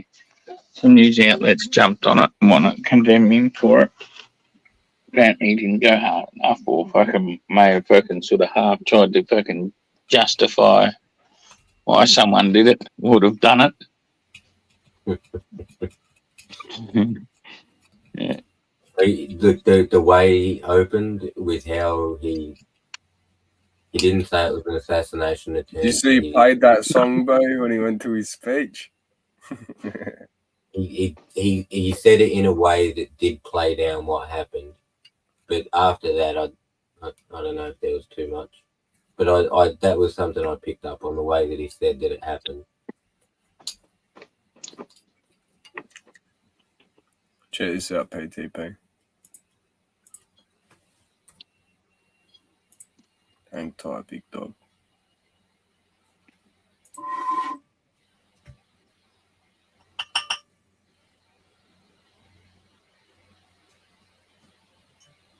But now he's on the whole, let's reunify everybody. Yeah. I reckon we should look up alchemical science and look up the unification model. Trying to confuse me before I even can tell you if this guy's legit. Right. If I There's plug no this thing need onto to a question whether it's legit.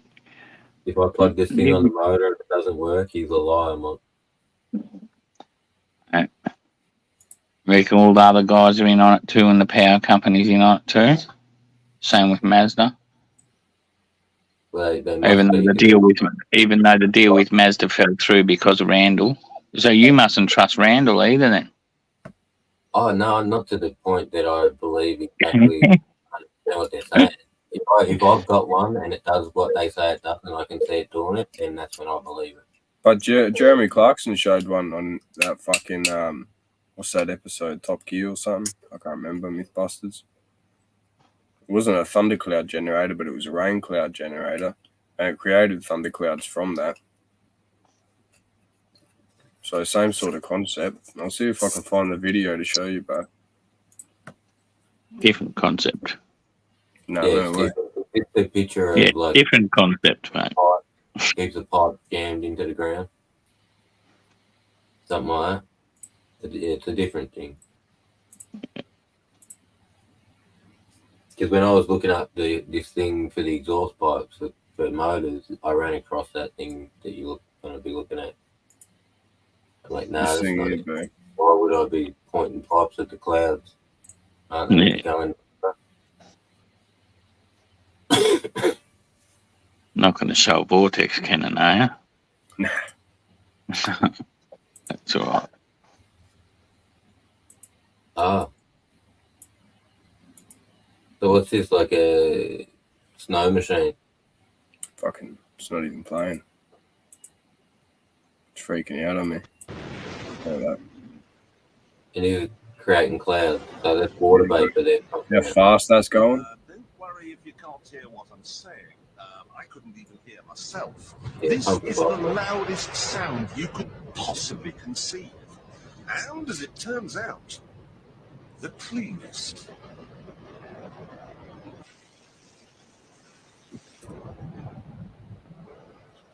Now, the most amazing thing is that cloud up there, which was generated by the engine, is just a mixture of hydrogen and oxygen. It's water vapor. And in about an hour's time, someone in Mississippi is going to get wet washing. It will actually rain. I told you. It's raining. That's unbelievable. Oh, NASA's playing God. It's making it Right, so that's an wet. actual thunderstorm generator. It's different to the thunderstorm. Did you see what that said on the side of it though? NASA. NASA. Oh, yeah, of course it would be, because that design is to mitigate exhaust from engines on rocket ignition. Without it, the pressure comes back up to the bottom of the rocket engines and blows up the rocket. Blows up the rocket. Yeah. So they angle the exhaust away. But look up the thunderstorm fucking generator. Look up alchemical science. What do you want me to read in alchemical science? Just look up the YouTube channel, and then look at the first of all, it depends. Well, I don't know what you want to look at: the thunderstorm generator or fucking the fucking unified model, unification theory model. There. Oh, the unification model because it fucking explains what's going on inside the fucking thunderstorm generator. I think. Is that with the particles inside a particle sort of thing? This is going to be his way of trying to tell you how carbon monoxide is being turned into hydrocarbons Yep. are being turned into What's going on with the elements and what they're able to change time and fucking shit. Yeah, it should be the last thing, fucking last video in the playlist. nitrous oxide. He's going to say stuff like that. Long haired dude on the channel. It's a long haired dude. Time travel takes place in there, where the particles decay at a faster rate, and they decay from carbon monoxide to oxygen and nitrous oxide. What's it called, Monty? That's Alchemical. my basic Alchemical understanding. science.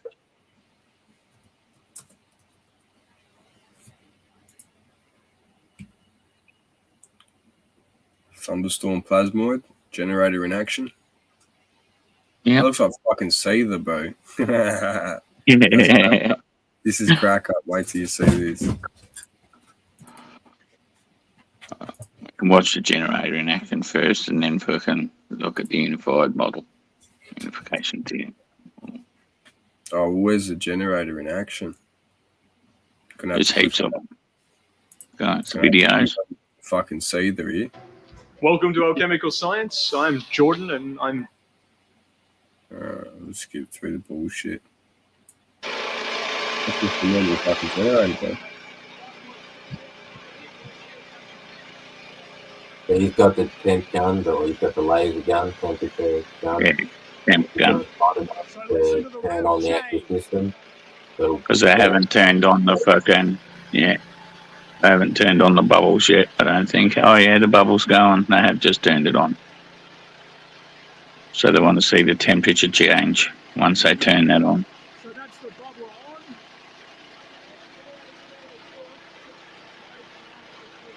on. Now that in this video, I don't see him put any type of device at the exhaust. He leans down there and sticks his head in it. Yeah, this one he doesn't fucking have a probe. So there's other ones, later ones that he has probe if you go into the video list. So what he's doing now, there's absolutely nothing wrong with that, apart from I'm not him there doing it. But jump if down I there, do smell that, the exhaust. So they turn the machine on. I would We be didn't like, have the oh, bubbler yeah. running just as we're getting it started. I jumped down there, smelled the exhaust at the beginning, and it just smells like, petrol and fumes. And we put the bubbler on. We can hear the revs increase in the engine when the bubbler's gone on. And then we're also seeing, obviously, as we show. The rev increase in the engine could be just from leaning out. I know a bit about engines. So what's that even for, bro? I'll be able to tell you what. Well, like if you find a different one, right, like the later ones, it'll show you they'll have probes in the exhaust. While they're doing it, the exhaust, when that generator's running, right, before they turn on the fucking plasmoid generator and the little cylinders fucking you didn't get to see that part. You only got to see where they're generating the bubbles bit on the little bit that we've seen then. Fucking somehow inside the spheres, because like after it goes through the bubbles, little bubbles and cause cavitation and a little lightning, fucking ball lightning happening inside that cavitation, and then fucking it goes into the motor. There's also fucking pipe and a sphere coming on the. So are they trying to generate another form of electricity? Is that all? No, they're cleaning the exhaust. Like no pollution is coming out of the engine anymore. Fuck. Only oxygen and nitrous Only oxide. oxygen and nitrites, So if which we is had to in our cars, that'd be pretty good for the environment. Nitrous oxide. Nitrous oxide, mode. 4% nitrous oxide comes out. yeah. That spun me out. I was like, that's what you Yeah, use. but it'll be That's what you need to fucking, to power your car faster. So if you captured that and then pumped it back in, you could fucking get some good boost. Yeah.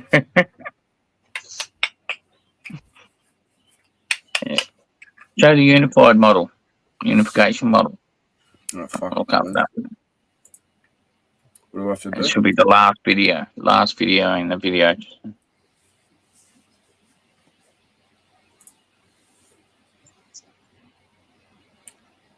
Latest results? Live test results? No, unification model. Malcolm Bendel's unification model, it should say. Gotcha. I'll share it now. Loading a sphere and putting the North Pole, which is rotating anti-clockwise, against the South Pole, which is rotating clockwise, That's what I said. you create a Like, monopolar the other point day. on the equatorial plane. Segmenting the imploded sphere into 8 planes creates 16 peripheral points, which when viewed in cross-section reveal the infinity symbol. In order to calculate the resonant frequency of any shape, you must first calculate the sum of its internal angles. To calculate the resonant frequency of an imploded sphere, we must produce the sum of the internal angles contained within all 8 planes. The 8 planes contain 2 circles, 360 degrees plus 360 degrees. These are connected by intersecting angles of 90 degrees and 90 degrees. When multiplied by the 8 planes, we arrive at 7,200 degrees. All physical shapes vibrate at the sum of their internal angles, which are determined by the base angle of 22.5 degrees and its octaves. The angle between the 8 planes and the 0-point equatorial center also determines the location of the knot and nodes on the Fibonacci phi curve on the pi surface. This connects and defines the placement of all the elements. We start with a 100 pi surface area imploded sphere, divided into 8 planes creating 16 points on the circumference 22.5 degrees apart. The Sanskrit Fibonacci curve on the 100 pi surface connects the 8 planes. Each intersection of the 8 planes in the Sanskrit Fibonacci curve defines the elemental points. These elemental points are knots and nodes that can be defined by a triangle formed from the point of the intersection between the 100 pi surface and the Sanskrit Fibonacci curve on one of the 8 planes. This triangle extends from the node down to the torus equatorial plane and then at 90 degrees to the central Fucking 0 90 point. degree angle. The 0 center is the collision point of the north and south poles opposite spirals. This cancels out the spin and therefore the AC frequency, replacing it with a DC singularity 0 point. This 3-4-5 triangle displays the ratios of 0 matter to light and light to matter. From the area of the triangle defined by this right triangle with the ratios of 3 to 4 to 5, we are able to calculate the resonant frequency of the element. This is done by dividing the ATV by time. Can you pause it for a minute, Dan? Volume, or ATV, is the product. Yep. Does any of that sort of correlate like with what that Terence resonates. Howard's saying? That just resonates with me on With- something else, bro. Like with It resonates with saying what that Terence Howard's saying about fucking elements and that having their resonant prime frequency and stuff like that, which everyone wanted to call him nuts for. Well, I was just thinking about like brain frequencies and shit, bro. How they measure that, and it's in 90-degree angles. And from what I've been reading, there's no 90-degree angles in nature that naturally occur. They're artificial. So it suggests that everything we experience in itself is artificial. In design. Well, this is regarding time Even and our stuff. brain So waves, bro, it goes like this, straight line, 90-degree angle is programming. That's all. That I think toroidal- this is just like further confirming. no, I it. think that's just the way we put it when it's digital, but it's actually a wave, like looks more like a wave, not straight lines and curves. I think that's just how we display it on a screen. Yeah, maybe. I don't know. Because when I've seen them, like usually it's a little needle that goes up and down, right? And that's showing the waves, because waves go up and down, like you have the height and then the trough, high trough, high trough. So that goes up and down, up and down. Same with like a magnetic pole when you have it fucking spin. If you had like the needle in one place and you spun a thing, the needle would go up and down towards each pole as it went past. the toroidal, Some the can toroidal only be shape at the start, the stuff that goes with it is that's a flower of life in a toroidal form. Yep. Then it's the sphere. And all elements broken down along it in that spiral. You broke the toroidal shape into spheres and then measured the angle in between the spheres. That's the negative space in the spheres that Terence talks about. Yep. What was that thing you just said? That was another thing. The prime frequencies of each element. Yeah. You see how that model goes down and turns what was it, AC to a 0 point AC state. to a 0 point DC singularity. Yep. A DC, yeah. So that's almost like 36 elements and 90-degree angles, brother. it's almost like a power source. Where'd C to go? Where's Sailor? Funny cunt. Oh, It's, I and hate Terrence, mate. It's shape here, fucking. I missed the start of it, and that bit we watched at the start. I'd have to watch that like fucking 4 more times or some shit. Fucking. Yeah. Yeah, Well, lads, realistically, I have to watch it I'll 4 more get times. this one, and I'm gonna go get another feed. No worries, mate. It's Oh, bloody- yeah. Of the ratios between the 3, 4, 5 triangle.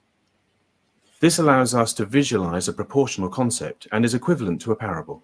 It is not the exact truth, but it is the story that enables us to understand the underlying principle of the familial and group relationships between zero matter, light, and matter. The model of the elements describes the parable of family relationships that exist between zero matter, light, matter, sound, crystal form, positive and negative charge, paramagnetic disposition, and form. The ATV represents the resonance of the elemental point, its charge density, and therefore its gravity.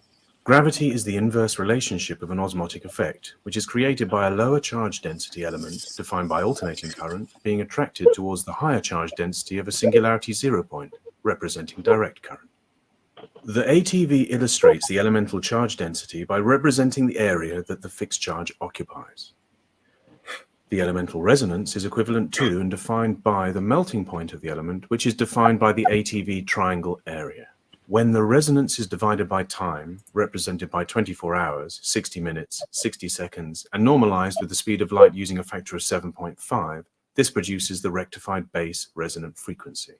This is important because once you know the resonant frequency of an element, you have the metric with which to manipulate matter, as demonstrated by the figures of Chaldy. When all the elemental nodes are plotted according to their valences, the elements correctly align to their base frequencies. These base frequencies, which are also defined by sound and color, are indicated for each of the 8 planes of the model. The 8 planes also indicate the monad, dyad, triad, and tetrad crystal forms of the elements. The underlying ground plane on which the torus is placed accurately defines their positive and negative elemental charge. This ground plane also demonstrates the paramagnetic and diamagnetic character of the elements. The disposition of the sorted elements, once correctly placed across the torus model, according to their octave progression, take on their unique planes of reference. The noble gases, which are classified as inert, occur on the same plane. Hydrogen is also a gas and occurs at the 0 point of that plane, which is the point of greatest charge density. Hydrogen, therefore, has the greatest charge density of any element. The octave model defines the relationship between the frequency and crystal form in order to enable the reconciliation between zero matter, time, light, and matter. It is a proportional representation of the infolding and warping of time and space. As the model of the elements defines the location upon the pi surface that each element will report to, the octave model allows for the visualization of the charge density, crystal form, and resonance of each element. This model is capable of defining and quantifying the 8-shell internal structure of each atom. The octave model, which represents 1/8 of a sphere, visualizes the musical octaves, the relationship to their crystal forms, and their 22.5-degree primary, 45-degree secondary, and 90-degree tertiary spatial dimensional relationships. The octave model, when folded, demonstrates the alteration of the area-time volume as it metamorphoses from the high charge density 5th dimension to the low charge density 1st dimensional base. The new shape derived from the base 22.5-degree angle is the translate representing the relationship between direct current, which is zero matter, and alternating current, which is matter. Rectifying the zero matter, which operates on a base of 12, and matter, which operates on a base of 16, is essential to any torus spiral collision-based fusion device capable of operating at room temperature or above. This principle is demonstrated by the operation of our plasmoid thunderstorm generator. In order to achieve this rectification, you must first divide the one-dimensional zero-matter circle into 16 points, spaced 22.5 degrees apart, to create the two-dimensional zero-matter circle. This represents the transition from the infinite zero-matter circle to the finite matter square. When you join the 16 points on the circumference of the circle to their equal and opposite mirror points, you create 2 large squares, 4 small squares, 2 large rectangles, and 8 small rectangles. This is a total of 16 cuboids generated from a 16-segment sphere. This represents the proportional translation between zero matter and matter. From this, one can calculate both the sphere and the volumes of the cuboids within the sphere. The plasmoid thunderstorm generator was conceived as a demonstrable proof of the ability to create charge and discharge plasmoids based on the model of the elements and the octave dimensional model. The major components of this system are a frequency imprinting device, which acts through ionization to precondition the frequency of the air. This airstream is drawn into a pulsed vacuum through a body of water, which promotes the creation of plasmoids through the collapse of cavitation bubbles. The pre-ionized air amplifies the atomic effect, as it is resonant with the frequency generated by the 0 point of a collapsing cavitation bubble. These plasmoids are then drawn into the center of the thunderstorm machine, which counteropposes hot, dry exhaust gas from an internal combustion engine against moist, cold air induced by a vacuum created by the same motor. This creates free electrons, which are then captured by the plasmoids. These electrons are stored by the structuring of the plasmoid, which has the capacity not only to store the electrons, but also to share them with the plasmoid swarm, so as the swarm can maintain a base resonant frequency. This is an effect governed by the fact that the plasmoids actually increase physically in size, directly altering their individual resonant frequency. The plasmoid group's homeostasis demands that the frequency remains the same for an individual as it is for the group. Therefore, the individuals must share the electrons equally. 8 thermocouples were attached to the key points on the plasmoid thunderstorm generator to quantify the anomaly between the heat energy received from the exhaust and the heat generated by the thunderstorm device. The heat of the thunderstorm generator exceeds the heat of the input exhaust, proving an anomalous above unity condition.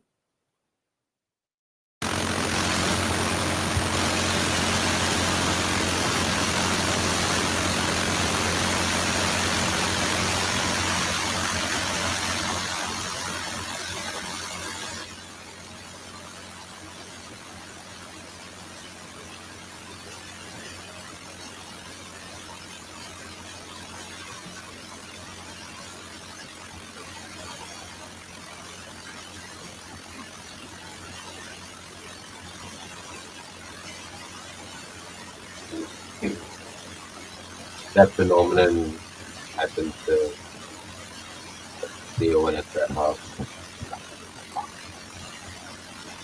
That's the best I've seen the lightning actually form inside the spheres there, actually forming on the spheres, plasmoids. I've seen that happen without just a hot metal, without it being a plasmoid sphere. That whole bit at the fucking... The underlying principle of Malcolm Bendel's unified field theory is that all elements are plasmoids, and that all those elements are directly controlled by charge density, therefore making charge density the only relevant characteristic when considering zero matter, time, light, and matter. The implosive vortex waveguide is inspired by the molten sea Vajra based on Malcolm Bendel's scientific observations drawn from his Bendel torus. This led to his unified field theory, which is clearly illustrated by his model of the elements and his octave dimensional model. The Bendel turbine has direct applications to all current technologies, but especially to the jet turbine and space propulsion Did industries. he also rearrange... The Bendel turbine manipulates the movement of air using a structured waveguide to create an implosive vortex. This vortex, once established by the waveguide, becomes self-structuring, self-organizing, and self-perpetuating around a pole emanating from the 0 point of the model. This effect induces a vacuum, which is the defining operating parameter of the turbine. The airflow, which creates a clockwise imploding spiral vortex, centralizes and compresses the oxygen and fuel, which is then combusted to create a fire tornado, producing internal heat and an external vacuum. A conventional jet turbine directs the heat generated onto the blades, which in turn creates differential expansion. In contrast, the Bendel turbine directs the heat away from the blades, whilst the incoming air cools the system, creating a boundary layer that insulates the blades against the radiant high temperature emitted from the compressed fire tornado vortex core. This is equal to the effects demonstrated by the plasmoid thunderstorm generator. A conventional jet turbine blade has a high-pressure boundary layer that generates friction and therefore heat, whereas the Bendel turbine fire tornado creates a central vacuum, which expands out beyond the turbine blades and has the effect of causing the air in front of the Bendel turbine to be sucked into the central vacuum. The vacuum creates a minimal boundary layer effect, reducing friction and cools the turbine. The differential expansion doesn't matter on our blades because there is no inertial stress. The Bendel turbine, having no axle, turbine blades fixed to a shaft, bearings, or moving parts, does not generate inertia and therefore does not subject the turbine blades to the destructive forces of heat and metal fatigue. In a conventional jet turbine, when subjected to both heat and pressure, the differential expansion inevitably leads to a deformation of the blades. This is due to the non-homogeneous casting and forming of jet turbine blades, combined with the weight differential between the boron, magnesium, and aluminium alloy components, or composite materials where used. This differential deformation will result in an unavoidable imbalance, manifesting as a vibration of the turbine, especially when amplified at peak load. In contrast, the Bendel turbine blades are stationary and operate as static mixers of fuel and air, structured and directed by a waveguide of intelligent design. This means that the weight of the Bendel turbine is an order of magnitude less than that of a conventional turbine design. Another major feature is that the engine moves into a vacuum instead of pushing into a body of air. When we apply plasma in quadrature to the 0 point of our fire tornado, it combusts any remaining material and adds effective electron thrust, creating an afterburner effect. This engine exists already. Our electron scavenging plasmoid drive creates holographic zero matter, which is to say it generates all frequencies, therefore it emits direct current, which is no frequency. This represents the 360-degree, 0-degree paradigm. This drive is based on the framework of our model of the elements and is achieved by placing 3-part copper coils at the elemental nodal positions and passing neodymium magnets through each coil's aperture in sequential progression. The resulting pulses release electrons, which are harvested using our plasmoid medium. This is both a mechanical drive Or a version of this. So is he saying to put fucking like it one of each of the elements, slap them all together and space them with neodymium magnets? Is that what he's at, like 90-degree inches? Think about this, bro. Like what they talk about in the Antarctica with those fucking DOMs or whatever they're called.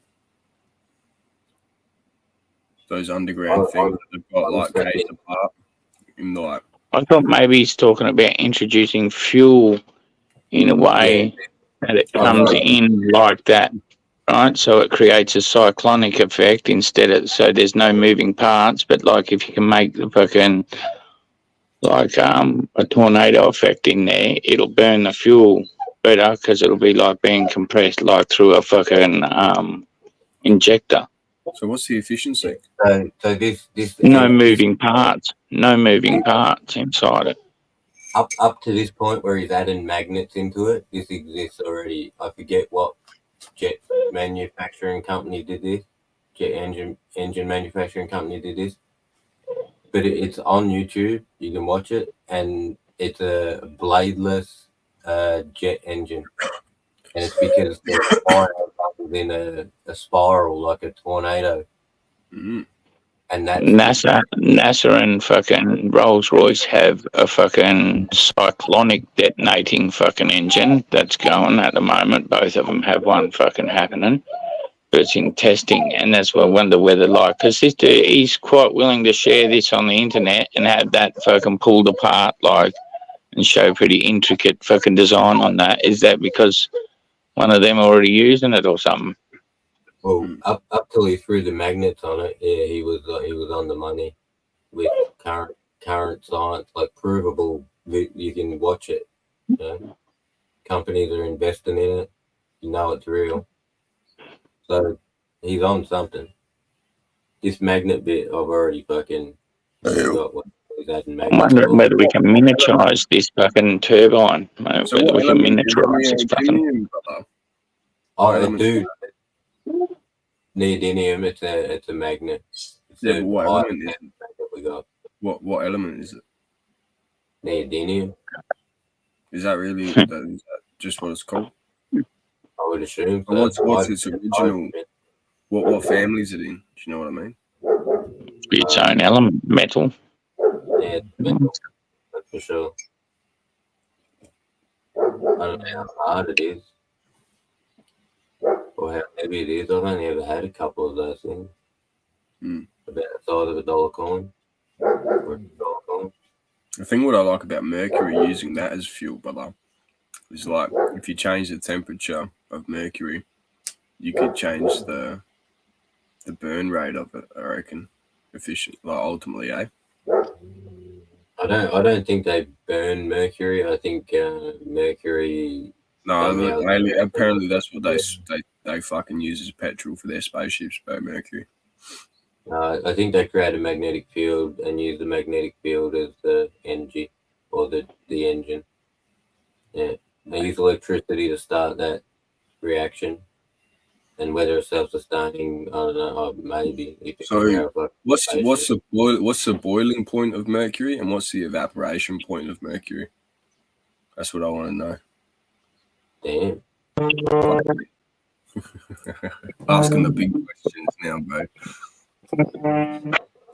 I've never boiled mercury. It's always liquid when you're playing with it. Never had to. No, That's it's got a cool. boiling point, bro. 356 degrees It'll Celsius. definitely, evaporate. Yeah. So at 356 degrees Celsius, it'll start boiling, bro. Yeah, it'll evaporate away. Yeah. I don't know if that's its evaporation point. I think it'll be way higher than that. I'll look that up too.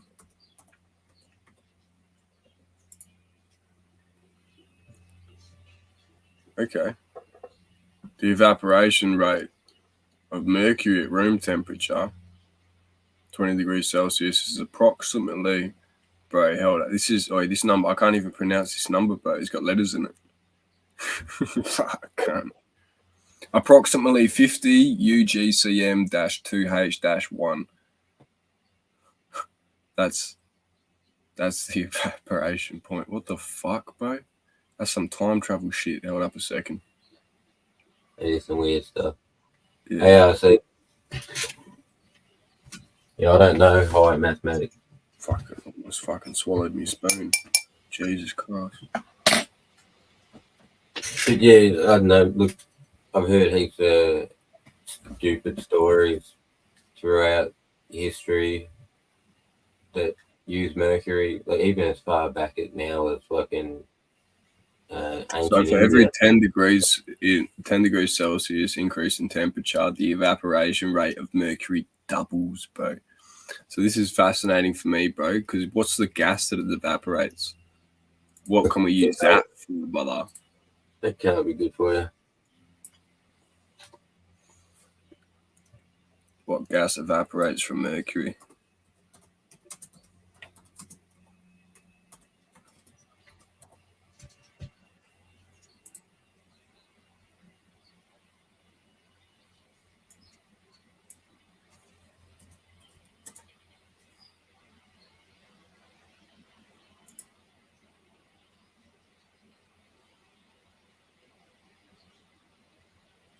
Doesn't tell you what gas it turns into, bro. But if you want to turn it into a gas, you got to get it up to that boiling point, which means you're going to need a lot of it, or you're just going to have to hit that point really quick. And I don't know how you're going to. It's probably just mercury vapor. Because like, what does water boil into? Just boils into steam, which is water. Yeah, Doesn't but count if you breathe in, when you boil it. if you breathe in mercury vapor, I think it'll be Yeah. a different story. Yeah, and it would probably condense in your body. Yeah. I'll play the rest of this video. Rip a bomb and I'm going to jet off. And an electron scavenger. The individual frequencies are a consequence of the magnet's fixed rate of progression over an expanding distance. The electromagnetic pulsing through the coils, with a differentially expanding spacing determined by phi on our plasmoid pi surface between the coil's elemental locations, generates all the elemental frequencies and therefore combine to produce none. Again, the 360-degree 0-degree paradigm. The zero-point monopolar collision created by our implosive vortex waveguide causes opposite spirals to collide in quadrature and in sequence, therefore maintaining a large zero-point center and 16 peripheral zero points at the implosive vortex waveguide's equatorial plane. This enables the zero matter plane to be tapped and therefore harnessed as an energy source. The purpose of the scavenger unit is to facilitate a closed feedback loop.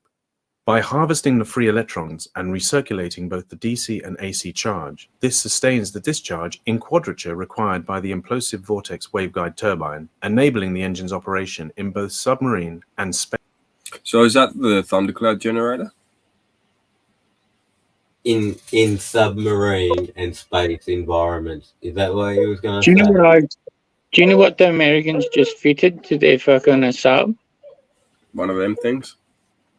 I don't know whether it's one of those things, right? But like, because it'd be top secret, right? But we all know Hunt for Red October, right? And what there was on the Russian sub, the Caterpillar drive. They have fitted one. They have fitted one to a US sub. Yeah, yeah. Somehow the magnets push the water along. It's got magnets in it. That's all I know. So is it one of those things? Since they were trying to shut this guy down for so long, the US Navy did not want this fucking technology coming out. Dude, that thing is an underwater That's jet why engine. you find that. That's why Howard Seether was able to find that bad fucking article about him, right? Because the US Navy and Australian government spent ages trying to discredit him, so no one would take his work seriously, because they didn't want anyone to know anything about Sounds like cavitation. what they're doing with fucking Terrence Howard, my bro. Same, because so much of what I just heard that go on in that unification model shit was exactly the same shit Terrence talks about. Yeah. You understand he's saying this engine runs in outer space, in the atmosphere, and underwater. Yeah. Yeah. Yeah.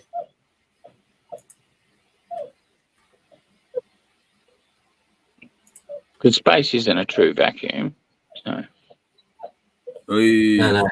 I'm At gonna go the end to, there, saying how that all that crap he was adding on the back of the engine that I didn't understand, because I've seen Boeing or whoever's making these engines, right? NASA and whatever. They didn't know have no magnet bit and shit. That whole back end is see, Jules. to later, Jules, is to recirculate and capture that energy from the vortex, and basically the engine like fucking runs on itself or some shit. Yeah. Captures the oxygen and fucking what? Yeah, so you can. That's why you can drive it in space. Yeah, feed it back into itself. Underwater got me though. All right. All right, lad. We're gonna cruise. And thanks for Sounds rolling it. good. Yeah. Thanks, everybody. And we'll catch it all on the next one. See you on the next one. Putting up with my dog. Whiny bastard.